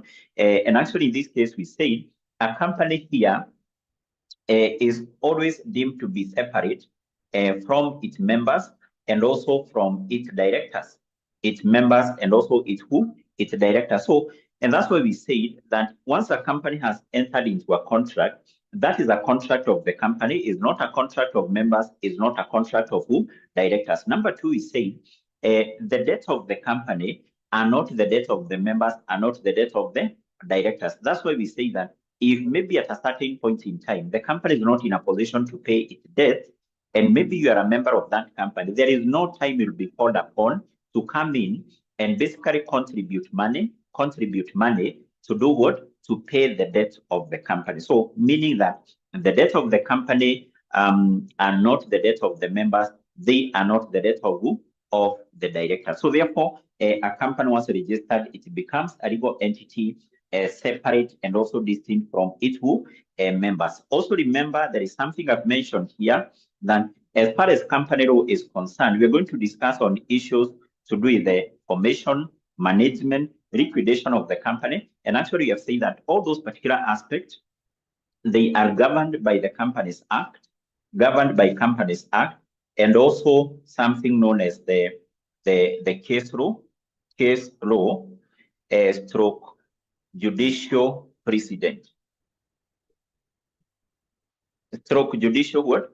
Precedent. So in this case, remember you have said that judicial precedent or case law, these are those particular rules or principles which the judges will come up with after deciding certain what cases. And actually, those particular rules and principles, we are going to come across a number of them. Like I mentioned about the rule in Sharp versus Davis, something called the rule in Trevor's case, and so on. So we're going to come across a number of case law or basically a number of judicial precedents. So next, I want us to look on basically the features or basically characteristics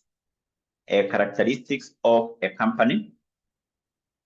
So once a company has been registered, a company do have which features or basically which characteristics. So maybe you can start with the first one, which we have already discussed here, and that is something called the separate legal personality. The separate legal personality. Separate legal personality means what? It basically means that once a company has been registered, a company we are saying becomes a legal entity, which is basically separate and also distinct. Distinct means different from its members. A company is always viewed from a legal perspective, from a law point of view, to be separate from its members. The company is not regarded to be the same with its members. Remember, something like partnership business is always viewed to be the same with its partners. And that's why if, for example, you can be able, maybe for those who have done public finance and taxation, you know that a partnership business itself is not supposed to pay tax. So any profit which is reported by the partnership business is distributed among partners, and then it is the partners who pay tax to the government. But the partnership business is not required to pay what? A tax. So therefore, once a company has been formed, a company becomes a separate legal, or actually becomes a legal entity, which is separate and also distinct from its members. The other characteristic or the other feature of the company, we say, a company is basically a voluntary association. Is a voluntary association. Remember, in this case, in our definition here, we have said a company is association of persons. Association of persons. This whereby a number of persons, a number of individuals come together. They agree to do what? To form or basically to register a company. But definitely, there is no way you can be forced to become a member of a company. So that's why we are saying a company is a voluntary what? Is a voluntary association. The other feature or the other characteristic of the company is something called the contractual capacity. Contractual capacity. Contractual capacity basically means that once a company has been registered with the Registrar of Companies, the company do have the ability. The company has the ability to enter into contract. To enter into contract. The company, just like you as an individual, has the capacity to enter into a contract. It's also important to note that those particular contracts which are entered into by the company, they are not contract of the members. They are not contract of the directors. They are not contract of the members. They are not contract of who? Of the directors. And actually, in this case, it's also important to note that the contracts which are entered into by the company, they are entered into by the company's agents. So anytime a company wants to enter into a contract, because a company essentially is an artificial person, then the company itself does not have the capacity to enter into contract. Any contract of the company is usually entered into by the company directors. If you are a director of the company, you are the one to sign or to enter into a contract on company's behalf. You are an agent of the company, and therefore you enter into a contract on behalf of the company. But those always the company is bound by that contract. The company is bound by that contract. So, but in this case, we have said once a company has been registered, the company do have something called the contractual capacity. Number 4, we have something called the perpetual the perpetual succession, in other terms, this one is known as permanent existence. A permanent existence. Permanent existence. Permanent existence means what? It basically means that the life of the company is continuous. The life of the company is continuous. Basically, what that means is that if something happened to a member or basically a number of members of the company, that do not in any way affect the life of the company. Like maybe if, for example, we come together, we form a company, then we say that the life of that company is continuous. If maybe something happened to one of us and that, or actually something happened to one of us, and that person maybe leave the company, he ceases to be a member of that company, that do not in any way affect the life of the company. It's not like in case of a partnership business, whereby we know if maybe there is retirement, there is death, there is maybe there is incapacity of one of the partner, that can lead to the dissolution of the partnership. So in a company, something happening to a member, like death, one of the member dies, maybe one of the member becomes of unsound mind, one of the member, for example, is declared bankrupt, that do not affect the life of the company. That's why we are saying the life of the company is always what? Continuous, or the life of the company is not affected by something happening to a member, or basically a number of members. So next, we look on the other feature, which is number 5. The other feature, which is number 5, and that is limited liability. Limited liability.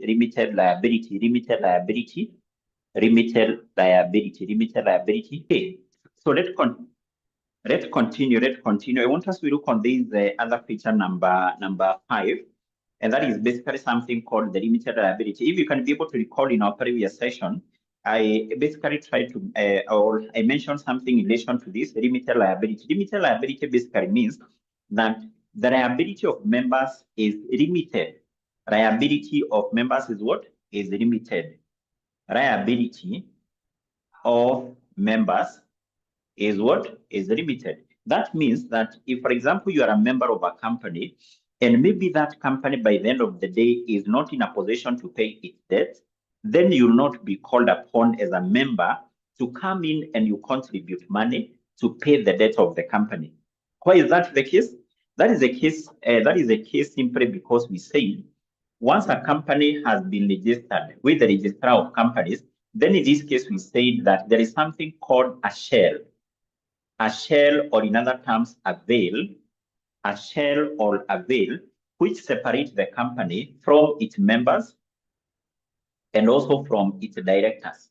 So a company is always viewed to be separate from its members, from its directors. So because we have this veil, or that particular word, shell. So meaning that the debt of this company, the liabilities of this company are not the liabilities of members. Equally, we are saying any contract of the company is not a contract of who? Of the members. And therefore, by saying that the liability of members is limited, it basically means that if this company at any given time is not in a position to pay its debt, then there is no way the members will be required to come in, contribute money to pay the debt of what? Of the company. The debt of what? Of the company. But we are going to see later on that if, for example, you have been issued with the shares, of this company, but maybe you have not fully paid for your shares. Maybe, like, for example, you have been issued with 10,000 shares, and maybe each share was issued to you at a price of 20. It basically means that you needed to pay an amount of how much? You needed to pay an amount of 200,000 as far as those particular shares are concerned. You need to pay 200,000 as far as these particular shares are what? Are concerned. But let's assume in this case, you have only paid maybe 150,000. You have only paid 150,000. So it basically means that if this company now is not in a position to pay its debt, then you can be required as a member of this company to come in and you pay the balance. So how much amount have you not paid here for your shares?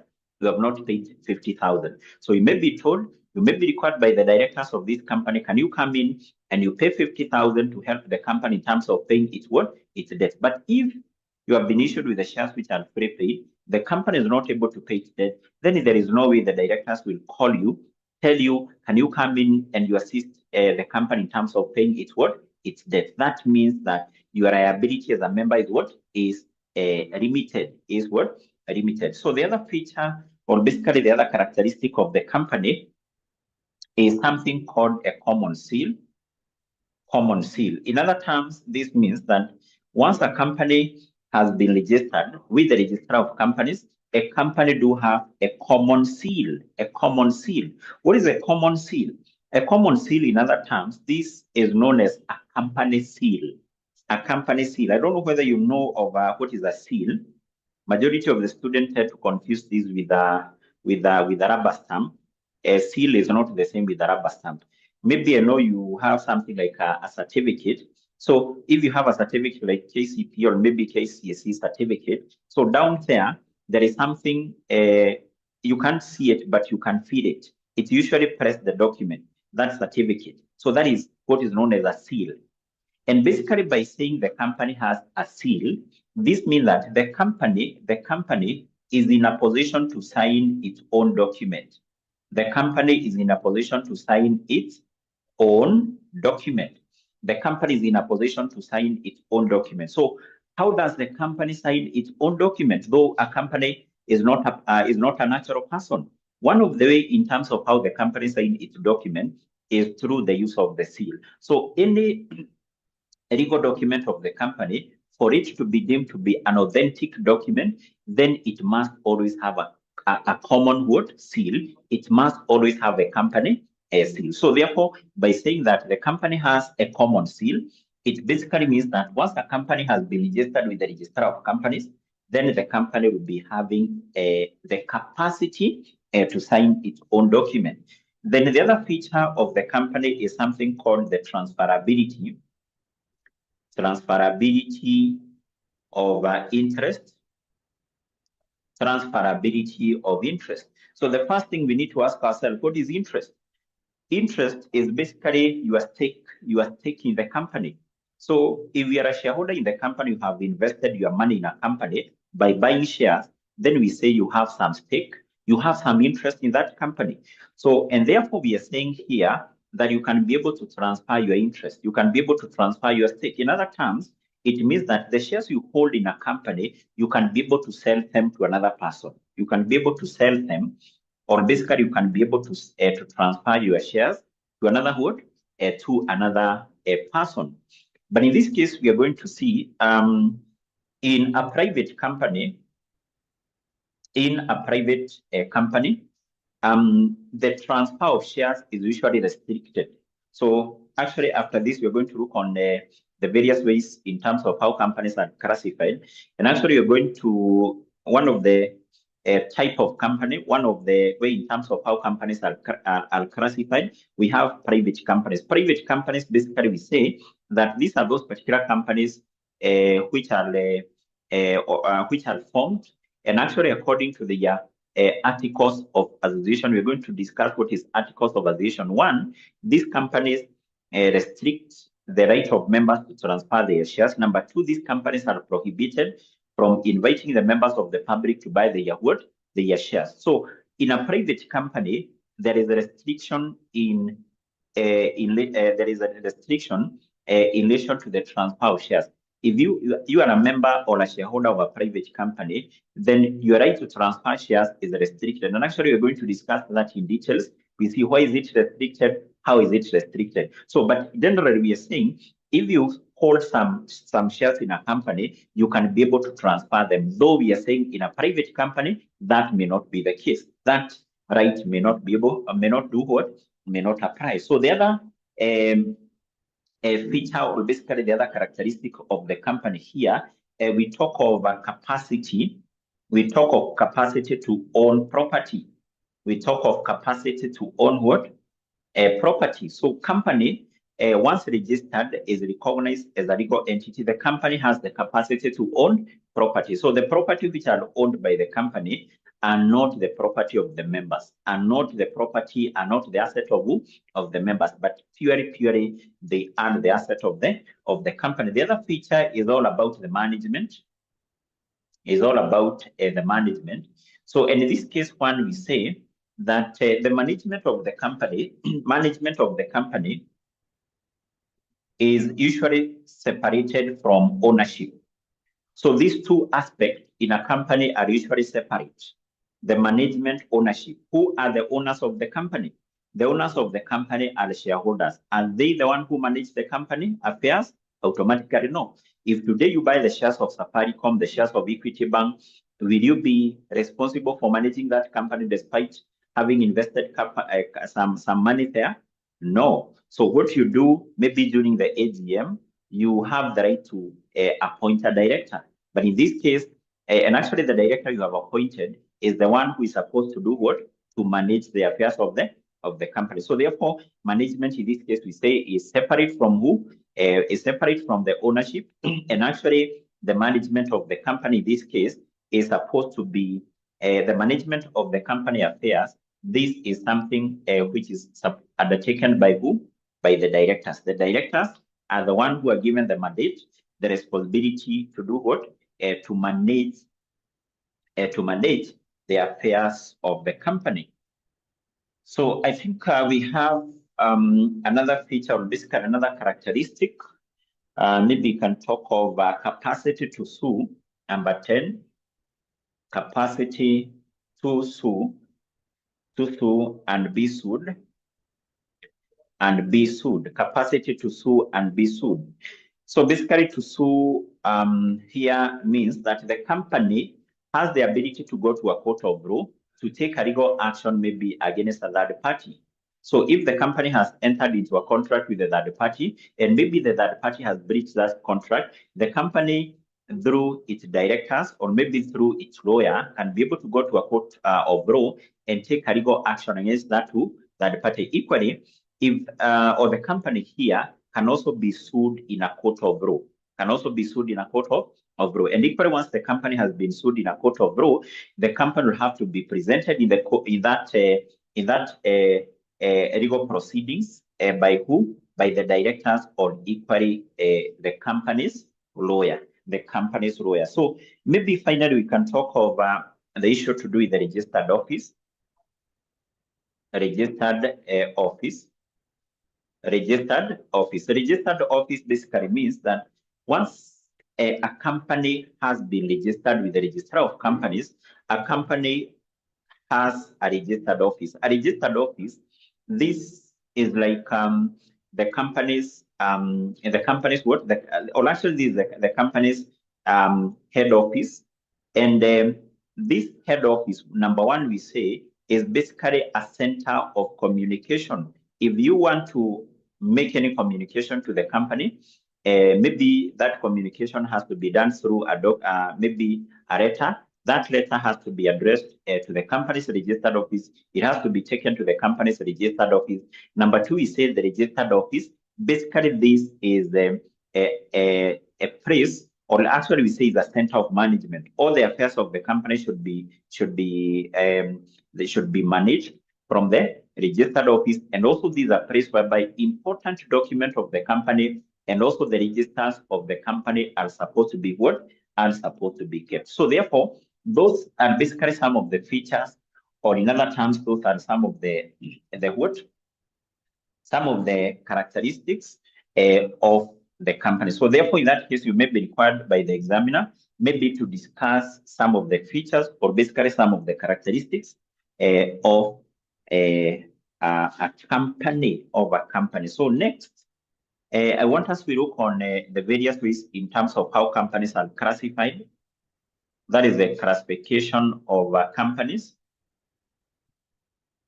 Classification of companies.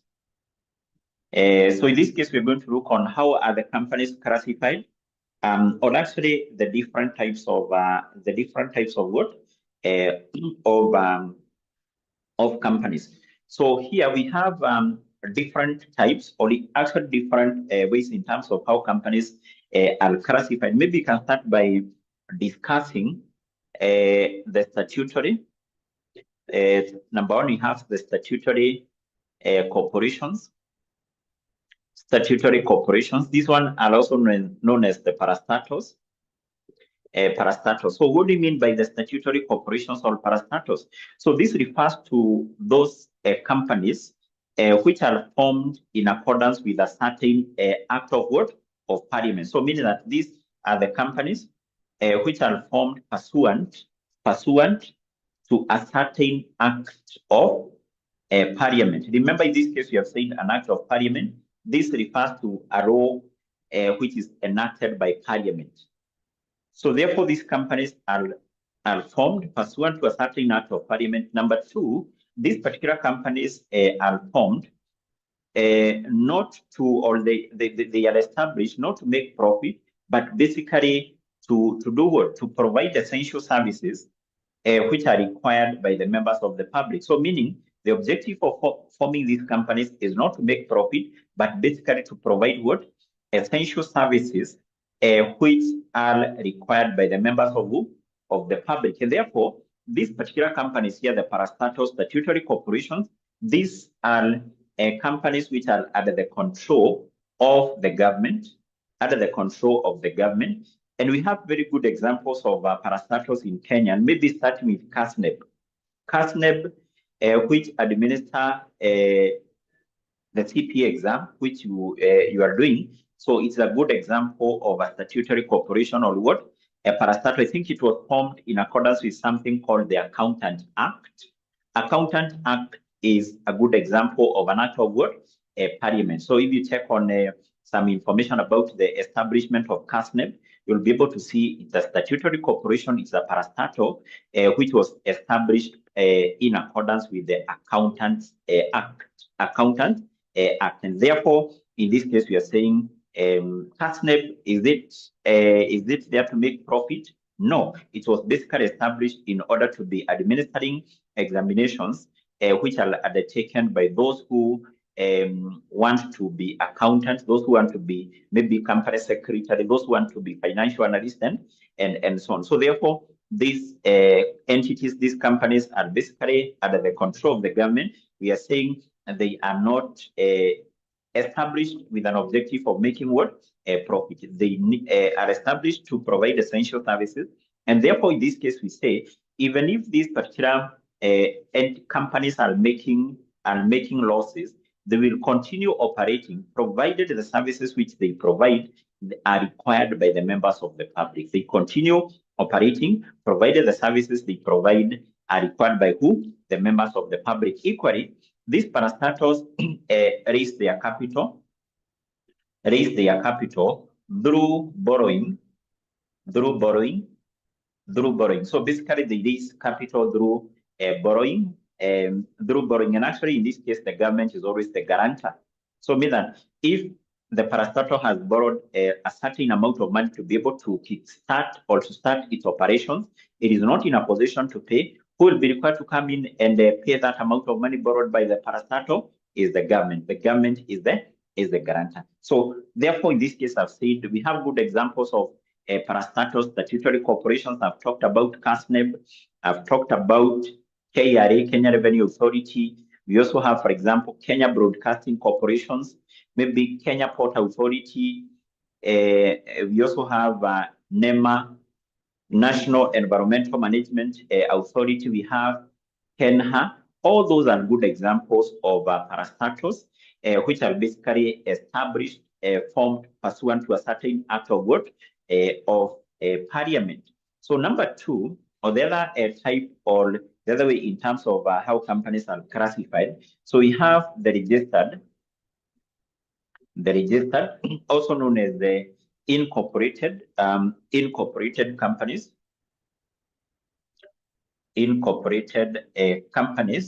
So when talk about the registered or incorporated companies, this refers to any company which is registered and also formed in accordance with the Companies Act of 2015. So any company which is registered and also formed in accordance with the Companies Act of 2015, we refer to that as a registered or incorporated company. Now, generally, these are the common types of companies which are formed by individuals. And so therefore, these are common types of companies which are formed by individuals. If, for example, today you want to form your own company, most of the cases you'll be registering a private company. A private company is a registered or incorporated company. Number two, these particular companies, they are supposed to be registered with a person who is called the registrar of companies. Registrar of companies. And actually nowadays, for you to be able to incorporate, to register your own company, nowadays you do that online. You log into eCitizen, and actually you start the process of registering your own company. You do that purely online. You don't have to go to the office of the registrar of companies. You make the application, the reservation of the company's name. You make all the applications for the registration of your company through the online platform, which is called eCitizen. So once a company has been, or this company has been registered with this particular person here, the registrar of companies, he will issue something called the certificate of incorporation. A certificate of incorporation. So this is a certificate which is ordinarily issued by the registrar of companies as a conclusive evidence that the company has been able to comply with all the legal requirements, with all the requirements under the Companies Act, as far as the registration is concerned.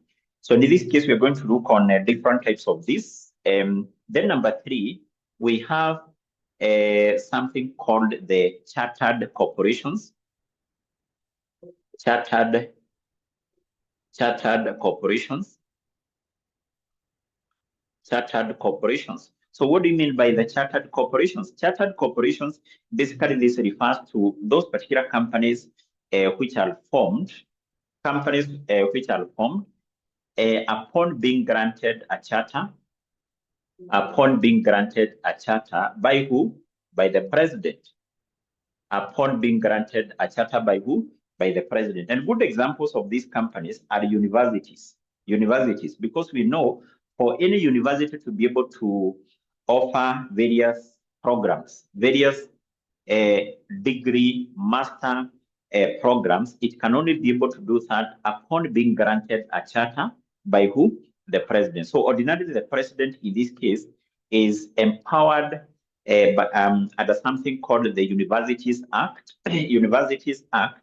To be able to grant a charter to any university if the president is of the opinion that such a university will be able to assist the country in terms of development of education and maybe certain skills. So he can go ahead, grant a charter, maybe to such university. So therefore, these are those particular companies which are formed upon being granted a charter by who? By the president. We are saying the president is empowered to do that under something called the Universities Act. So number four, we can proceed and look on the other type of company, that is the private company. So private company, maybe first of all, I can mention that this is a type of a registered company, or basically falls under registered company. By saying it falls under registered company, what does that mean? It basically means that this is a company which is formed and also registered in accordance with the Companies Act of 2015. So that's why we are saying it is a type of a registered company. How do we define a private company? So a private company is actually defined under Companies Act, is defined under Companies Act of 2015. And how is it defined? How is it defined under Companies Act of 2015? How do we define this company here? So a private company, if you go to the Companies Act, so this one is defined to be a company. We say a private company is a company which by its articles of association. So basically, I hope you can be able to recall from whatever you did in introduction to law and governance. I hope you can be able to recall what is the articles of association. Can you be able to recall what is articles of association? Anyone who can be able to recall? Dagote John, Mary, can you be able to recall what is articles of association? Who can be able to recall what is articles of association? Null, Walter, who can be able to recall? What do you mean by articles of association? Articles of association. So if you can be able to recall, I think in introduction to law, you are told that once a company has been registered, generally a company has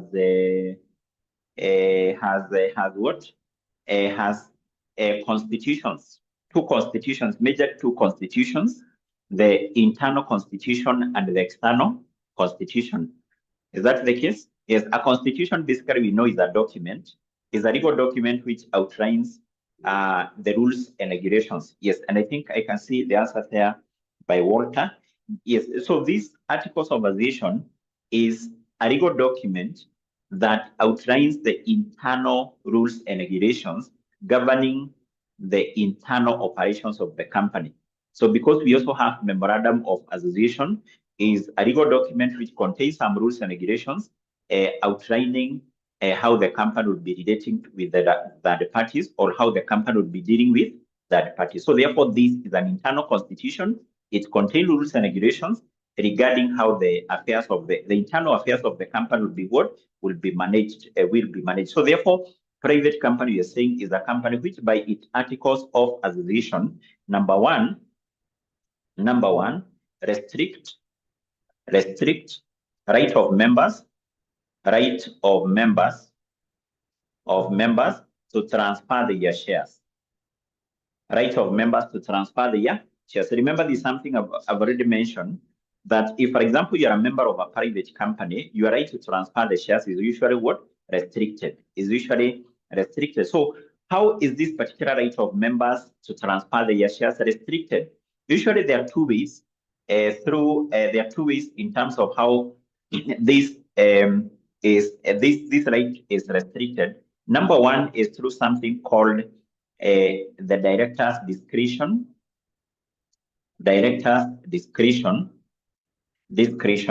and through something else known as the pre-exemption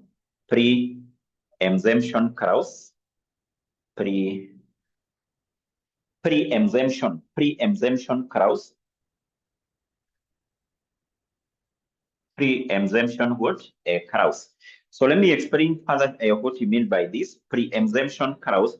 So basically, this is a clause which is contained in this document. A clause is the same with a provision. Is the same with a provision or a paragraph. So these are clauses contained within the articles of association, and basically it requires that if, for example, you are a member of a private company and you want to transfer your shares, you can only transfer those shares to the existing members.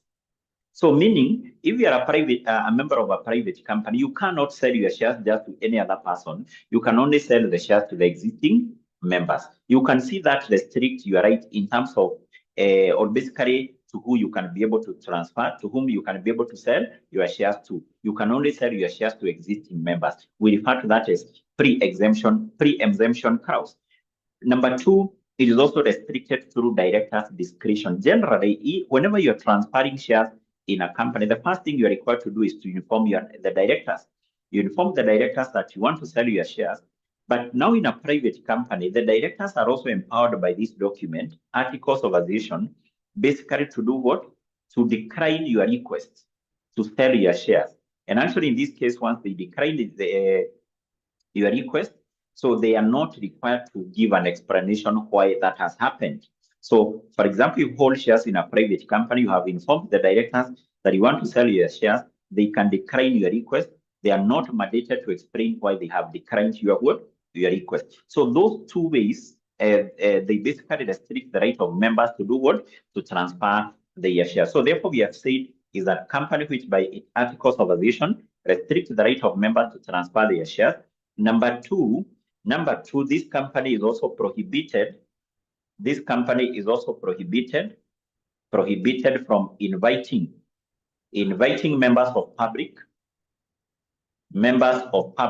to buy its shares. Prohibited from inviting the members of the public to buy its shares. What does that mean? It basically means that if a private company wants to issue shares, maybe in order to raise additional capital, such a company can only be able to do that by issuing shares to the existing members. If we are members of a private company, so and our company wants to raise additional capital, there is no way that company will invite the members of the public to buy the shares of the company. In other terms, this company cannot be able to issue shares to the members of the public. It can only be able to issue shares to us. So that is basically maybe we can talk about the feature of a private company. And finally, we can say that this company here, that is the private company, the private word, and the private company basically limit the number of members, limit the number of members to 50. Limit the number of members to 50.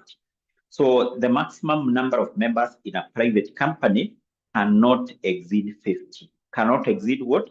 50. And therefore, it is also important to note that this company, according to the Companies Act, it requires a minimum of one person. Today, as an individual, you can be able to register to incorporate your own company.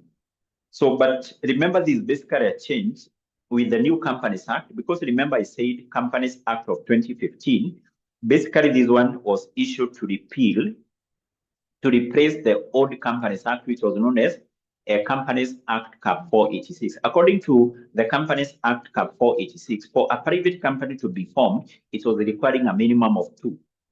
But now, according to the Companies Act of 2015, if you want to register a private company, just require one person. As an individual today, you can be able to register your own company. So therefore, this company requires a minimum of 1 and a maximum of 50, and a maximum of 50. Yes. So that is what is important for you to know. But remember, in this case, you have said that this is the definition of a private company. So if you come across a question in an exam, you're told, define a private company. You say a private company is a company which, by its articles of association, AOA, basically restricts the right of members to transfer shares, prohibited from inviting the members of the public to buy its shares. And number 3, it also limits the number of members to 50. Limits the number of members to who? To 50. Then, in this case, I think in our discussion here, I've been able to do what? To maybe talk about, to mention some of the features of a private company, some of the characteristics of a private company. A private company is required to have a minimum of 1 member. I think I've already mentioned that. And equally, a private company is also required to have a minimum of 1 director. Remember, we have said the responsibility of the director is to manage the affairs of the company. It's also required to have a minimum of 1 director. Number 2, we have said the number of members is restricted to 50. These are now some of the features. Number 3 is that this company also restricts the right of members to transfer the shares. And I think I've explained that in details, how that happens. How is the right of members to transfer the shares restricted? And also this company, we say, it can be able to commence business upon incorporation. Upon incorporation. Remember, we have said that once a private company is to be formed, it must first of all be registered with the registrar of companies. So once it is registered with the registrar of companies, then the registrar will issue that company with something called what? Certificate of incorporation. We are saying this company, once it has been registered, it is able to start the operation. It is able to start what? Operation. But as we are going to see, there is another company which is called public company. For the public company to be formed, or actually to be able to start operation, it must be able to acquire another certificate known as trading certificate. Other than acquiring a certificate of incorporation, it must be able to apply and also acquire another certificate known as what? A trading certificate. We are going to discuss in details what is a trading certificate when talking about the public what? The public company. So I think those are some of the features, some of the features of this particular what? this particular company here. Yes. So someone is requesting we can take a short break, and I do agree with that one. So I want us to take basically a short break, and then once we come back, we are going to look on the other types of companies. We also maybe look on some of the differences between like the private company and the public company. And then from there, we're going to look on something called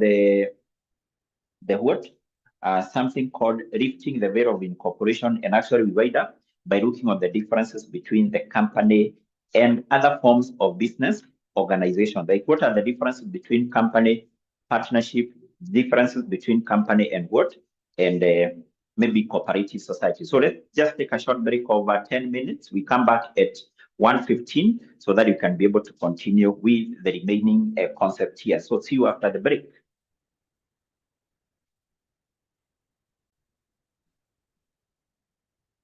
Yes. So in this case, we have said for the company to be, or public company to be issued with this particular certificate, it must be able to raise minimum amount of money, which will help the company to pay for any asset which was acquired by the company, to provide the company sufficient working capital. Number three, to pay the preliminary expenses. Preliminary expenses is something you know from FR. These are expenses or the costs which are incurred by the company during the incorporation. If today you are registering your own company, there are some costs you incur. For example, there is an amount of money you pay to the government, around a minimum of 11,000. You may also, for example, register companies through, for example, a lawyer will charge you some fee. So all those particular expenses you incur when incorporating a company, we refer to them as preliminary expenses. So therefore, minimum subscription is that minimum amount of money which a company should raise through the issue of shares to the members of the public, and which will be enough to help the company to pay the preliminary expenses. Number two, to do what? To provide the company sufficient working capital. Number three, to pay for any asset or basically property which was acquired by the company. Now, once the company is able to raise that amount of money, it has to notify the registrar that we have been able to raise the minimum amount of money which is required for us to be able to start the operation. The registrar will then proceed, issue the company with a trading certificate. That is the only time a public company should be able to do what? To start its operation. But until such time, this company cannot be able to do what? To start operating. So that is basically the definition of a public company. So before we look on any other type of company, I want us maybe we discuss on some of the differences which exist between these two companies, because generally these are the two types of companies which are registered by individuals. The two main types of companies which are registered by individuals to do business. So which differences exist between these two companies? The differences between private and a public company. One of the differences is regarding the number of members. So a public company, this one we have said must have a minimum of 1 and basically a maximum of 50 members. So a public company is required to have a minimum of 7 and no upper limit. No upward limit. So mean that this company can have as many members as the company wishes. There is no limit regarding the maximum number. So the other difference is that this company is required to have at least 1 director, but this company is required to have at least 2 directors.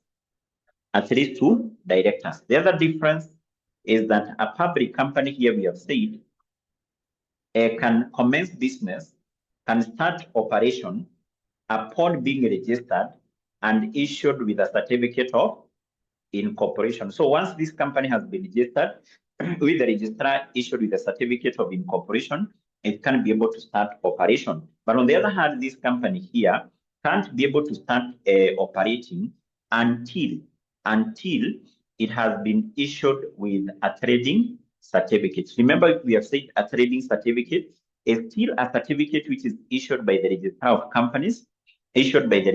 companies, but upon this company meeting the requirement of minimum subscription. The other difference between these two companies is that a public company here is not required under the Companies Act to convene a meeting which is known as AGM, Annual General Meeting. There is no requirement under the Companies Act that a private company has to convene an AGM for its members. But on the other hand, a public company is required under the Companies Act on annual basis to convene an AGM for its members. That is the other difference. The other difference is that this company here, we have said restrict the right of members to transfer shares. So if you're a member of a private company, then you have said your right to transfer the shares is restricted. I've explained how that is restricted. But in case of a public company, the right of members to transfer shares, this one is not restricted. This one is not what? Is not restricted. This one is not restricted. Is not restricted. So the other difference is what? The other difference is regarding inviting the members of the public to buy or to subscribe shares. Remember, we have said a private company is prohibited, totally prohibited from inviting the members of the public to come and buy the shares of the company. But a public company, on the other hand, we have said that this company can be able to invite the members of the public to do what? To come in and basically subscribe or basically buy its what? Buy its shares. Maybe the other difference is regarding the directors of these two companies acquiring something called the qualification shares. Qualification shares. Now, according to the Companies Act, once this company here, that is or for example, once a person has been elected as a director of a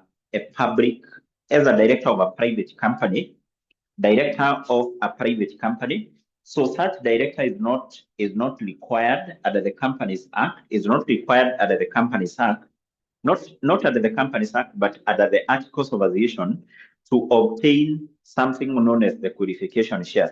Generally, if, for example, you're appointed a director of a public, you must obtain and pay certain number of shares in that company within a maximum.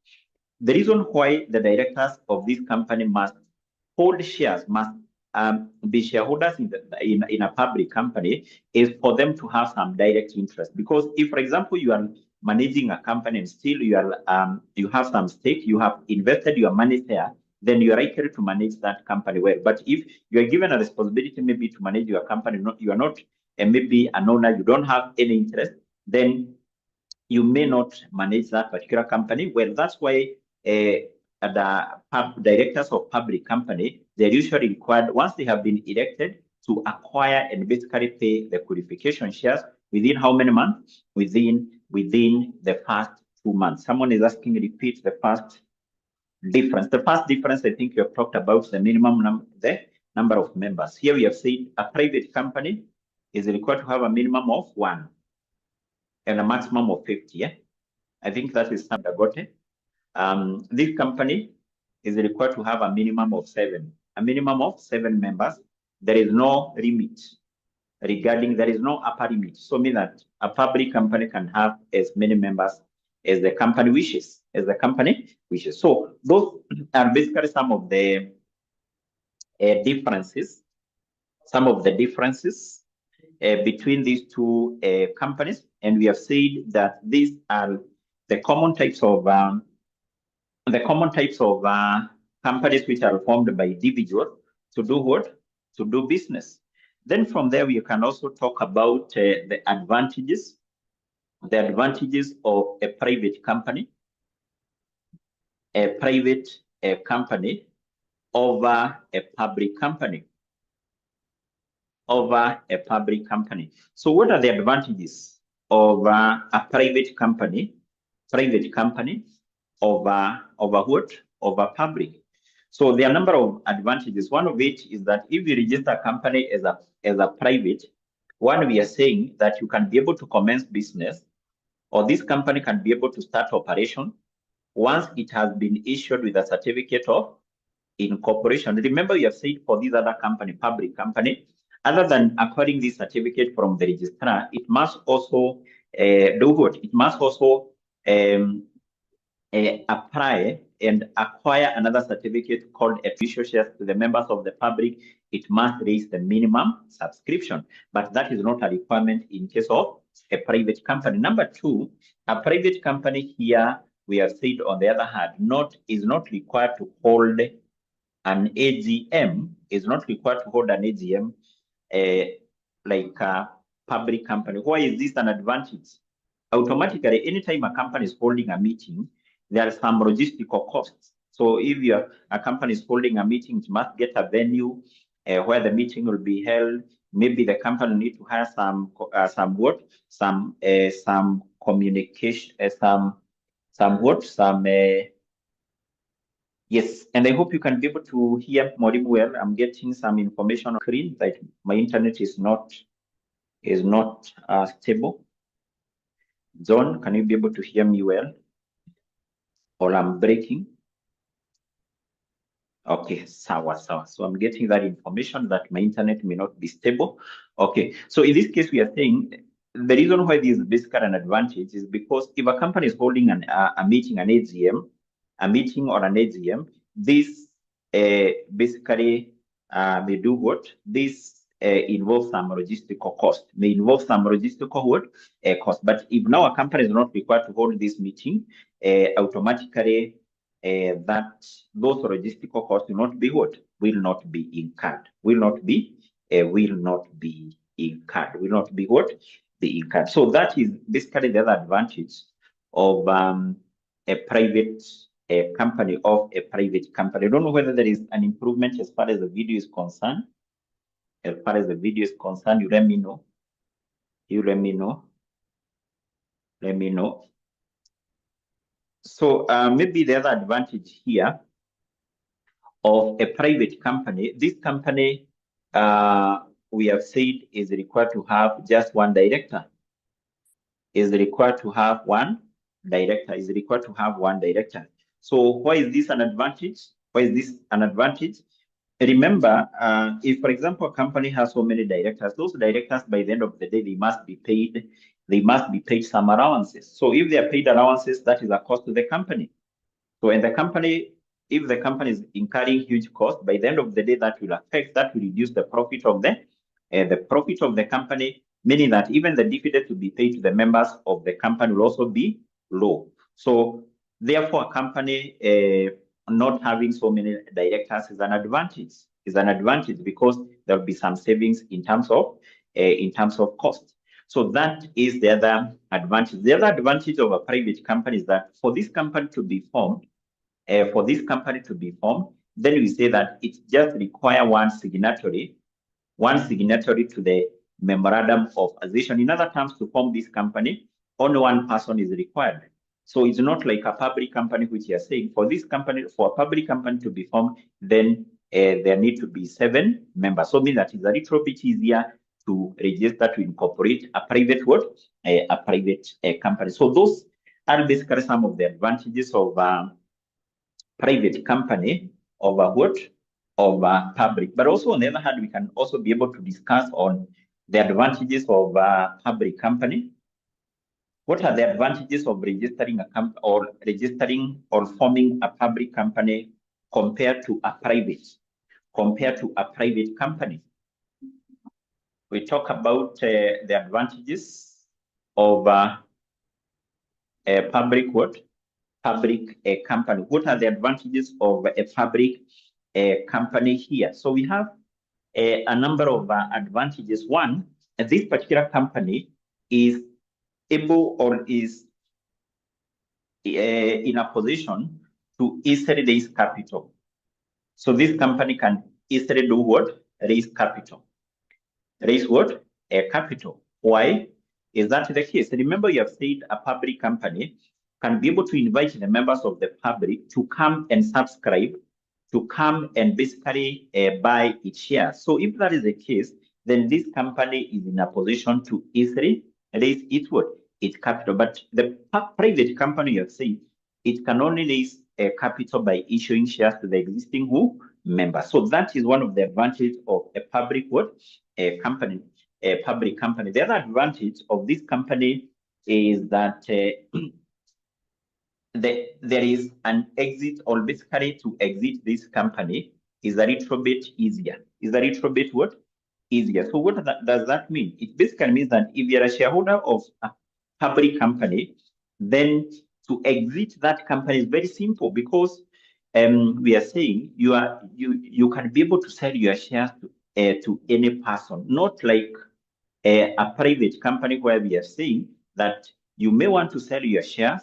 Once you have informed the directors of the company about your intention, they decline to give you a go-ahead and sell your shares. So mean that you may not be in a position to exit from that company, but you're saying in a public company, you can be able to enter into that company by buying shares. You can also be able to exit without any barrier. So there is an easy exit strategy. Then on the other hand, here we talk of the risk being spread. The risk being spread. So in this case, generally what you need to note is that anytime you have made an investment, for example, you have invested in shares of the company, there is some risk associated with that.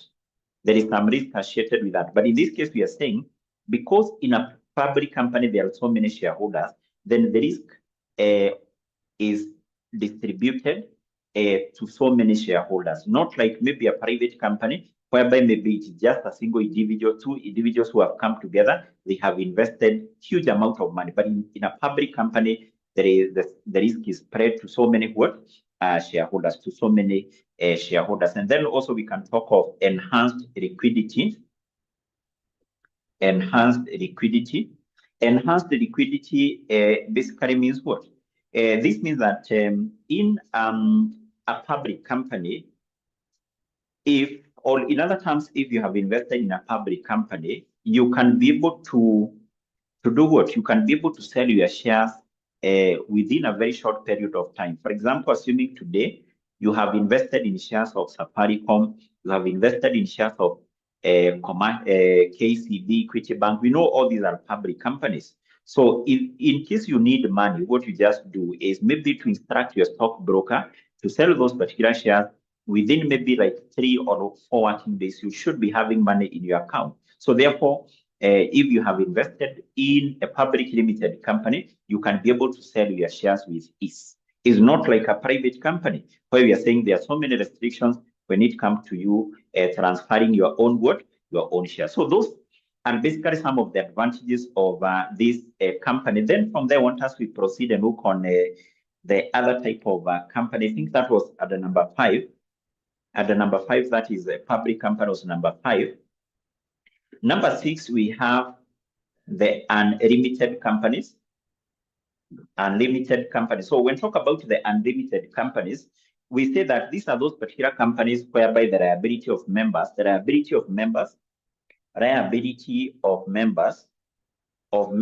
is unlimited.